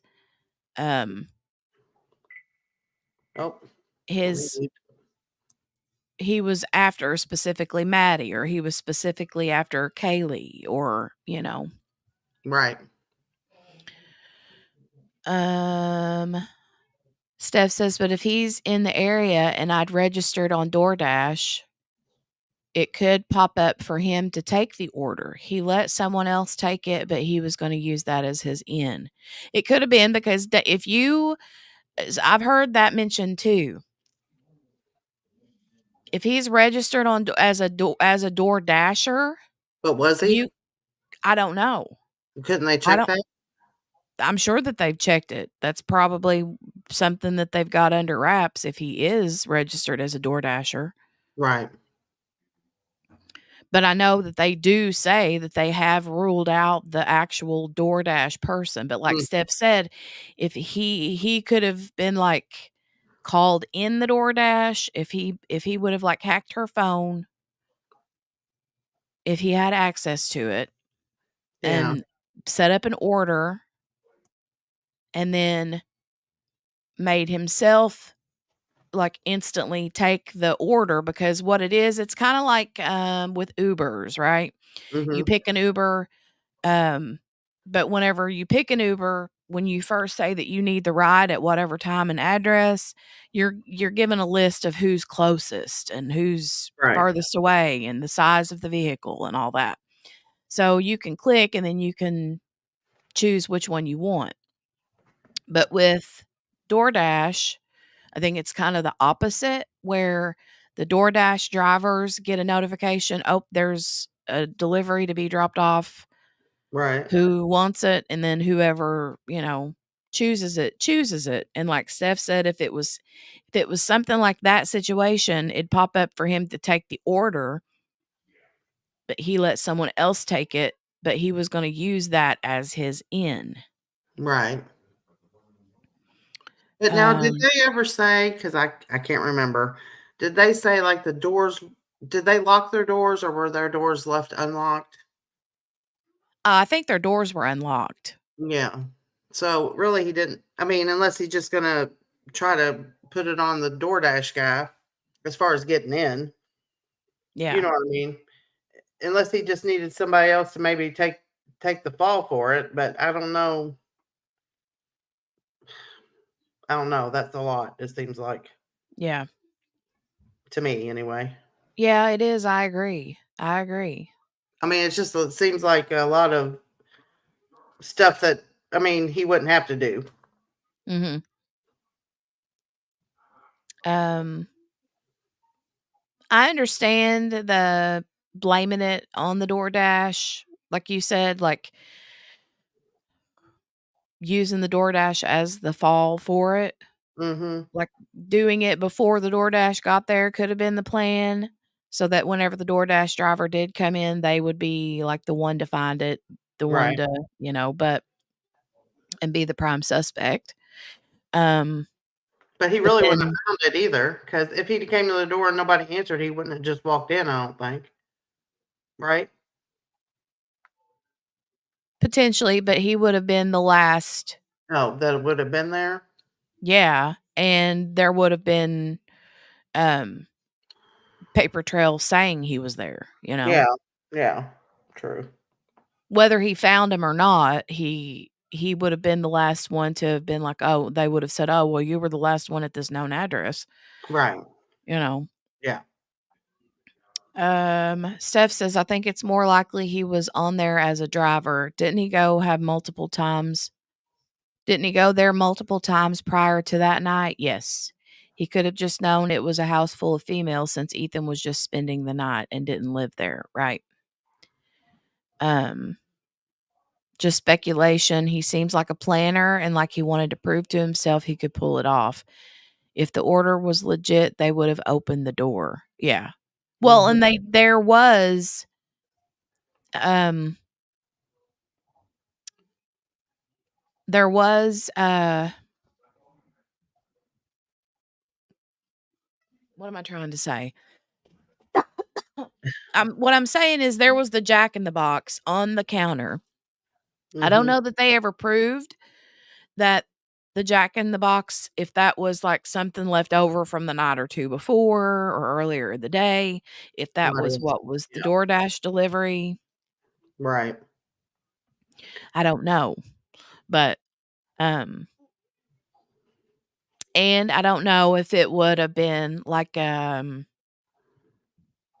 cuz you don't have to, answer the door for them to give it to you. You can leave directions on the thing that says just drop it off at the door. It's already Right. paid for. Right. Right. So, Well, I do know that I um saw somewhere where the one I don't know if this was I don't think it was an investigator, maybe a journalist that's gonna investigated it a lot and said that there's a lot of talk that he probably had been in the house before mhm. because they had a lot of parties there and he could have been in there, you know, Mhm. talking out the place and all that, Mhm. and that people might not even have would, think anything of him being there is what I'm saying. Right.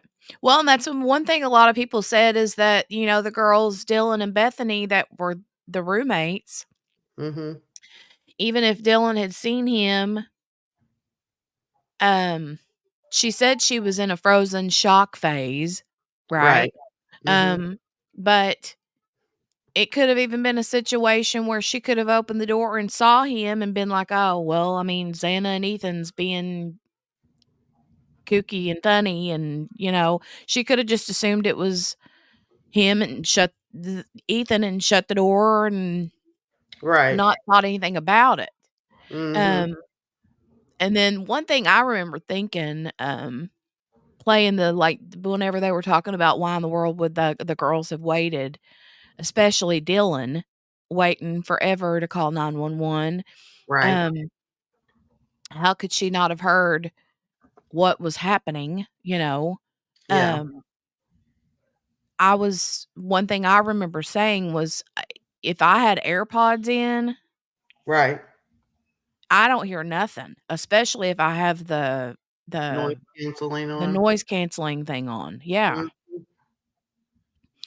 I might I'll feel like floor vibrations if somebody's walking through the house, or I'll feel Right. stuff like that, but I don't necessarily hear anything. And as far as Bethany goes, Bethany was on the very bottom floor.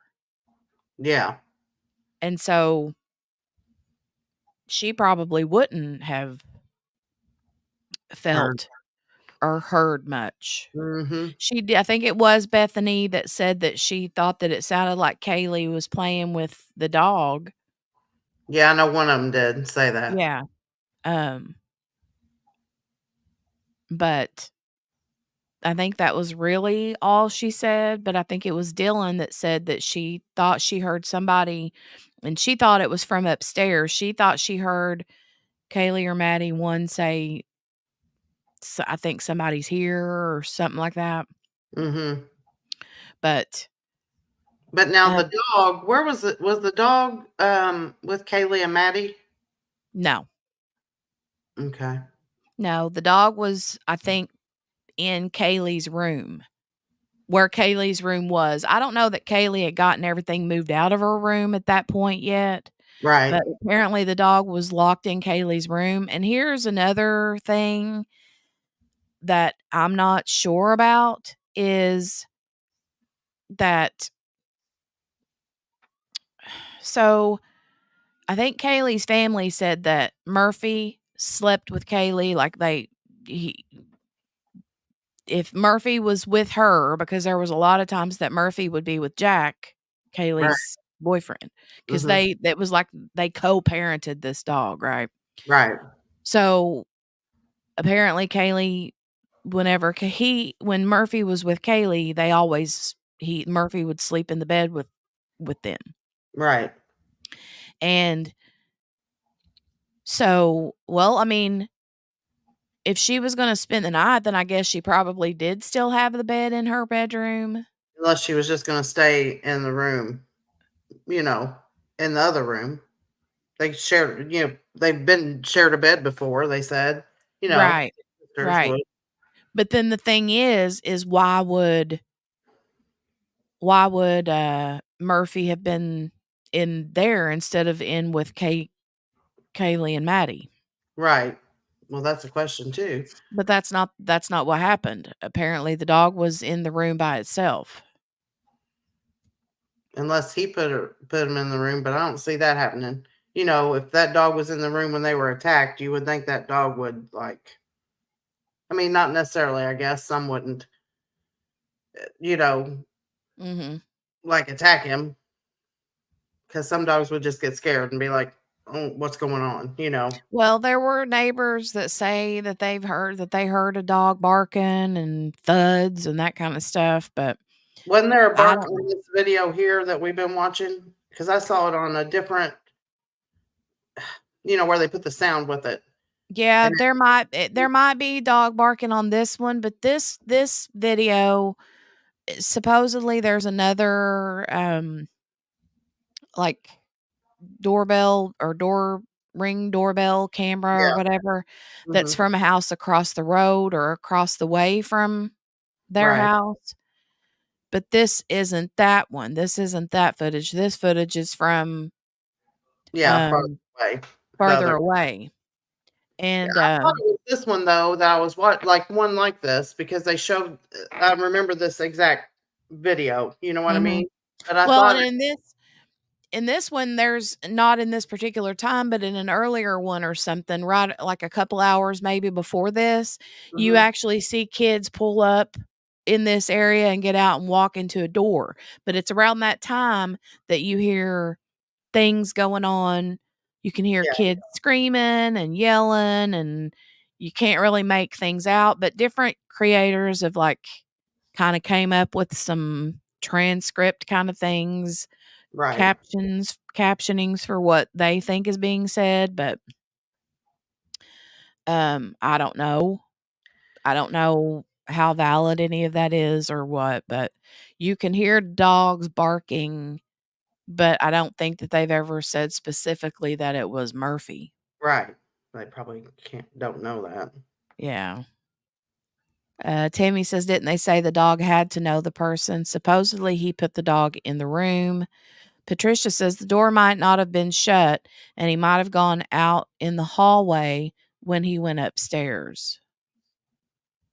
But if it's true, he had been in and out of the home and knew the dog got friendly. Possibly, but I don't know because there was so many people in and out of that house that I don't know that Bryan would have been there enough Mhm. to have gotten that acquainted with the dog. But maybe the dog's just friendly in general. You know what I mean?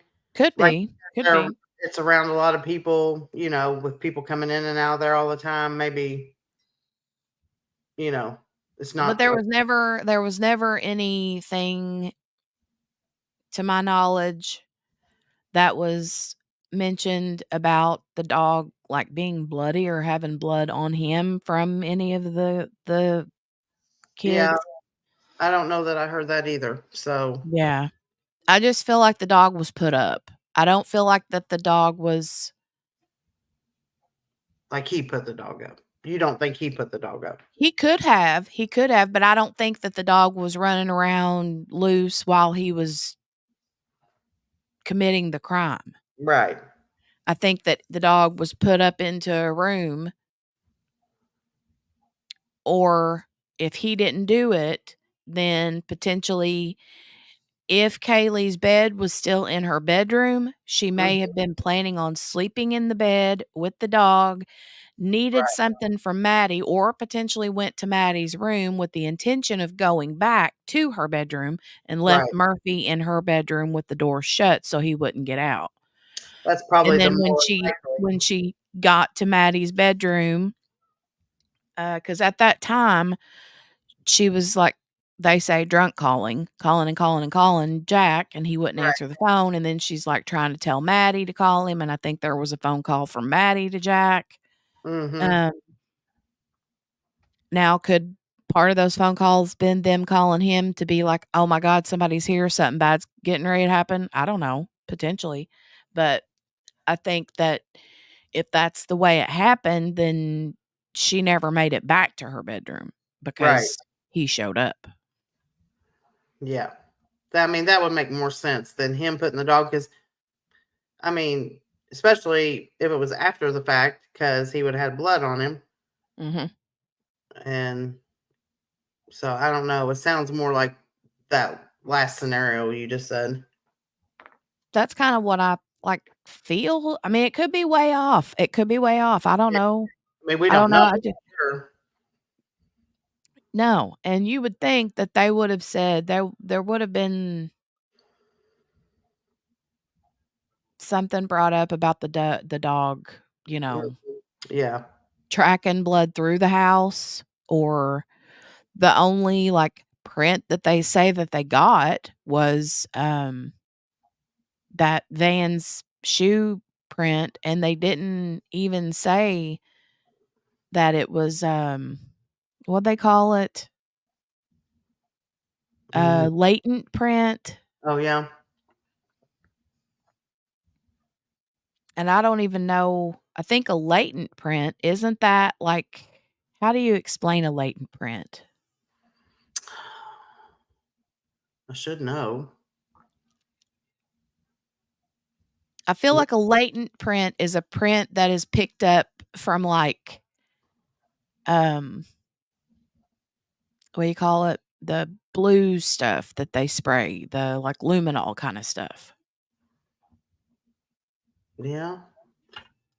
I don't know for sure. Steph, Yeah. can you tell us? let me go Google it. What I'm saying is I don't think there was a big bloody footprint right there. I think what they picked up was when they say latent is something that appears with like luminol or something. Right. Yeah. So they don't even know. Let me look. Latent print. Hold on. We need JB in here, aka Google. I know, right? Google. Hey, Google. A latent print is an impression of the friction skin of the fingers or palms of the hands that has been transferred to another surface. The permanent and unique arrangement of the features of this skin allows for the identification of an individual. Okay, maybe it's not what I thought it was. That's what What Steph are said. latent print besides fingerprints?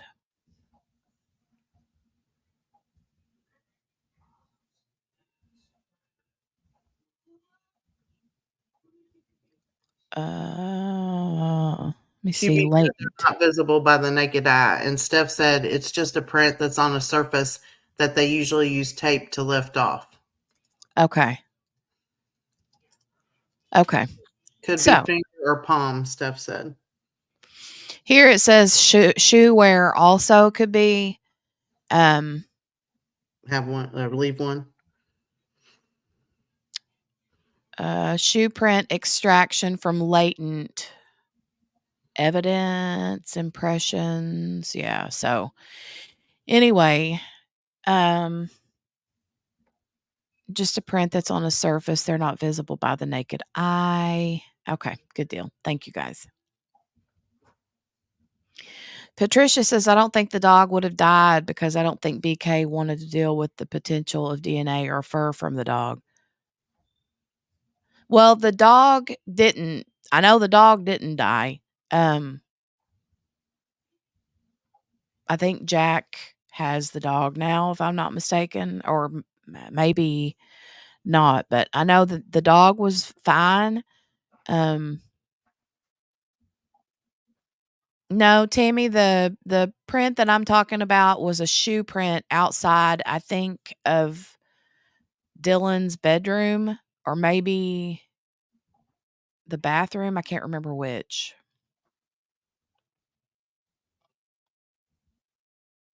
Yeah, Patricia was replying to Tammy when Tammy said, I think if the dog was with them, hate to say the dog would have died. Oh, okay. Gotcha. I was confused for a minute. Yeah. Okay, I'm gonna push play and see what the last little bit of this video has to offer. Okay. Has to offer us. I'm gonna mute myself real quick so we can. If I don't mute myself, I think it echoes back, and so I'll just do that to be on the safe side. Okay, I'm gonna go. Yeah. And again, you've been there where he's parking, very close to the home, and you're going to go. It's not the front door. You're going down a hill, sort of the side, because the house was built into like the side of a hill. Exactly. Yeah. Just right up there to the left there is where you would park. Kind of where that truck is, a little bit further up on the left there. Yep. You could see it right back behind there. I did a 360-degree video where, have you seen those where you can look around in all directions? Yes. And so it's kind of interesting when you place it up there, you can just look around and see all the angles that he would be seeing. Like right there, that's almost where you'd be parking, just to the left a little bit. You can see right through that window. Unbelievable. Gray Hughes. It's Gray Hughes Investigates on YouTube. You go on there, in-depth investigations like this, day after day.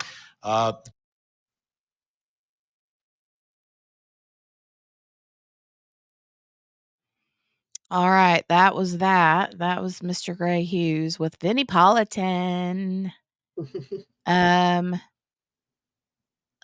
me X out of there. Dang it, a notification popped up and took me off the video, and I forgot to switch back to live. Oh, sorry, Steph. Let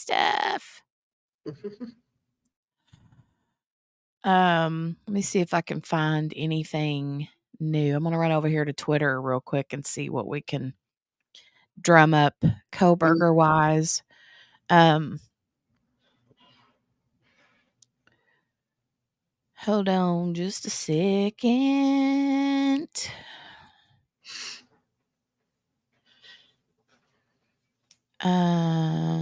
Bryan Kohberger. Look what Steph put in the chat.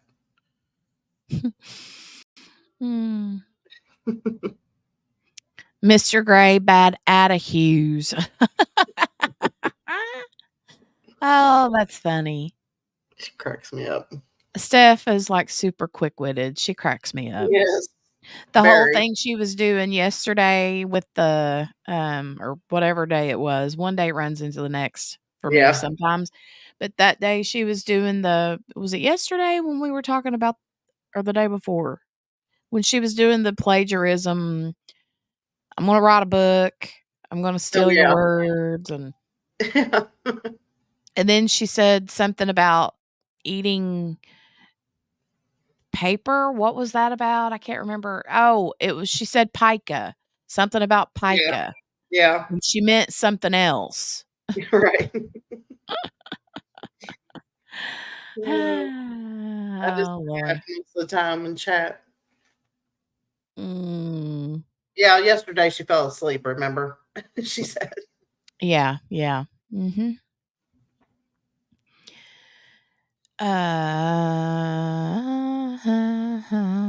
TV says patent prints are ones that lift with tape, and latent needs luminol to see.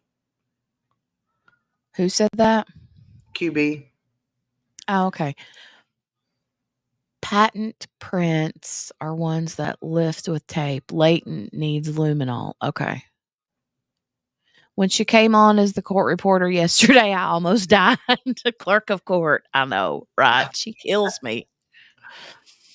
Local auto-corrected to pica when we were watching Alex Murdaugh. Yeah. She says Yeah. something about pica and local newspaper or something, local book something, and I'm like, "Oh my god, I swear I don't eat paper. I don't eat paper," she says. Yeah. But then she was going to eat the tablecloth, and Mhm. Lee told her it was made out of paper, so there's yeah. that. Oh. Cracking me up.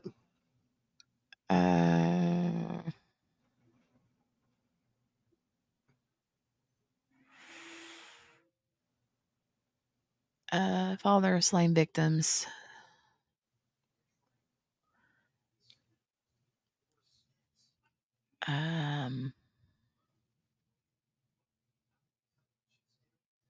When was that? Fox News.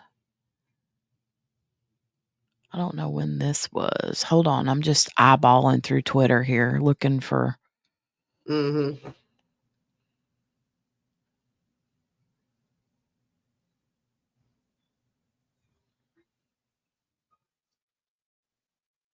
I'm gonna run over to Google because sometimes I don't know if you guys know this, but when you go to Google, you can actually type in whatever your search is and then hit like the news button or images or whatever, videos and stuff. And I hit the news, and then you can also narrow it by like time frame.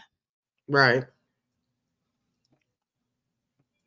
Burger, Idaho 4 news.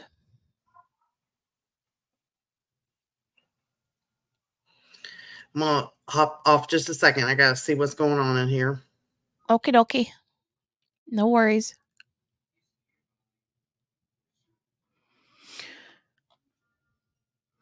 I was just trying to see if anything new had popped up today as far as any, sometimes whenever things start happening, like you get the wording out from Kaylee's family about how she was found and stuff like that. Sometimes when you get a little bit of information, then it's like you get a little bit of a landslide of information that follows. And then sometimes you don't. So tools, anytime past week.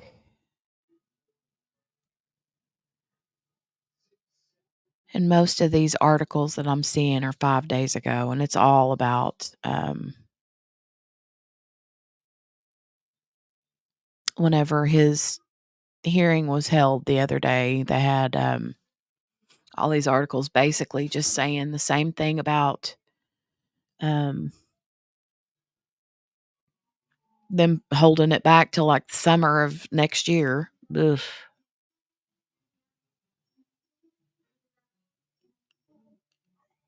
Um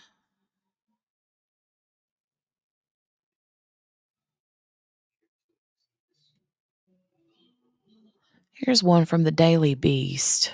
Says it was published 1 day ago. Oh, no, this was not published 1 day ago. This was published in July of 2023. Unless they've made an edit to it, and then it's made it, um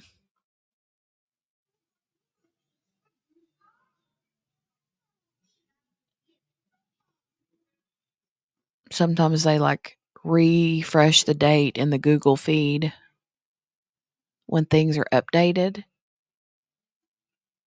but I'm not seeing anything.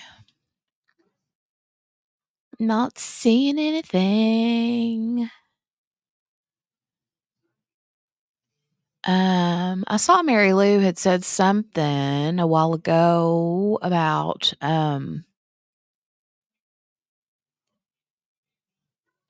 what was it? She said something about a new trial coming up where a son had done something to their dad. That was awful.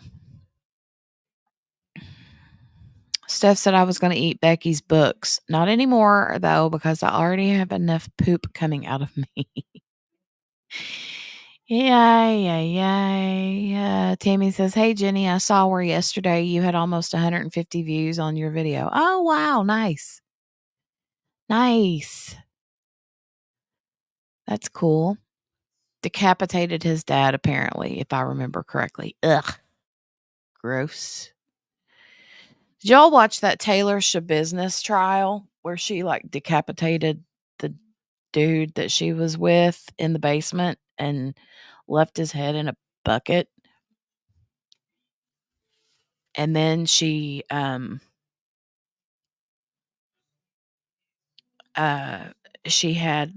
I think when the cops found her car, there was like a box in the back of her car, and inside there was like a big Tupperware container or something that had the dude's foot or leg in it, just hanging out in this, like, Tupperware box or something, Tupperware container. Weird. Patricia says, unbelievable that the defense that only has to create reasonable doubt won't be ready for 1.5 years at minimum, when the burden of beyond a reasonable doubt is on the prosecution. I know. That's exactly what Morgana, I think, was saying earlier. Oop, hold on a second. I'm getting a phone call from the husband. I'll be right back.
I'm back. I'm back. Saw Jenny was on the phone with the hubby. Hi, Gracie.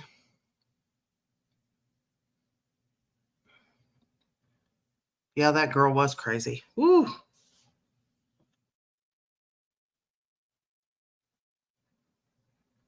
Yeah, I know. I don't want to be in charge, though. Steph, I don't want to be in charge. You're in charge. I thought about it, but I thought, oh, well, just come on here and talk about something. I don't know what. Make up a lie, I guess.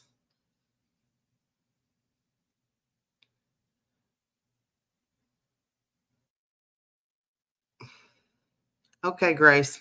Yeah, don't try to like type on your phone and all that. Large and in charge.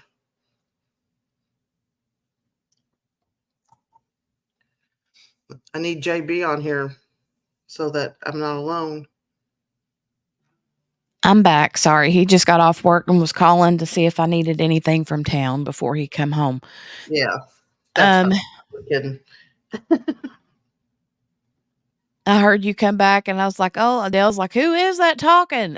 I was like, Morgana, she's on there with me. He's probably like, what the heck? Oh, so funny.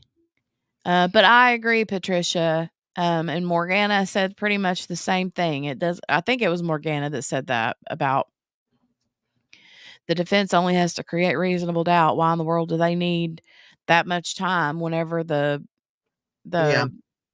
prosecution is the one that has the burden, you know? They said they're ready to go, so yeah.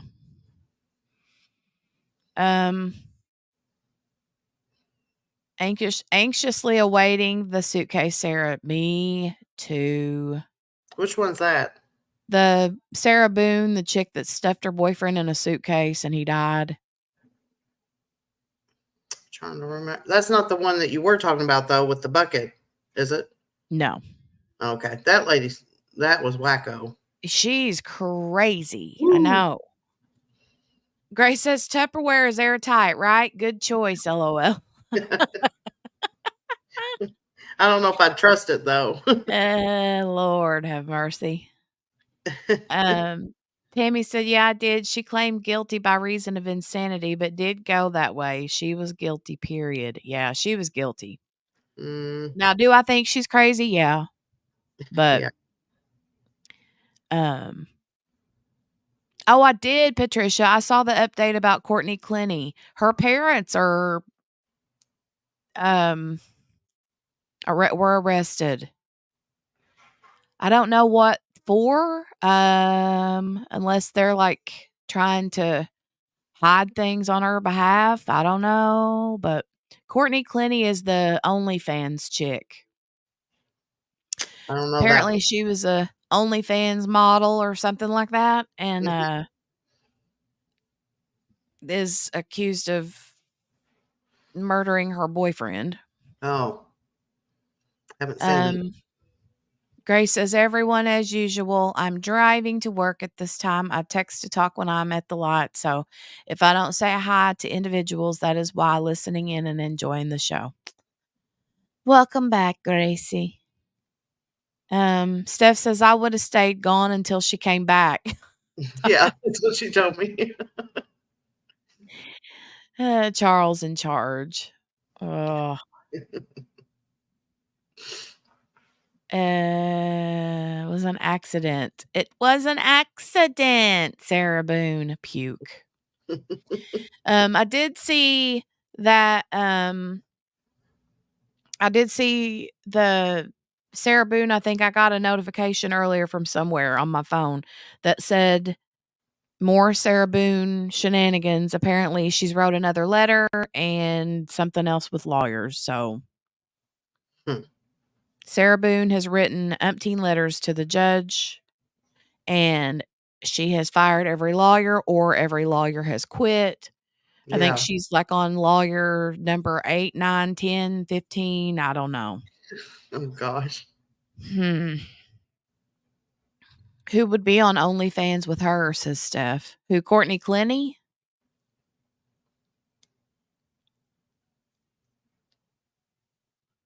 Barbecue, I watched that show, but I don't remember that scene. I want to rewatch it, so I'll probably make it my sleep show after Schitt's Creek for the 5th time. I've never watched that show, but I know a lot of people love it. And it does look funny. I'm not gonna lie. Like, it looks like it would be a really good show. I think the daughter watched it, but I haven't watched it. The boyfriend, they would do scenes together. I didn't know that. I didn't know that, Steph. Actually, 2nd and 3rd had conflicts, so that wasn't on her, but still. QB says, "We're alike. I have sleep shows." I have sleep shows too. Usually they're like, not always true crime related. Sometimes they're like 90 Day Fiance related or The reality ones. Those are the ones I like. yeah, I love anything 90 Day Fiance. And my husband, he's like, "Why are you watching these stupid shows?" I'm like, Well, I like it. All the they're housewives very or some of the housewives I watch. I don't watch any of those, but There's a few. There's a few New Jersey, Beverly Hills, and what's the other one? now I know Grace really likes some of the like housewives shows, but I've never been into those. Yeah. Right, QB, things you don't have to pay attention to. Steph, Yeah. yes, people with anxiety and ADHD. True, true, true. I don't have sleep shows. I have like sleep diamond paintings because like diamond paint fall asleep, you know. Mm-hmm. Steph says mine used to be Nick at Night, then Friends when it was on Netflix, then Parks and Rec. See, Nick at Night was my thing. I would always, now back in the like 90s, right, would fall asleep watching things on Nick at Night that were like I Love Lucy, Dick Van Dyke, Mary Tyler Moore. Mm-hmm. And then Nick at Night eventually turned into like things like oh, what was the George Lopez? Oh. What was that the name of his show? What was the name of his show? That TV show that came on Nick at Night. I'm trying to remember. Golden Girls, yes, that's another one. Oh my gosh. The Hot Rod song, yeah. Dun dun dun dun dun dun dun. Dun dun dun dun dun. It was just George Lopez. I wondered if that's what it was, but I wasn't positive. But that was such a good show. I loved his relationship with him and his mom. Yeah, no, I don't know that I watch that much. I'm not into Never. big like sitcoms and stuff usually. Yeah. I mean, maybe when I was younger. Now I'm more Mhm. like, for a long time, obsessed with Walking Dead. Oh, yeah. Those kind of things. And reality shows, I'm a lot into that now. Yeah. But Steph says Designing Women. I love that show too. yeah, now I remember that, you know, when it was originally on, I watched some of that. Mhm. I can't watch scary night shows. Hey, Dawn. That doesn't affect me. I don't. It I read. doesn't me either. Like I fell asleep listening to something about the Kansas City boys Mhm. last night. I fell asleep listening to something from there. I think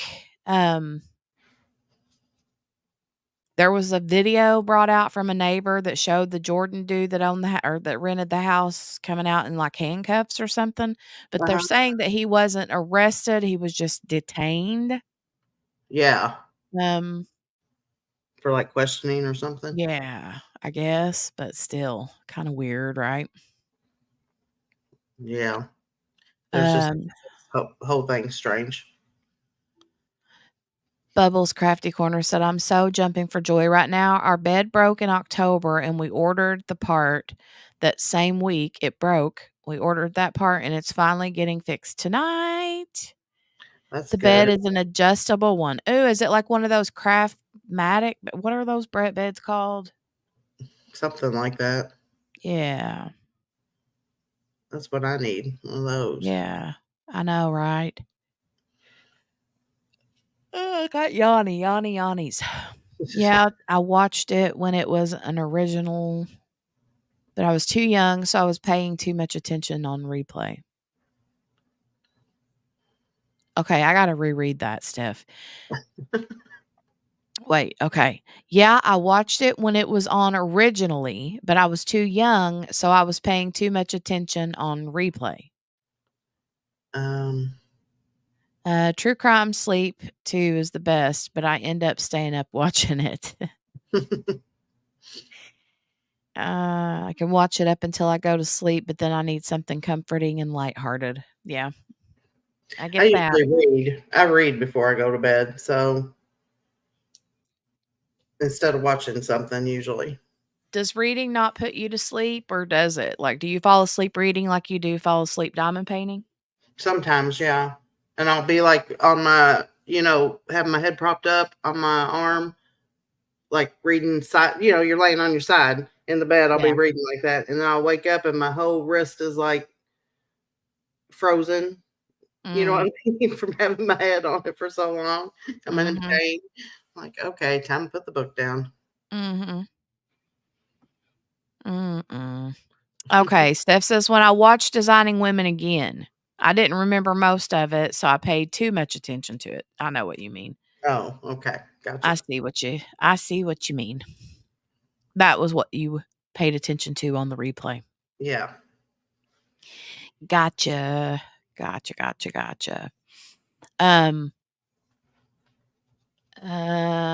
scrolling back through these.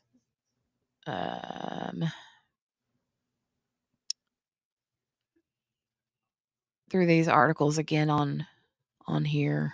But I'm not really seeing anything. So nothing new. Nothing new as far as the last day or two. Right.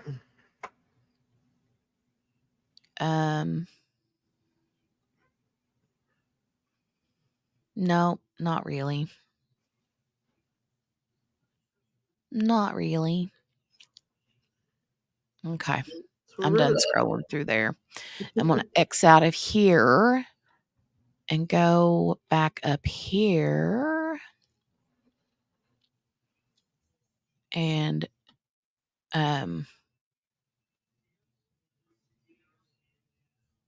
check my email and see if there was anything else. I don't think I sent anything else in the Kohberger stuff. No, I don't.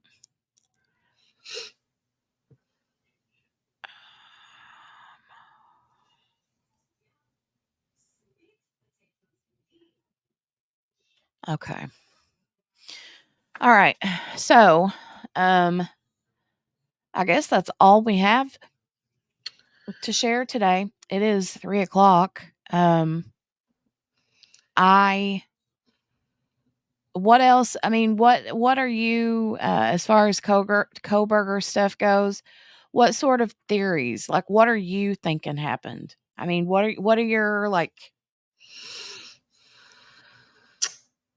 what is your timeline of how things happened or how you think it happened, or do you have a reason why he did it? No, that's the main thing. I don't understand. I mean, the motive, I don't know, I don't have any idea on that, except didn't they say he had been at some restaurant or something that one of the girls worked at? Or Yeah, I think it was called Mad Greek or something. So you wonder if there was some kind of snub or, Oh, like he tried to, like, hit on one of them and they were like, whatever. Yeah.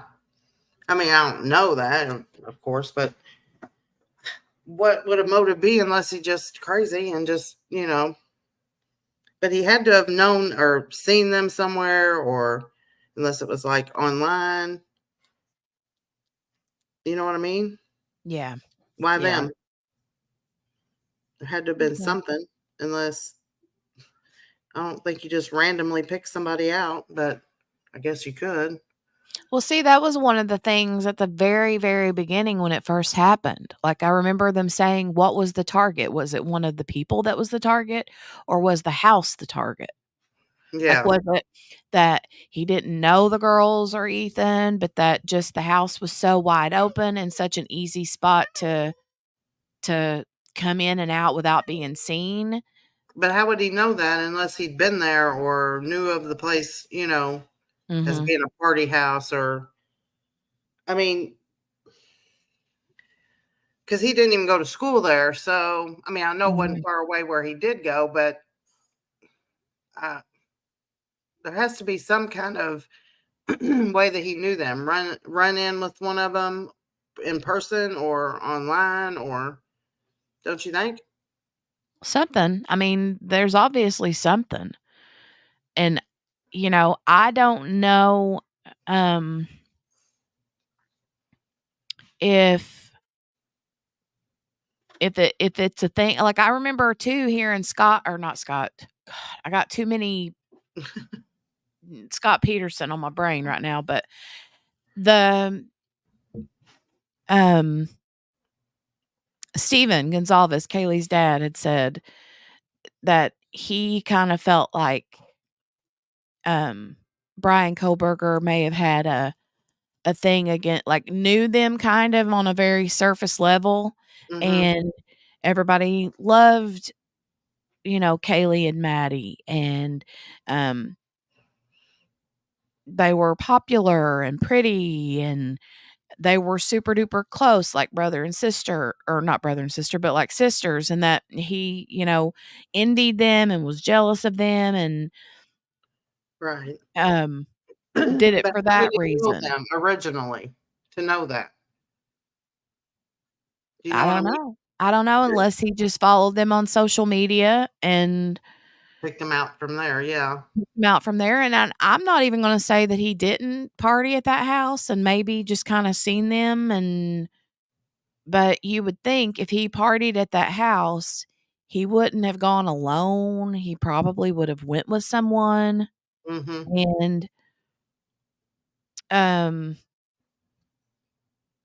and I don't know. As far as the Mad Greek restaurant, um, I know that somebody had said a long time ago that they had, like, a vegan, um menu there, but I Right. don't know, like, and they were thinking, okay, if they had a vegan place there, maybe he ate there, maybe, he ran into one of the girls there and was like, "Hey, Mm-hmm. how are you doing?" And they're like, "Whatever, get away from me." And he just Right. became obsessed with them. If you've ever seen that TV show, that TV, series, You, Mm-hmm. do you remember that show? No, I mean, I know what you're talking about, but no, I didn't. I didn't see Yeah, it. okay. Well, it's kinda how that was. Like, this dude meets this chick at the library where he's working, and he gets Right. his eyes set on her, and that's all he can think about from Right. then on, you Just an know? obsession. Obsessed. Mm-hmm. That's what And, Sherry said. He was obsessed, and she uh, says they may have made fun of him. absolutely, they very well could have. They could Mm, have just been, and that would fall suit with if he truly was an incel, you know? right. But, um I don't know about, like, I've heard other people say the complete opposite of, Bryan Kohberger wouldn't even eat at a restaurant like that because there could have potentially been meat in the same pots and pans. Like, he apparently made his aunt or something who made Thanksgiving dinner one time buy whole new pots and pans because he Yeah, I wouldn't heard. eat from something that meat was cooked in. It's weird. They're Mm-hmm. another very obsessive, compulsive, Trait. weird Trait. Yes. trait, exactly. So I don't know. What are your thoughts on QB, the way it happened? I have a few different theories. And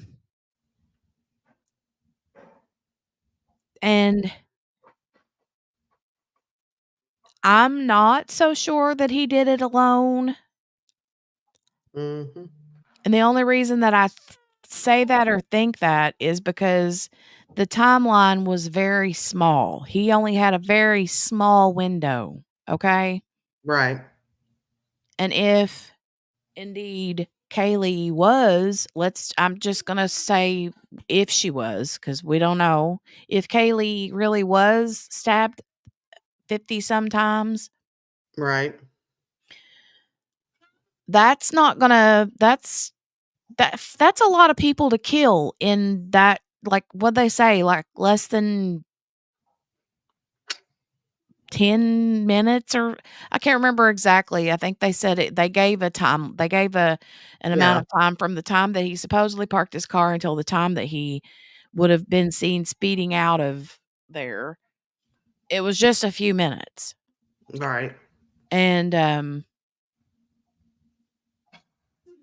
yeah, I don't know. I don't know.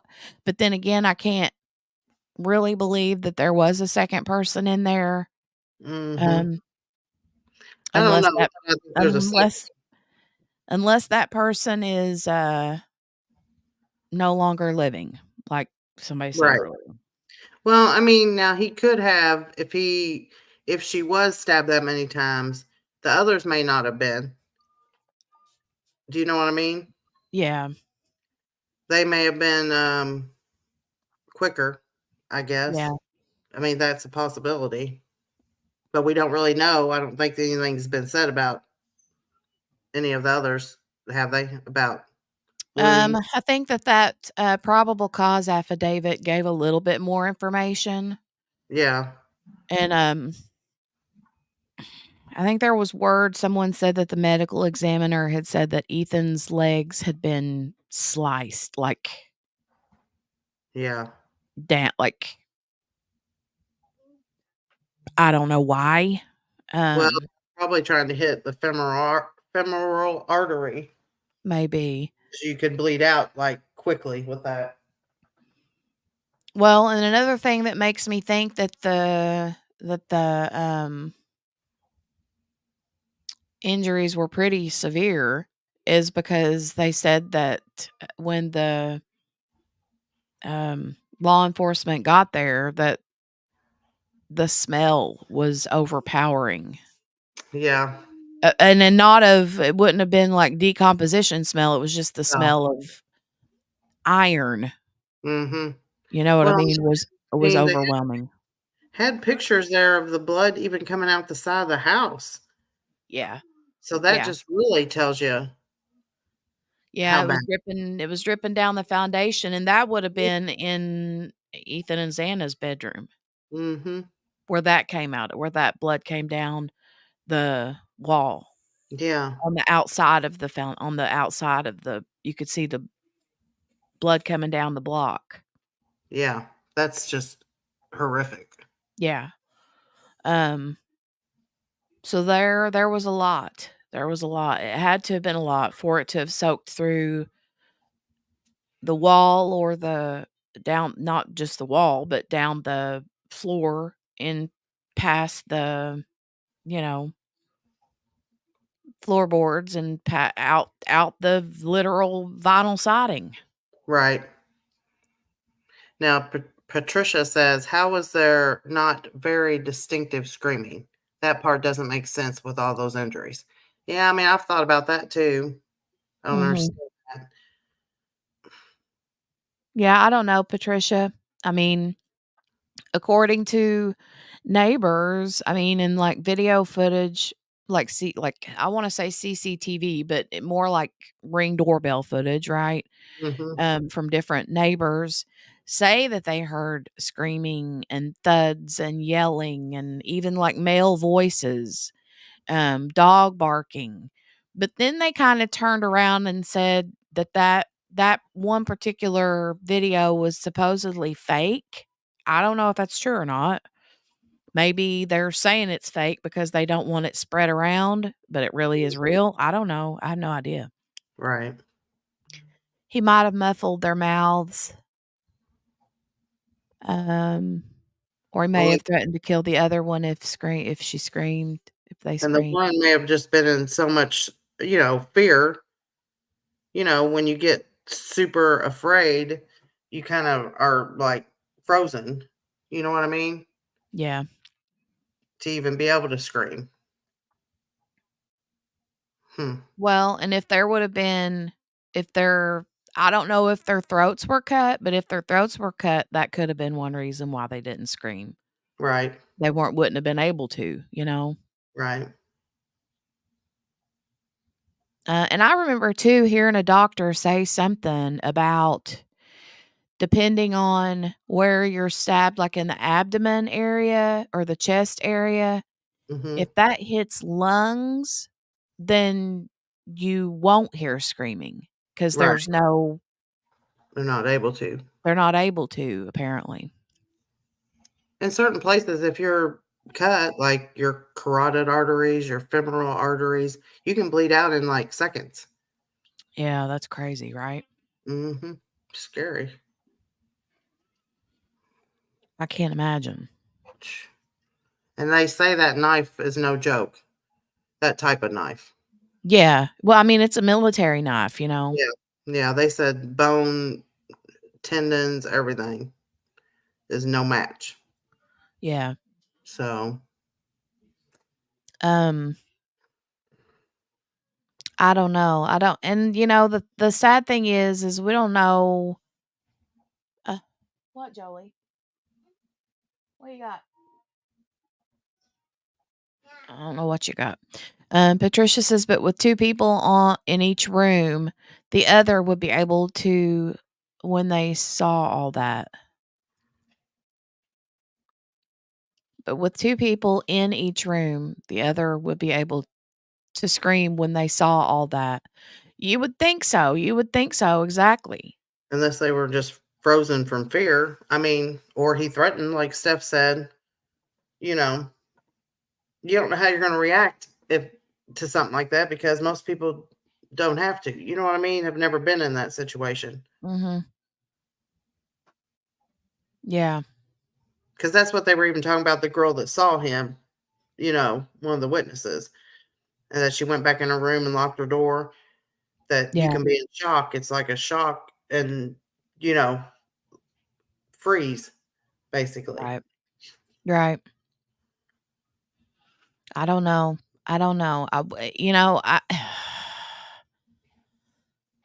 It's like I can't imagine the families having to wait a whole another year Yeah, that's outrageous. I can't believe that. for a trial. And I can't that's just got to be so tough. Like Steve said in that interview that we talked about earlier, he said you just feel like you're in limbo, Yeah. Mm-hmm. And they feel like they can't, not that they're ever going to get past it. You don't ever get past something like Right. this. And the whole, and I know like one of the most popular things to say is all, how is it they say it? Time heals all wounds. And that's the biggest lie on the face of the earth. That is not true. Yeah. Time might heal some wounds, but it don't that kind of wound, Right. And I think it would give them closure, though, as far as knowing that somebody was paying for what happened. Exactly. But to say it was going to heal them, no. No. So. No. But I do feel like that it would help them to just kind of like move forward, whereas right now they feel like they're just stuck until Right. they can get some sort of justice. And not only that, but to know what really happened, to know what happened. Right. Because they're not getting any information either. Mm-hmm. Gail, I know, says so not true. It's not. no, time changes how you deal with it, doesn't change the pain, right, QB? Mm-hmm. I know it. I don't know. I don't Well, know. I guess we'll find out more whenever this trial comes to be, whenever that may Mhm. be. Yeah, I don't know when it'll happen, but, I'm always got my ears out for new Kohberger information and Right. new Idaho 4 information, and, I think whenever I think, though, about her sitting upright in that bed in the corner slumped, Mm-hmm. that could go so many different ways. If I don't think she was laying down asleep unless they had been drinking, right? They got their bellies full from the food truck. Mm-hmm. Um, and maybe Kaylee went into Maddie's room to see if she could get Maddie to call Jack, Right. and um, you know, maybe Or she could it, fell asleep in there without meaning to. or And they if could they were have in there. right, if they were laying down asleep Mm-hmm. and someone comes in, um, are you gonna have time to get yourself set up? Well, you might scoot back, in a panic, like try to get back away, and she had nowhere to go but that corner. Yeah. You know what I mean? Like you wake up in a panic and like you just start backpedaling away from Mhm. whatever's going on. I wonder, did Jack, her boyfriend ever say, or ex-boyfriend ever say when the last phone call came from either one of them two, like what the time stamp was? I don't know if they said on that what I watched the other night. I mean, I know that they had called a couple times from both, like each of them had called from their phones separately, but I don't know what time it was. Hmm. That may be out there somewhere, but I didn't hear it. I'm looking it up. But yeah, I mean, I could imagine her waking up if he came in and she heard what was going on, say they were both asleep. And then Mhm. she heard, and then she kind of just woke up, and you're like in panic mode then, just trying to back up, trying to get back. She had nowhere else to go. She couldn't go past him, you know. Yeah. Here I just found this. All it says is Kaylee calls Jack 6 times between 2:26 a.m. and 2:44 a.m. Gonzalez said from 2:44 to 2:52, Maddie calls Jack 3 times. Then Kaylee makes a final call to him at 2:52. And that was way before he was supposed to have come in, right? Because that Yeah, was yeah, 4:07 or after, right around yeah, there. yeah, So yeah. they So it could have would have been been a while. off, you know. They could have been sleeping when he came in. Yeah. Um. Yeah. Now Patricia said the ME had said they were asleep. Yeah, I remember that. I remember they said that they had been that they were asleep. Then I heard something else that said, um, or maybe she just said in bed. No, I feel like that the ME had said that they were asleep. I feel like she had said something like they were unsuspecting or something like that, that they were asleep. But Mm-hmm. then there was, what do you call it? Somebody had said that they didn't think that they were asleep at that time because they remembered, either Dylan or Bethany, I think it was Bethany saying that or maybe Dylan said that they thought that they heard Kaylee upstairs playing with Murphy around that time. And then of course, there you have Xana, who's picking up her DoorDash order. What time was that again? Huh? What time was that again? Oh, around the 4 or something, right? It was around 4:00, 3:50 something, 4 or something, or very early, and literally minutes before everything happened. And it said also that Xana had been on TikTok, literally like a few minutes before everything happened. Right. Now, as far as Maddie and Kaylee goes, whether they were asleep, it's possible. So what one of them said they heard what sounded like Murphy and Kaylee playing. Did she hear them laughing and cutting up, or was it more like she heard thumping? If it was thumping, that she thought maybe that was Murphy, jumping around, but in reality, what she may have heard was the altercation between Kohberger and the two girls upstairs. Right. What is it? Sherry said, Bubbles Crafty Corner said, my cousin was murdered when I was in high school by his ex-girlfriend who got jealous for some reason, and that happened 30 plus years ago, and I'm still not over it.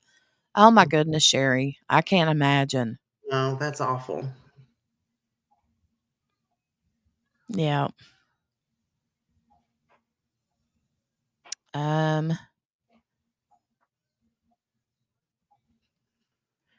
Hey, Dawn, how are you doing? How are you, Dawn? But yeah, I'm just not sold on the fact that they were all asleep. Yeah, I don't think so. Probably, especially the Xana and Ethan. Now I think I did remember somebody saying it could have been something like Ethan might have been asleep, or I don't remember why they said they thought maybe he had been asleep. But I know, whenever Xana went to get the DoorDash, they think that's when, because if it was left at the door and she got the notification from the driver saying left, and then usually what they'll do is they'll take a picture of the left off, at the door to prove, hey, I left it here, and then they'll send it to you. So when she got that notification, assuming that she's the one that did place the order, then she would have gotten it and then been like, okay, I'm going to get up and go get it. And then maybe she eats in the kitchen and left the bag there on the counter. I don't know. Yeah. I mean, more than likely she would have taken it back to her bedroom, right? I would have. But at somewhere around in that point, or maybe she was taking the food to throw away afterwards. Right. And that's when she ran into Kohberger coming down the stairs or something. Because he would have been coming down the stairs from Maddie's and from Maddie and Kaylee, and then ran into Xana, and and then you hear the whole, I'm here, it's okay, I'm gonna help you. That always bothers me too. The I'm here, I'm gonna help you. Did that come from Bryan? Was he saying that, or was that Ethan coming out to her to be like, oh my God, I'm here, I'm gonna help you? You know what I mean? I don't know what context that's in. Right. But it gives me creepy feelings for, especially if it was Bryan, right? Whoever the perpetrator is, alleged, right? But yeah, that's weird. If it Very was weird, very weird, creeps me very out. weird. But I would love to go through that with you guys, that that I need to see if I can still find it, that probable cause affidavit. Yeah. And even I think JB said she had some Kohberger documents. Yeah, I need to think look I sent some the other day. I remember having them up, but see, I don't save anything. Back then though, I didn't have like this true crime channel when that first started happening. I didn't have, any need to save Right. it for my own benefit or my own reasoning or whatever. But I remember having it and looking at it and reading it and like poring over it because I'm big about that. Like if I hear something new, then it makes me want to go back and read it again. Right. See if Well, I she can look at said it from a different angle. it looks like JB sent you, or in the Instagram messaging, she sent Idaho judicial cases of interest, and it's in there, I think. So I don't know if what you need is in that, what she sent for sure or not. Let me go look.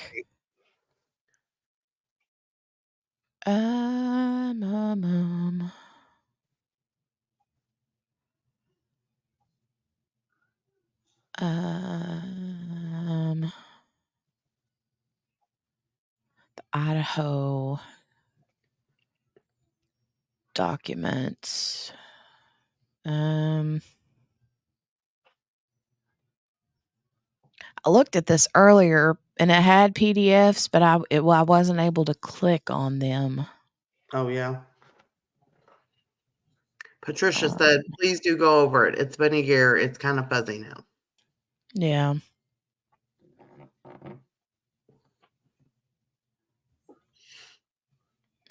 I'll have to do that. I need to find it. I need to go where I can see if I can find the Kohberger thing and I'll get it and then we'll take a look at it. I don't know what, maybe tomorrow, maybe. Tomorrow is during the day, you mean? Yeah. Let me think. I have to do the grocery thing tomorrow, get it ordered tomorrow, but that wouldn't take forever. Depends on, you could start anyway, even if I can't get in there and I can come in whenever, but Okay. what time do you think you would want to start? I mean, probably about the same time, give or take. Okay. 10, 11.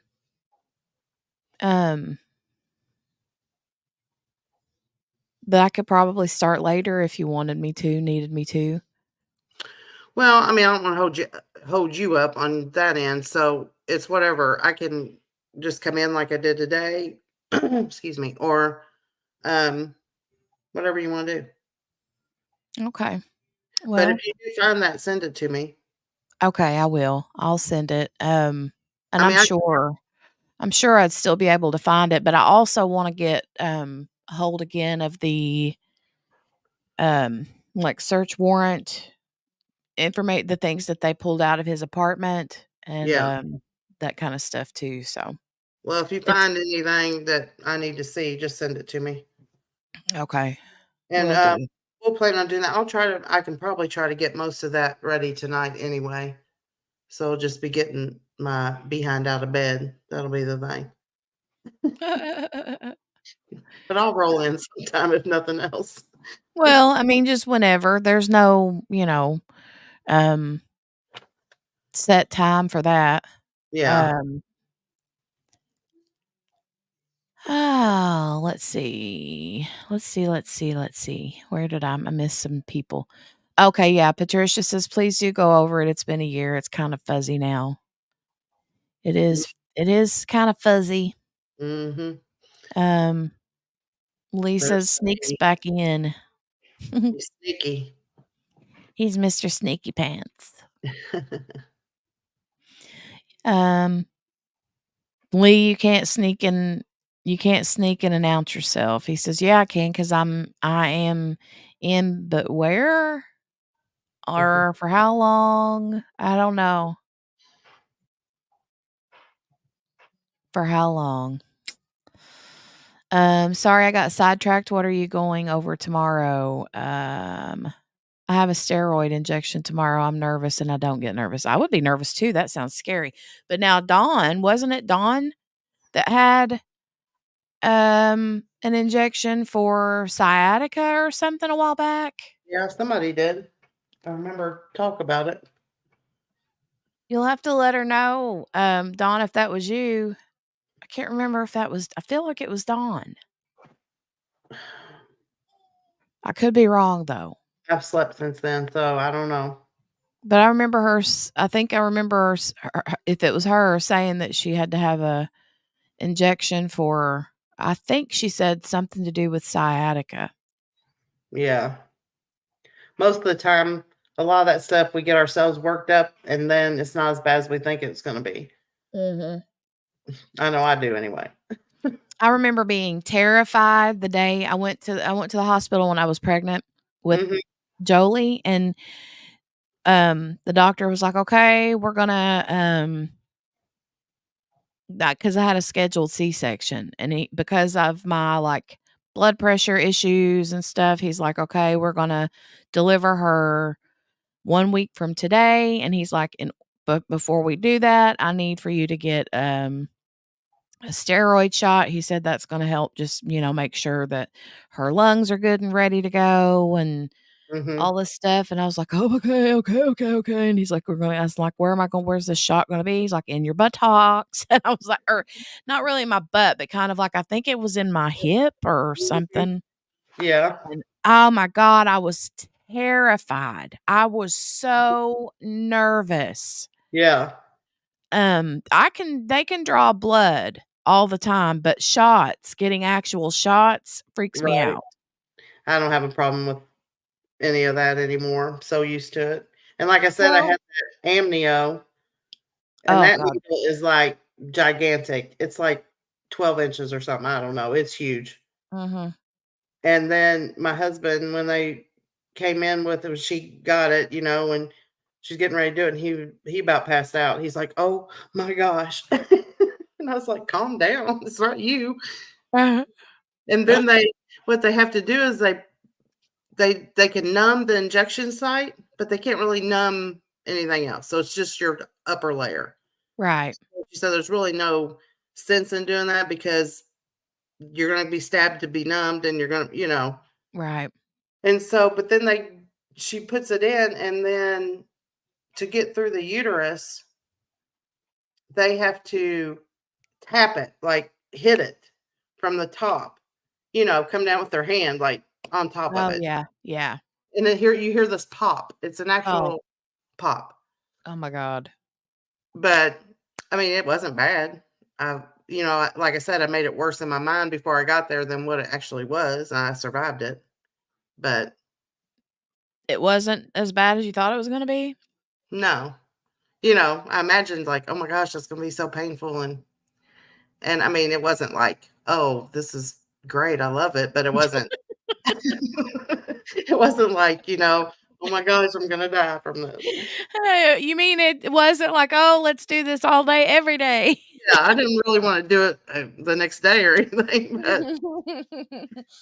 But then I had, because they took her 3 weeks early because I'm diabetic, so the baby can get really big.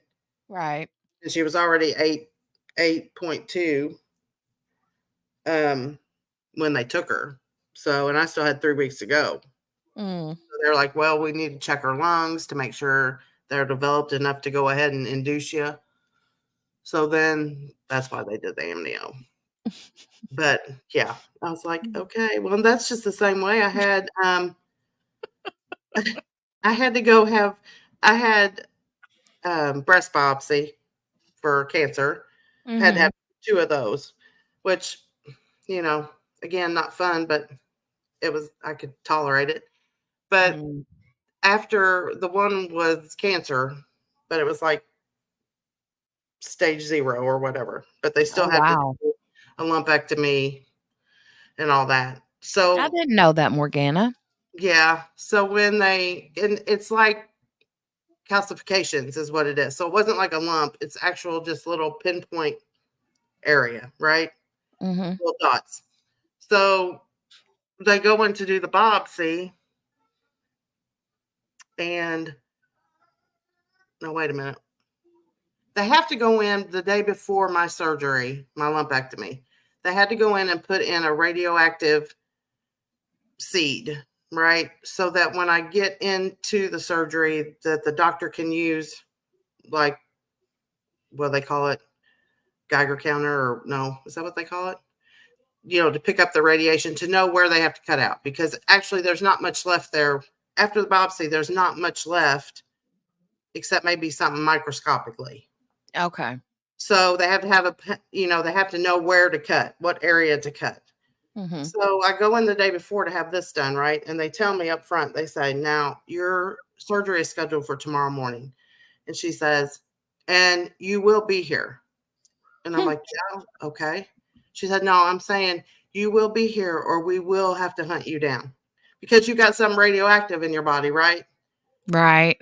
They're like, you better be here. I'm like, okay, I'm going to be here. Calm down. So, but when I had to go in to get that done, right? So I'm sitting in the waiting room, and there's this little elderly lady next to me, and she had come out, from back where they were going to take everybody, right?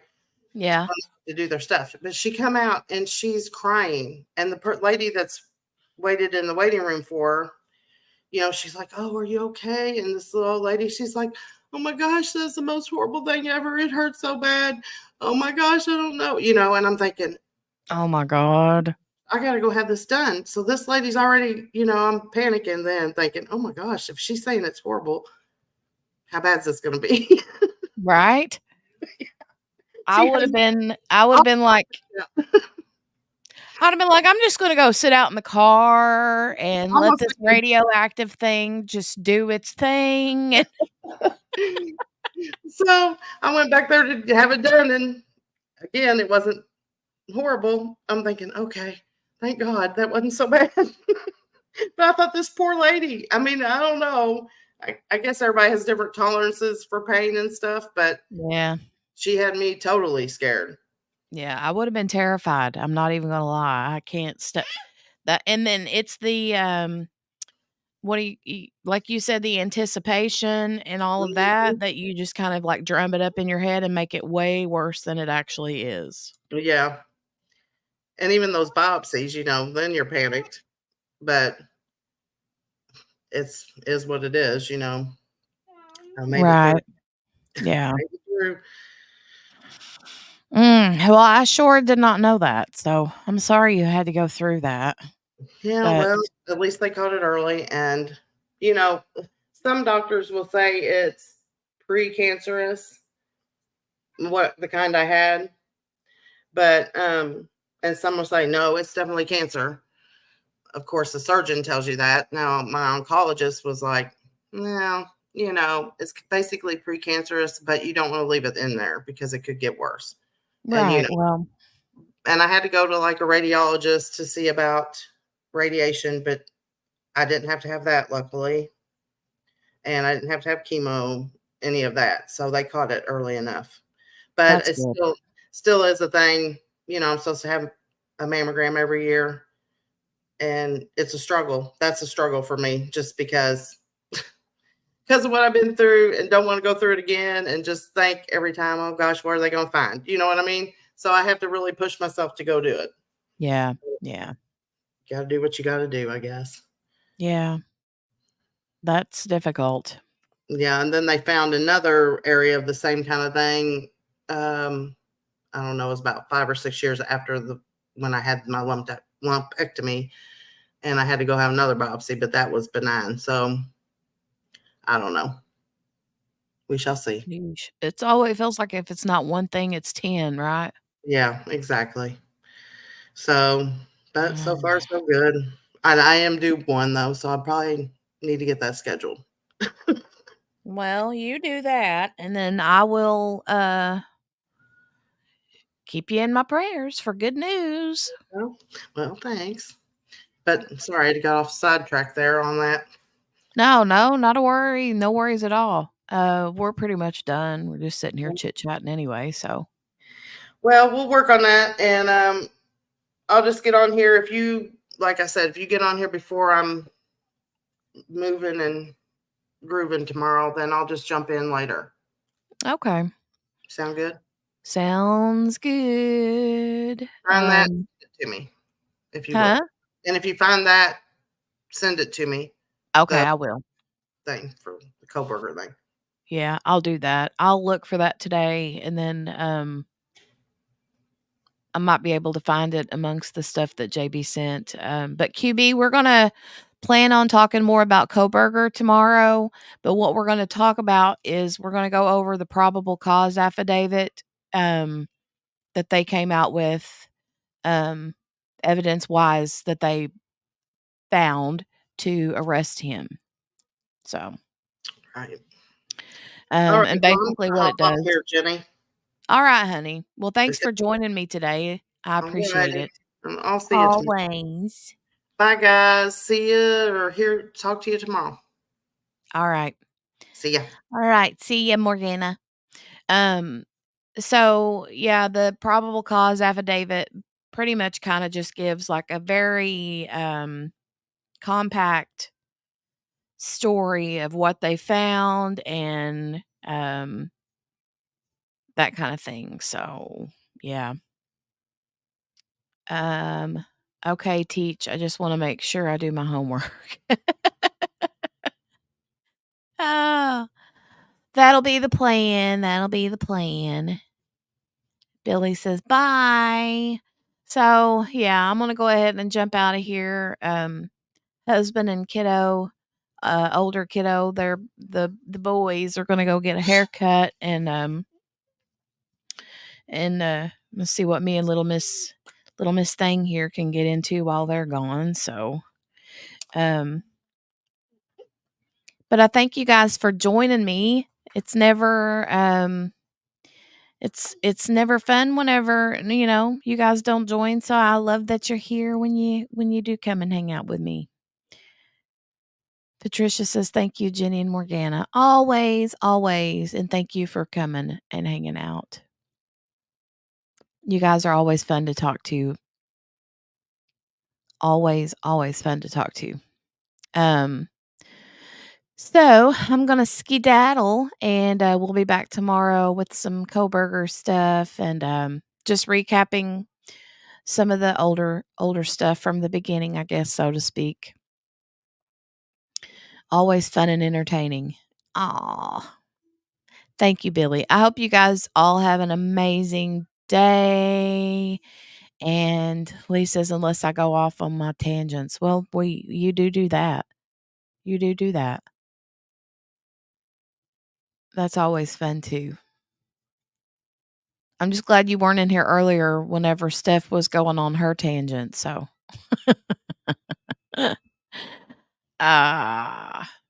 thank you, Sherry. Thank you, honey. But yeah, I'll see you guys later tomorrow and have a good rest of your day. Please make sure you give the video a thumbs up if you haven't already. And if you stumble upon this over here and would love to hang around with us more, then just hit the subscribe button and the notification bell and click the all part of that little notification bell. Okay. Steph is like making her laughy, smiley face because she knows what I'm talking about. Yes, ma'am. All right. I'll see you guys tomorrow. Have a good day. Bye.